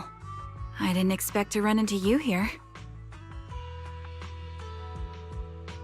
What are you two doing here? And still in that outfit, Ambi? I'm here to investigate that incident.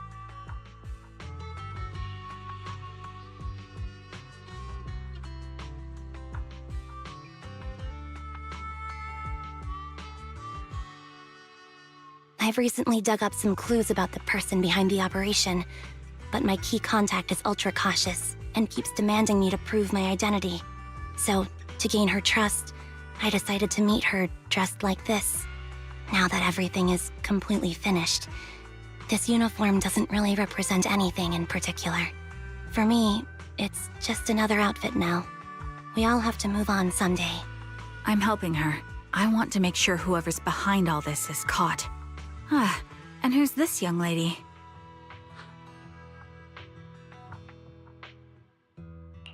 Her name's Vivian. She's my friend. We're here investigating a few things ourselves. Ambi, one of the Cunning Hair's most powerful members. And Trigger, an Opal Squad sniper. It's an honor to make your acquaintance. You know us? Looks like someone's done our homework. Is it because of the proxy? You two are practically celebrities. And because of my work, I've got loads of info when it comes to anyone with a name around New Eridu. I see. Seems you're handling your work well. Let's prepare to enter the Hollow. Unless you have any further questions, we'll be taking our leave now. You're going into a Hollow? Proxy, you plan on going in like that? Yeah, that's right. I've recovered quite a bit lately, so I don't need any protective equipment in the Hollows.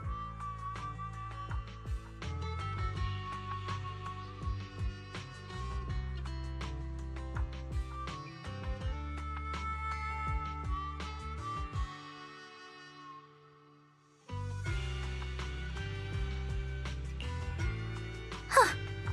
Aren't you that lady from before at the auction? Hello. I didn't expect to see you again, young lady.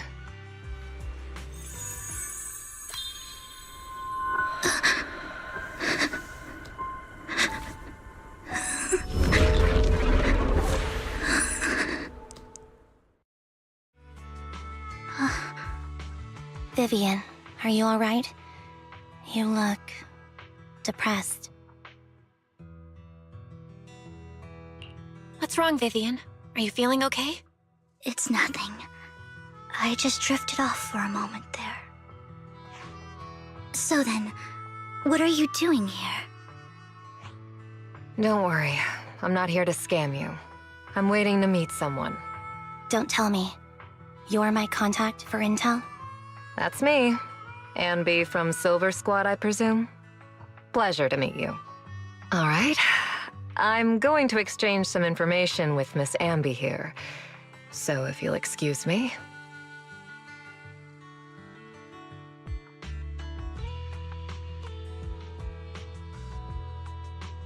You're not looking so good. Everything okay? I can tell you later, but not right now. Okay, that's all the information I got for you. In return, I want you to do something for me. Take me into the Hollow. I left something very valuable inside. I have to find it. Seeing as we were just about to go in ourselves, why not join us? It's fine by me. But didn't you say you were investigating something? It's fine. There's no rush. Right, Master Proxy. Huh? Yeah. There really is no rush. Sure, let's all go together. It'll be safer with more people, and we'll find your missing item more quickly. Thank you.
So, what is it that you all plan to do here?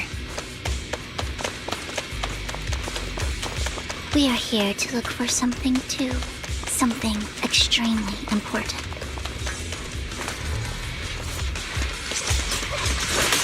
New Eridu's future may well depend on it. Save your strength, Envy. Adjusting for wind.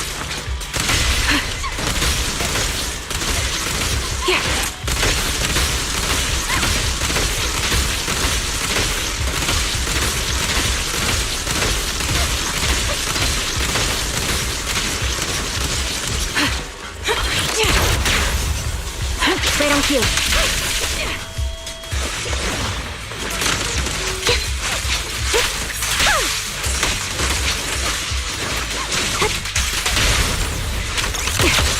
Ether vision activate.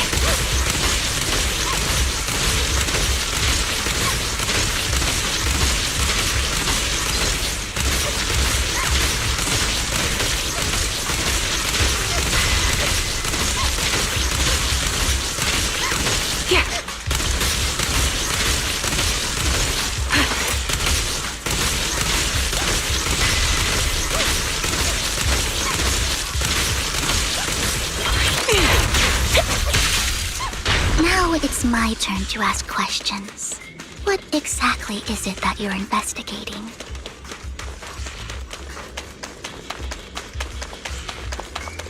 Since you're familiar with the name Silver, then you should know that it shouldn't exist anymore.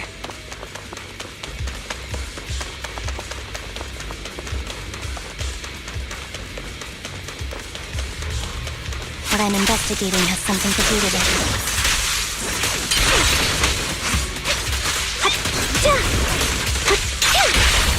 Time to focus. Adjust.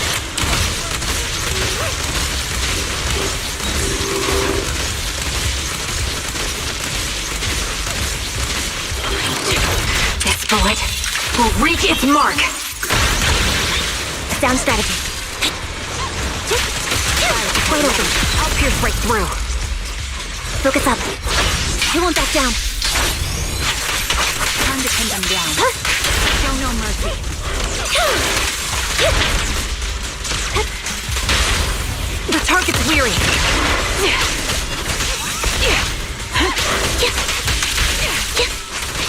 Proxy, let's use that fissure to head to the next location.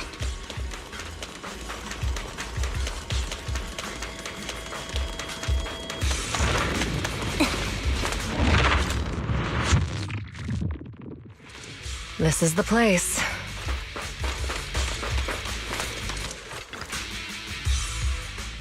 So, what is it that you're looking for?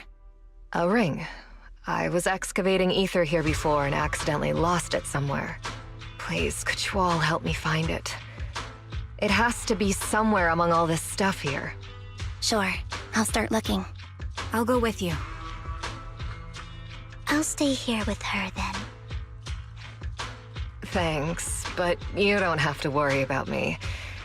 Go ahead and accompany the others. I'm sure it'll be faster that way. And sorry for wasting your time like this. I know it might sound strange, but I'll be so happy if my daughter grows up to be capable like you.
There's leftover food here.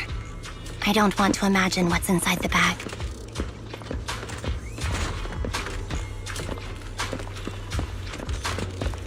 Neither do I.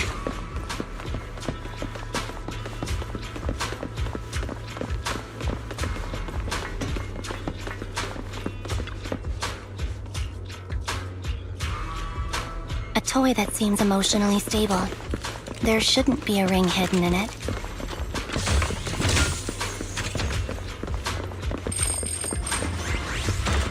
It's pretty cute.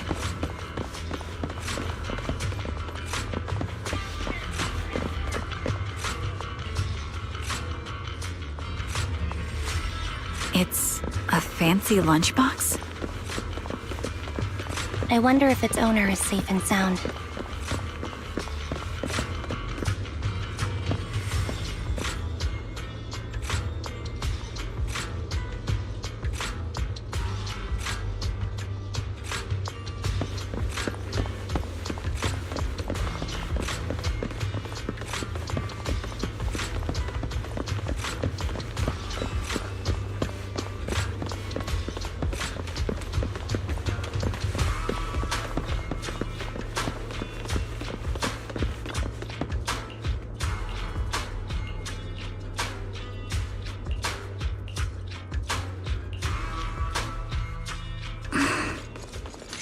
What's wrong, Vivian?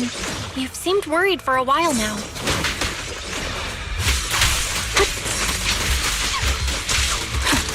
I'm worried about Sienna. Her location should still be safe.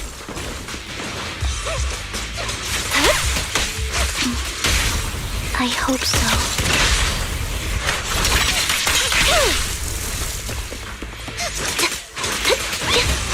Copy. Recalibrating.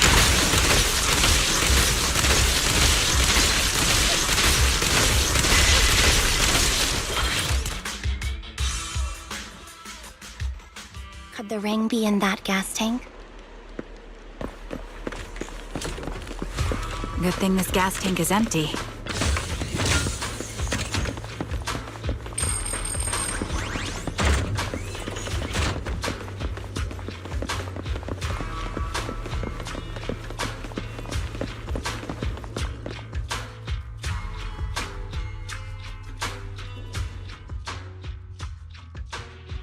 Her vital signs are gone.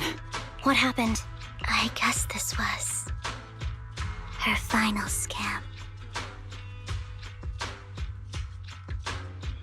There's one thing I must remind you. Your time is running out. I'm not sure how you can tell, but you're right. I'm going to die in here. That's my plan. I'm very sick and don't have much longer. If I try to get treatment, it'll just be a burden on my daughter. So I scam my way through a bunch of physical exams and managed to take out a hollow corruption policy through Ravenlock Insurance. Once some time has passed, could you please take my corrupted body out of the hollow? That will secure a generous compensation package for my daughter. It's only what the Ravenlocks owe me. A pity, yes. But it's the only way I can squeeze it out of them. What makes you think that will help you? I just trust you will. I'm just awfully sorry you had to get involved in this. But it's something I must do. I have to leave something behind for my girl. I have to give her a chance at life. If it's okay, could you also please pass a message to Mira for me? Tell her, don't worry. Even if Mommy's body is corrupted, withers away, and turns to dust, my love for you will always be there. Thank you. You're a good kid.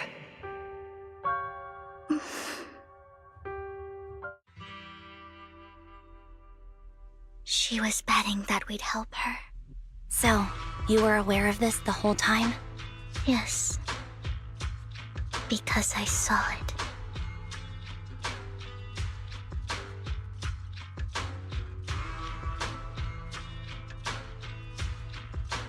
You might not believe me, but I've had this ability to see the future since I was a little girl. But the things I see are always something bad. Plagues, deaths, disasters. That's all I've ever been able to see. It's all that kid's fault! She's seriously jinxed. I always try to avoid her. Otherwise, she'll say something rotten that ends up coming true again. Prophecies, she says. Like she's not the one bringing the bad luck upon us. It wasn't me. I didn't do anything. Sorry. I'm sorry. What good is saying you're sorry? Things like this keep happening every time you open your mouth! How unlucky. She shouldn't be here. Nobody wants her around. If only she would just disappear. I just wanted to warn you all. I'm sorry.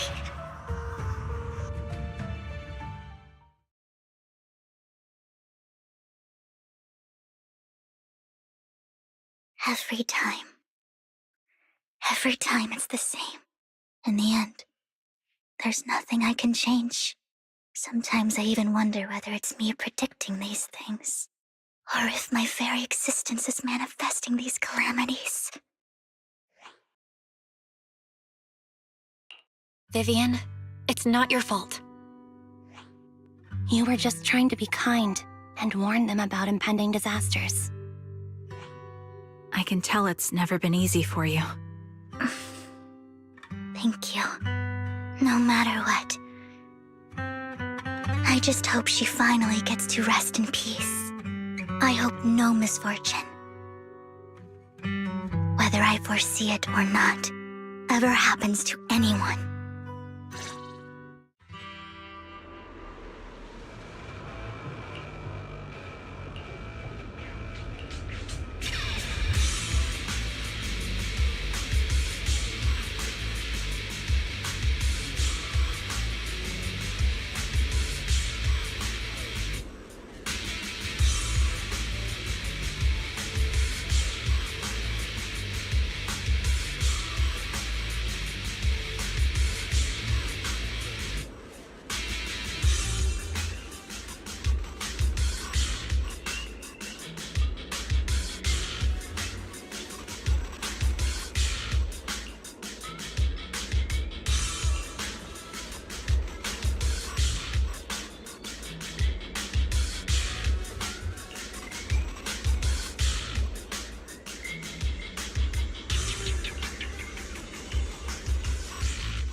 Roxy, do you believe that the future can be changed?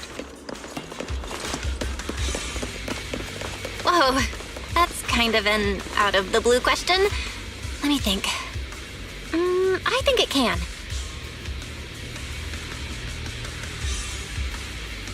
Is that so?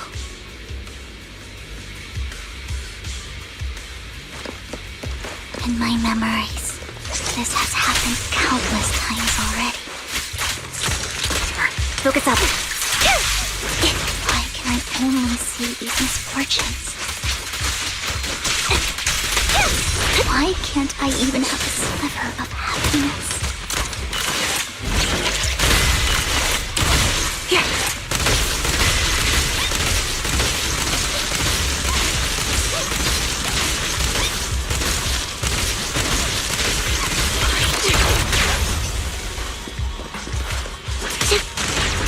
Off balance. Recalibrating. Right on cue.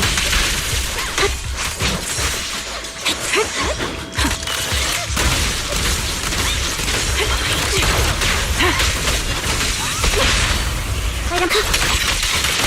Support ready.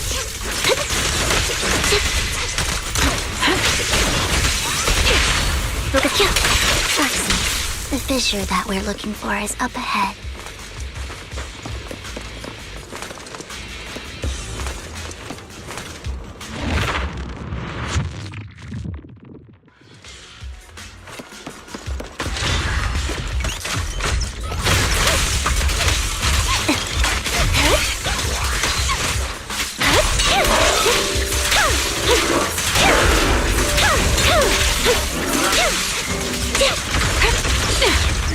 Vanquist Creed.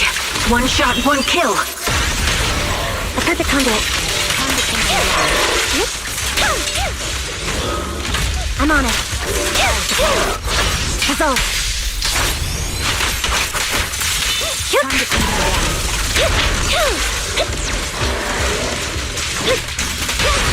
Quick shot. In position.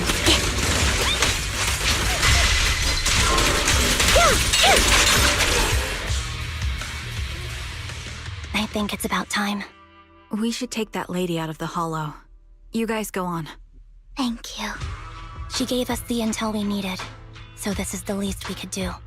I hope everything else goes well for you. Master Proxy, is there anything you'd like to know? You can just ask. I'm curious about your story, Vivian. But we can talk more once you feel ready. Don't worry, I can wait. You're the first person to ever say that to me. I'd be happy to share my story with you. These premonitions I see are not within my control, and they always come to me in a flash, like a flood of images in my mind. Most of the time, I see death, disease, accidents, and disasters. Of course, there are also some non-fatal mutilations. But every time, without exception, they end up happening. And I can never prevent or change them. That's all I have to say about it. If that offends Master Proxy and you don't want to hang out with me anymore, then I can understand.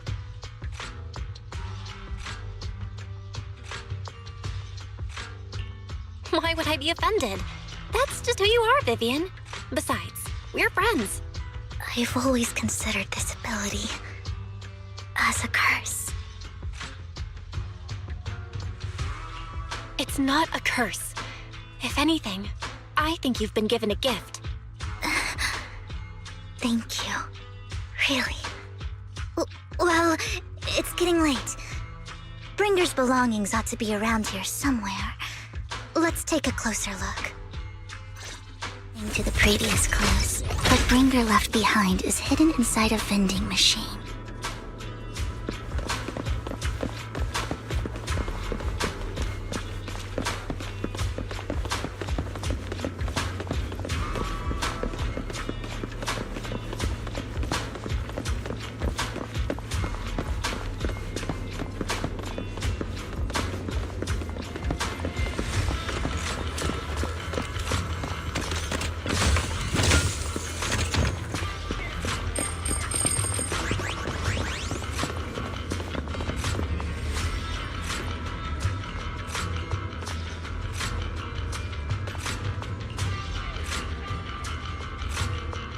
Looks like it isn't in here.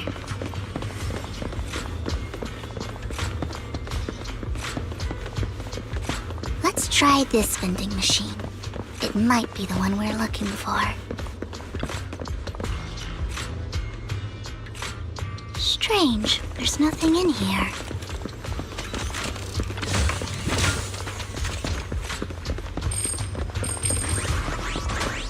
This vending machine looks a little suspicious, too.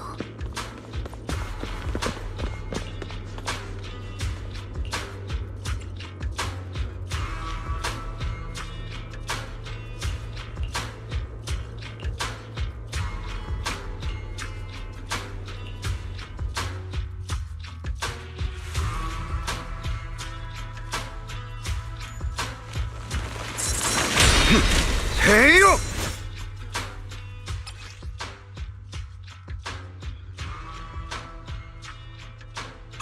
This is it. This notebook is what Bringer left behind. But I don't know what these markings on it mean.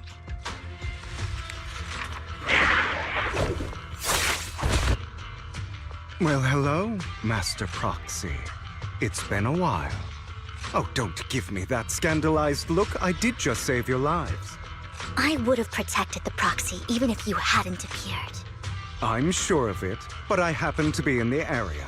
Worry not, dear companion. I have complete confidence in your strength.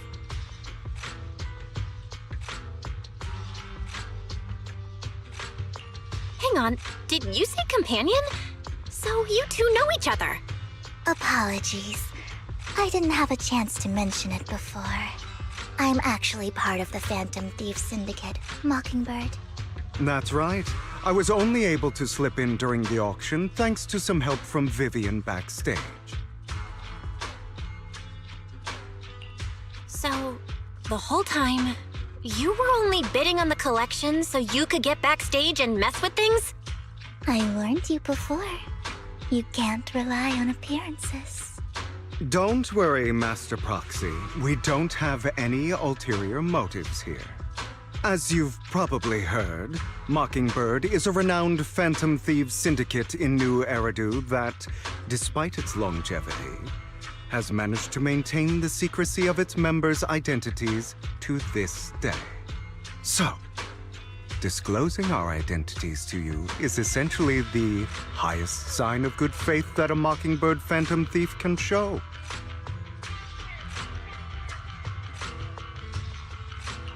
But Lycon said that you're very dangerous and we should be careful. Then I imagine he's also told you about some of our past. And I'm sure you know that in a complex situation like ours, you shouldn't listen to either side over the other.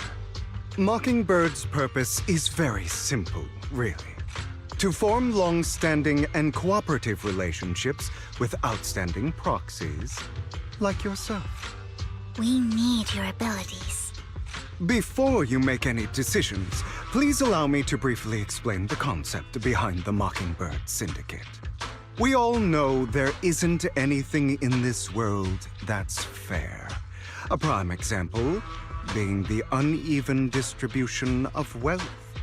People from tops splurge on luxurious collectibles, while the poor have to gamble with their own lives just to get by. Of course, besides wealth, there's also an unequal distribution in this world of happiness and suffering, hope and despair, love and hate. It's all just so unfair. Somebody has to do something to tilt the balance of the scales. And thus Mockingbird was born. We take from those who have far more than they deserve and give it to those who deserve to have more. If you ask me, that's enough to be considered a form of justice. You do have a point. I can agree with that. Thank you. I knew if anyone, you'd understand. However, aside from these philosophical considerations, we also have a crisis on our hands to deal with. As you know, the Exaltists are plotting to use the power of sacrifice to launch an attack on all of New Eridu. We can provide you with all the latest intel, just like that notebook you found. Something those pompous housekeepers would never be willing to do. And the most crucial part of this whole game, the sacrifice core, is currently in my possession. I think that makes this a highly competitive deal.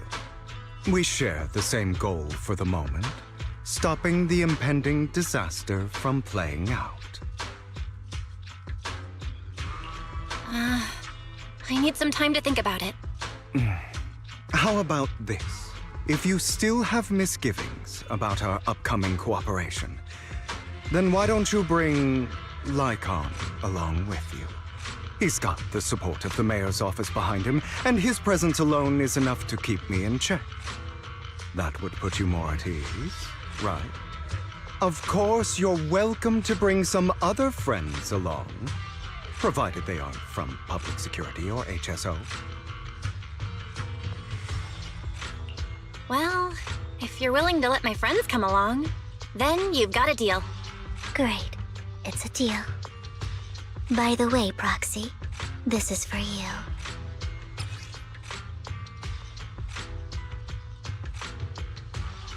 Consider it a souvenir commemorating our first time working together.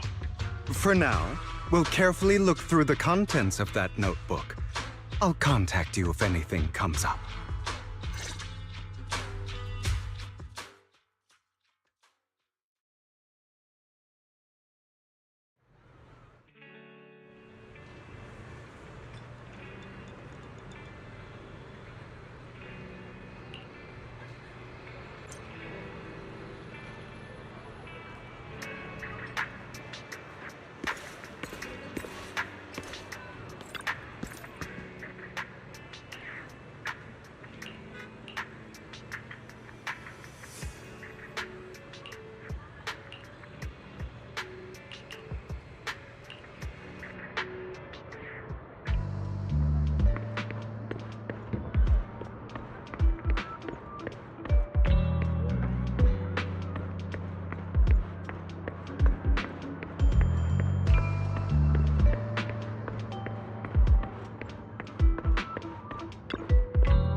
How about it?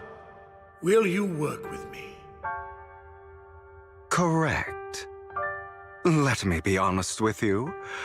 I have the sacrifice core that you're after. I am Mockingbird.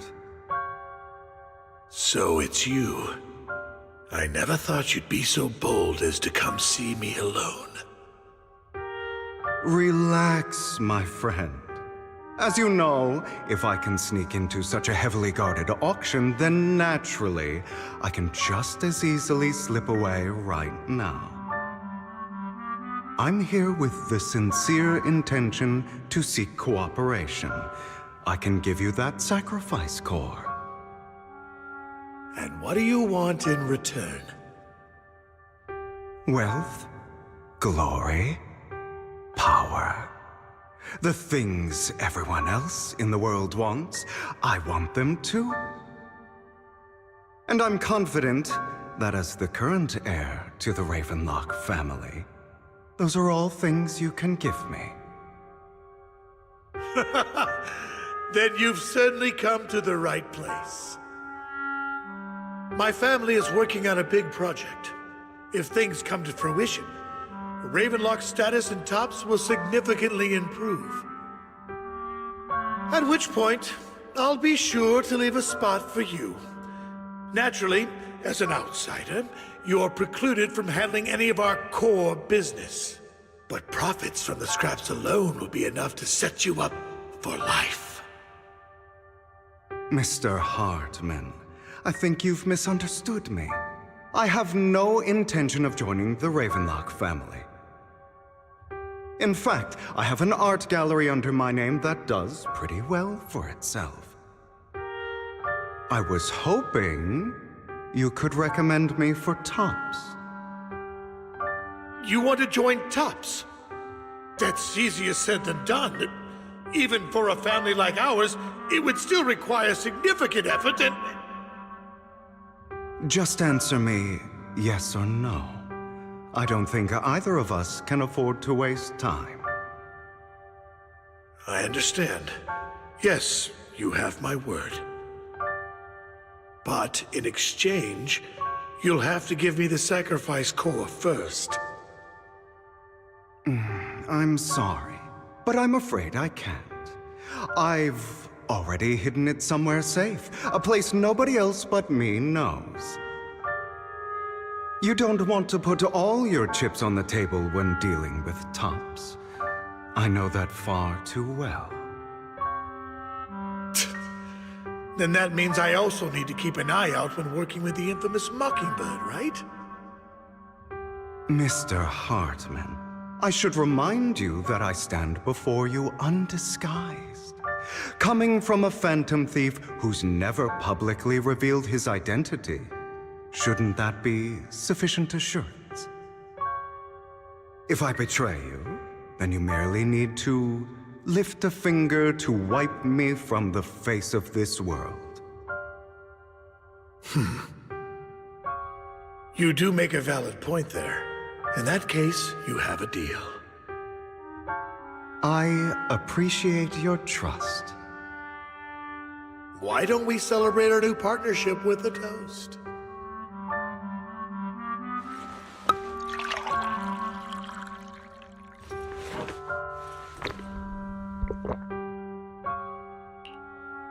Having a drink before undertaking anything important is a family tradition. It's good luck. As an outsider, it's a real honor. By the way, you aren't the only member of your organization, are you?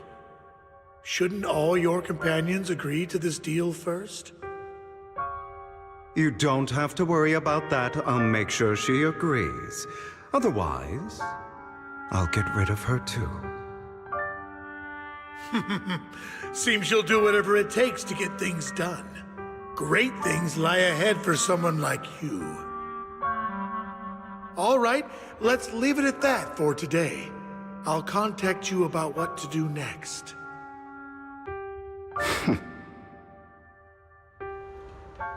That's him! He's the one who killed Serena! She was the only one who was ever any good to him, right? That how he repays her? That's why they say once a mongrel, always a mongrel. Just look into his eyes. Father! We have to punish him! Serena had been ranking ahead of him. Hugo must have poisoned her water so he could pass her. Pure evil. Typical for an impure bloodline. He should have been kicked out ages ago. Hugo, did you do all this? Yes, it was me. I killed her. He admitted it! Father, he must be expelled. He has no right to live under the same roof as us. Why don't we reunite him with Serena then? Nobody would ever know. Hugo, well done. My children, how many times have I told you before? In this world, only the most ruthless, cruel, and unscrupulous of people ever make it to the top. Like Hugo here, who was willing to murder his only true loved one without a second thought. Only someone with the means and the gumption to do that is qualified to be my heir. But I...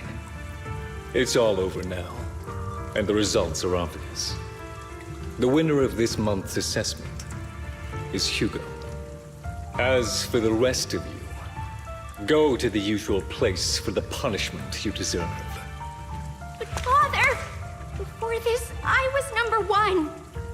As I've told you before, there's only room for one winner in this family. You're still a loser, even if it's by the smallest margin. And there's no reason for a loser to exist. This is all for your own good. Do you understand? Go on now. Receive your punishment for the sake of the family. Yes, I understand. I'm sorry.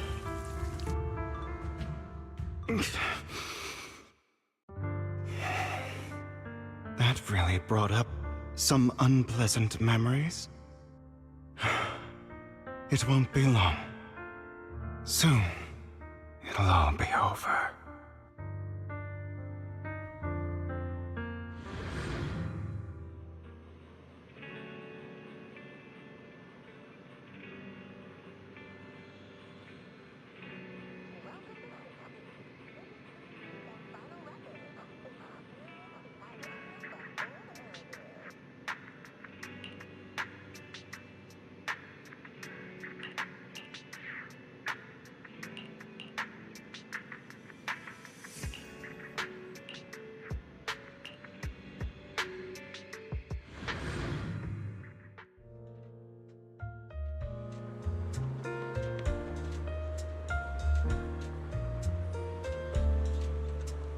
Thank you for escorting me here, Proxy.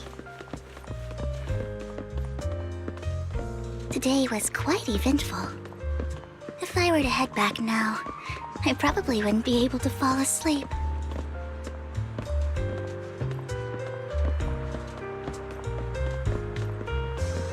You're a child that only brings misfortune. People have been saying that about me for a long time.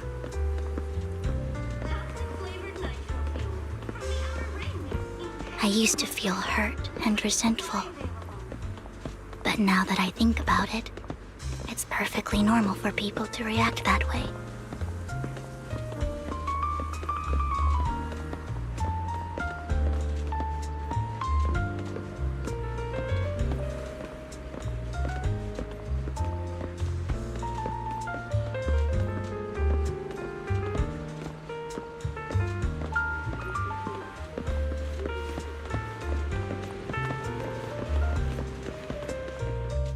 Why do I only predict suffering? If I could predict happy things, joyful things, would people like me a little more? Maybe fate truly is set in stone. Often, I want to help these people avoid their miserable fates.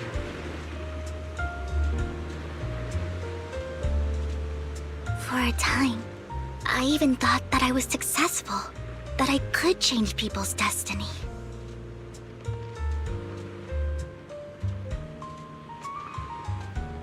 But it was all an illusion. In the end, I couldn't do anything at all.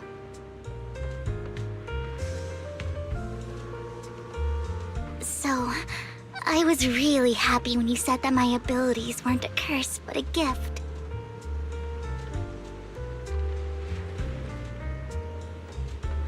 Thank you, Proxy. I'm so glad to have met you. And you're also a fan of Lord Phaethon. It's like we were fated to meet.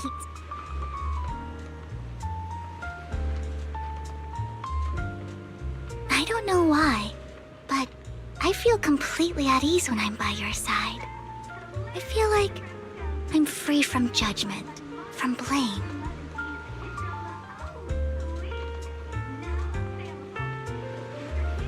Like, I don't need to worry about anything, and can just be my own true self.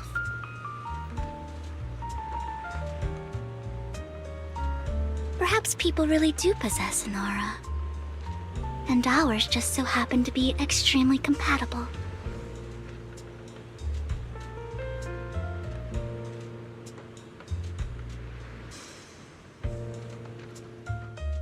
By the way, you asked me before about Hugo.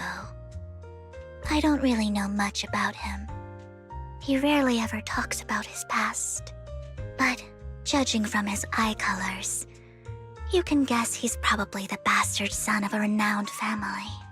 I think his mother was very worried about his different colored eyes, and even wanted to get rid of him at one point. But then his family offered a huge price and bought him off his mother for some reason. And just like that, he moved from a leaky and drafty boarding room to a luxurious mansion. But he's also mentioned that the extravagant home is actually like hell for him. I think it's probably because the family treats him terribly. I digress. He ran away and ended up meeting Lycon and his master. After that, they formed Mockingbird together and experienced a rare period of happiness. Until Lycon's betrayal. So, what's your take on Hugo? I imagine I would still be wandering around now if I had never met him. To me, Hugo is just like an older brother.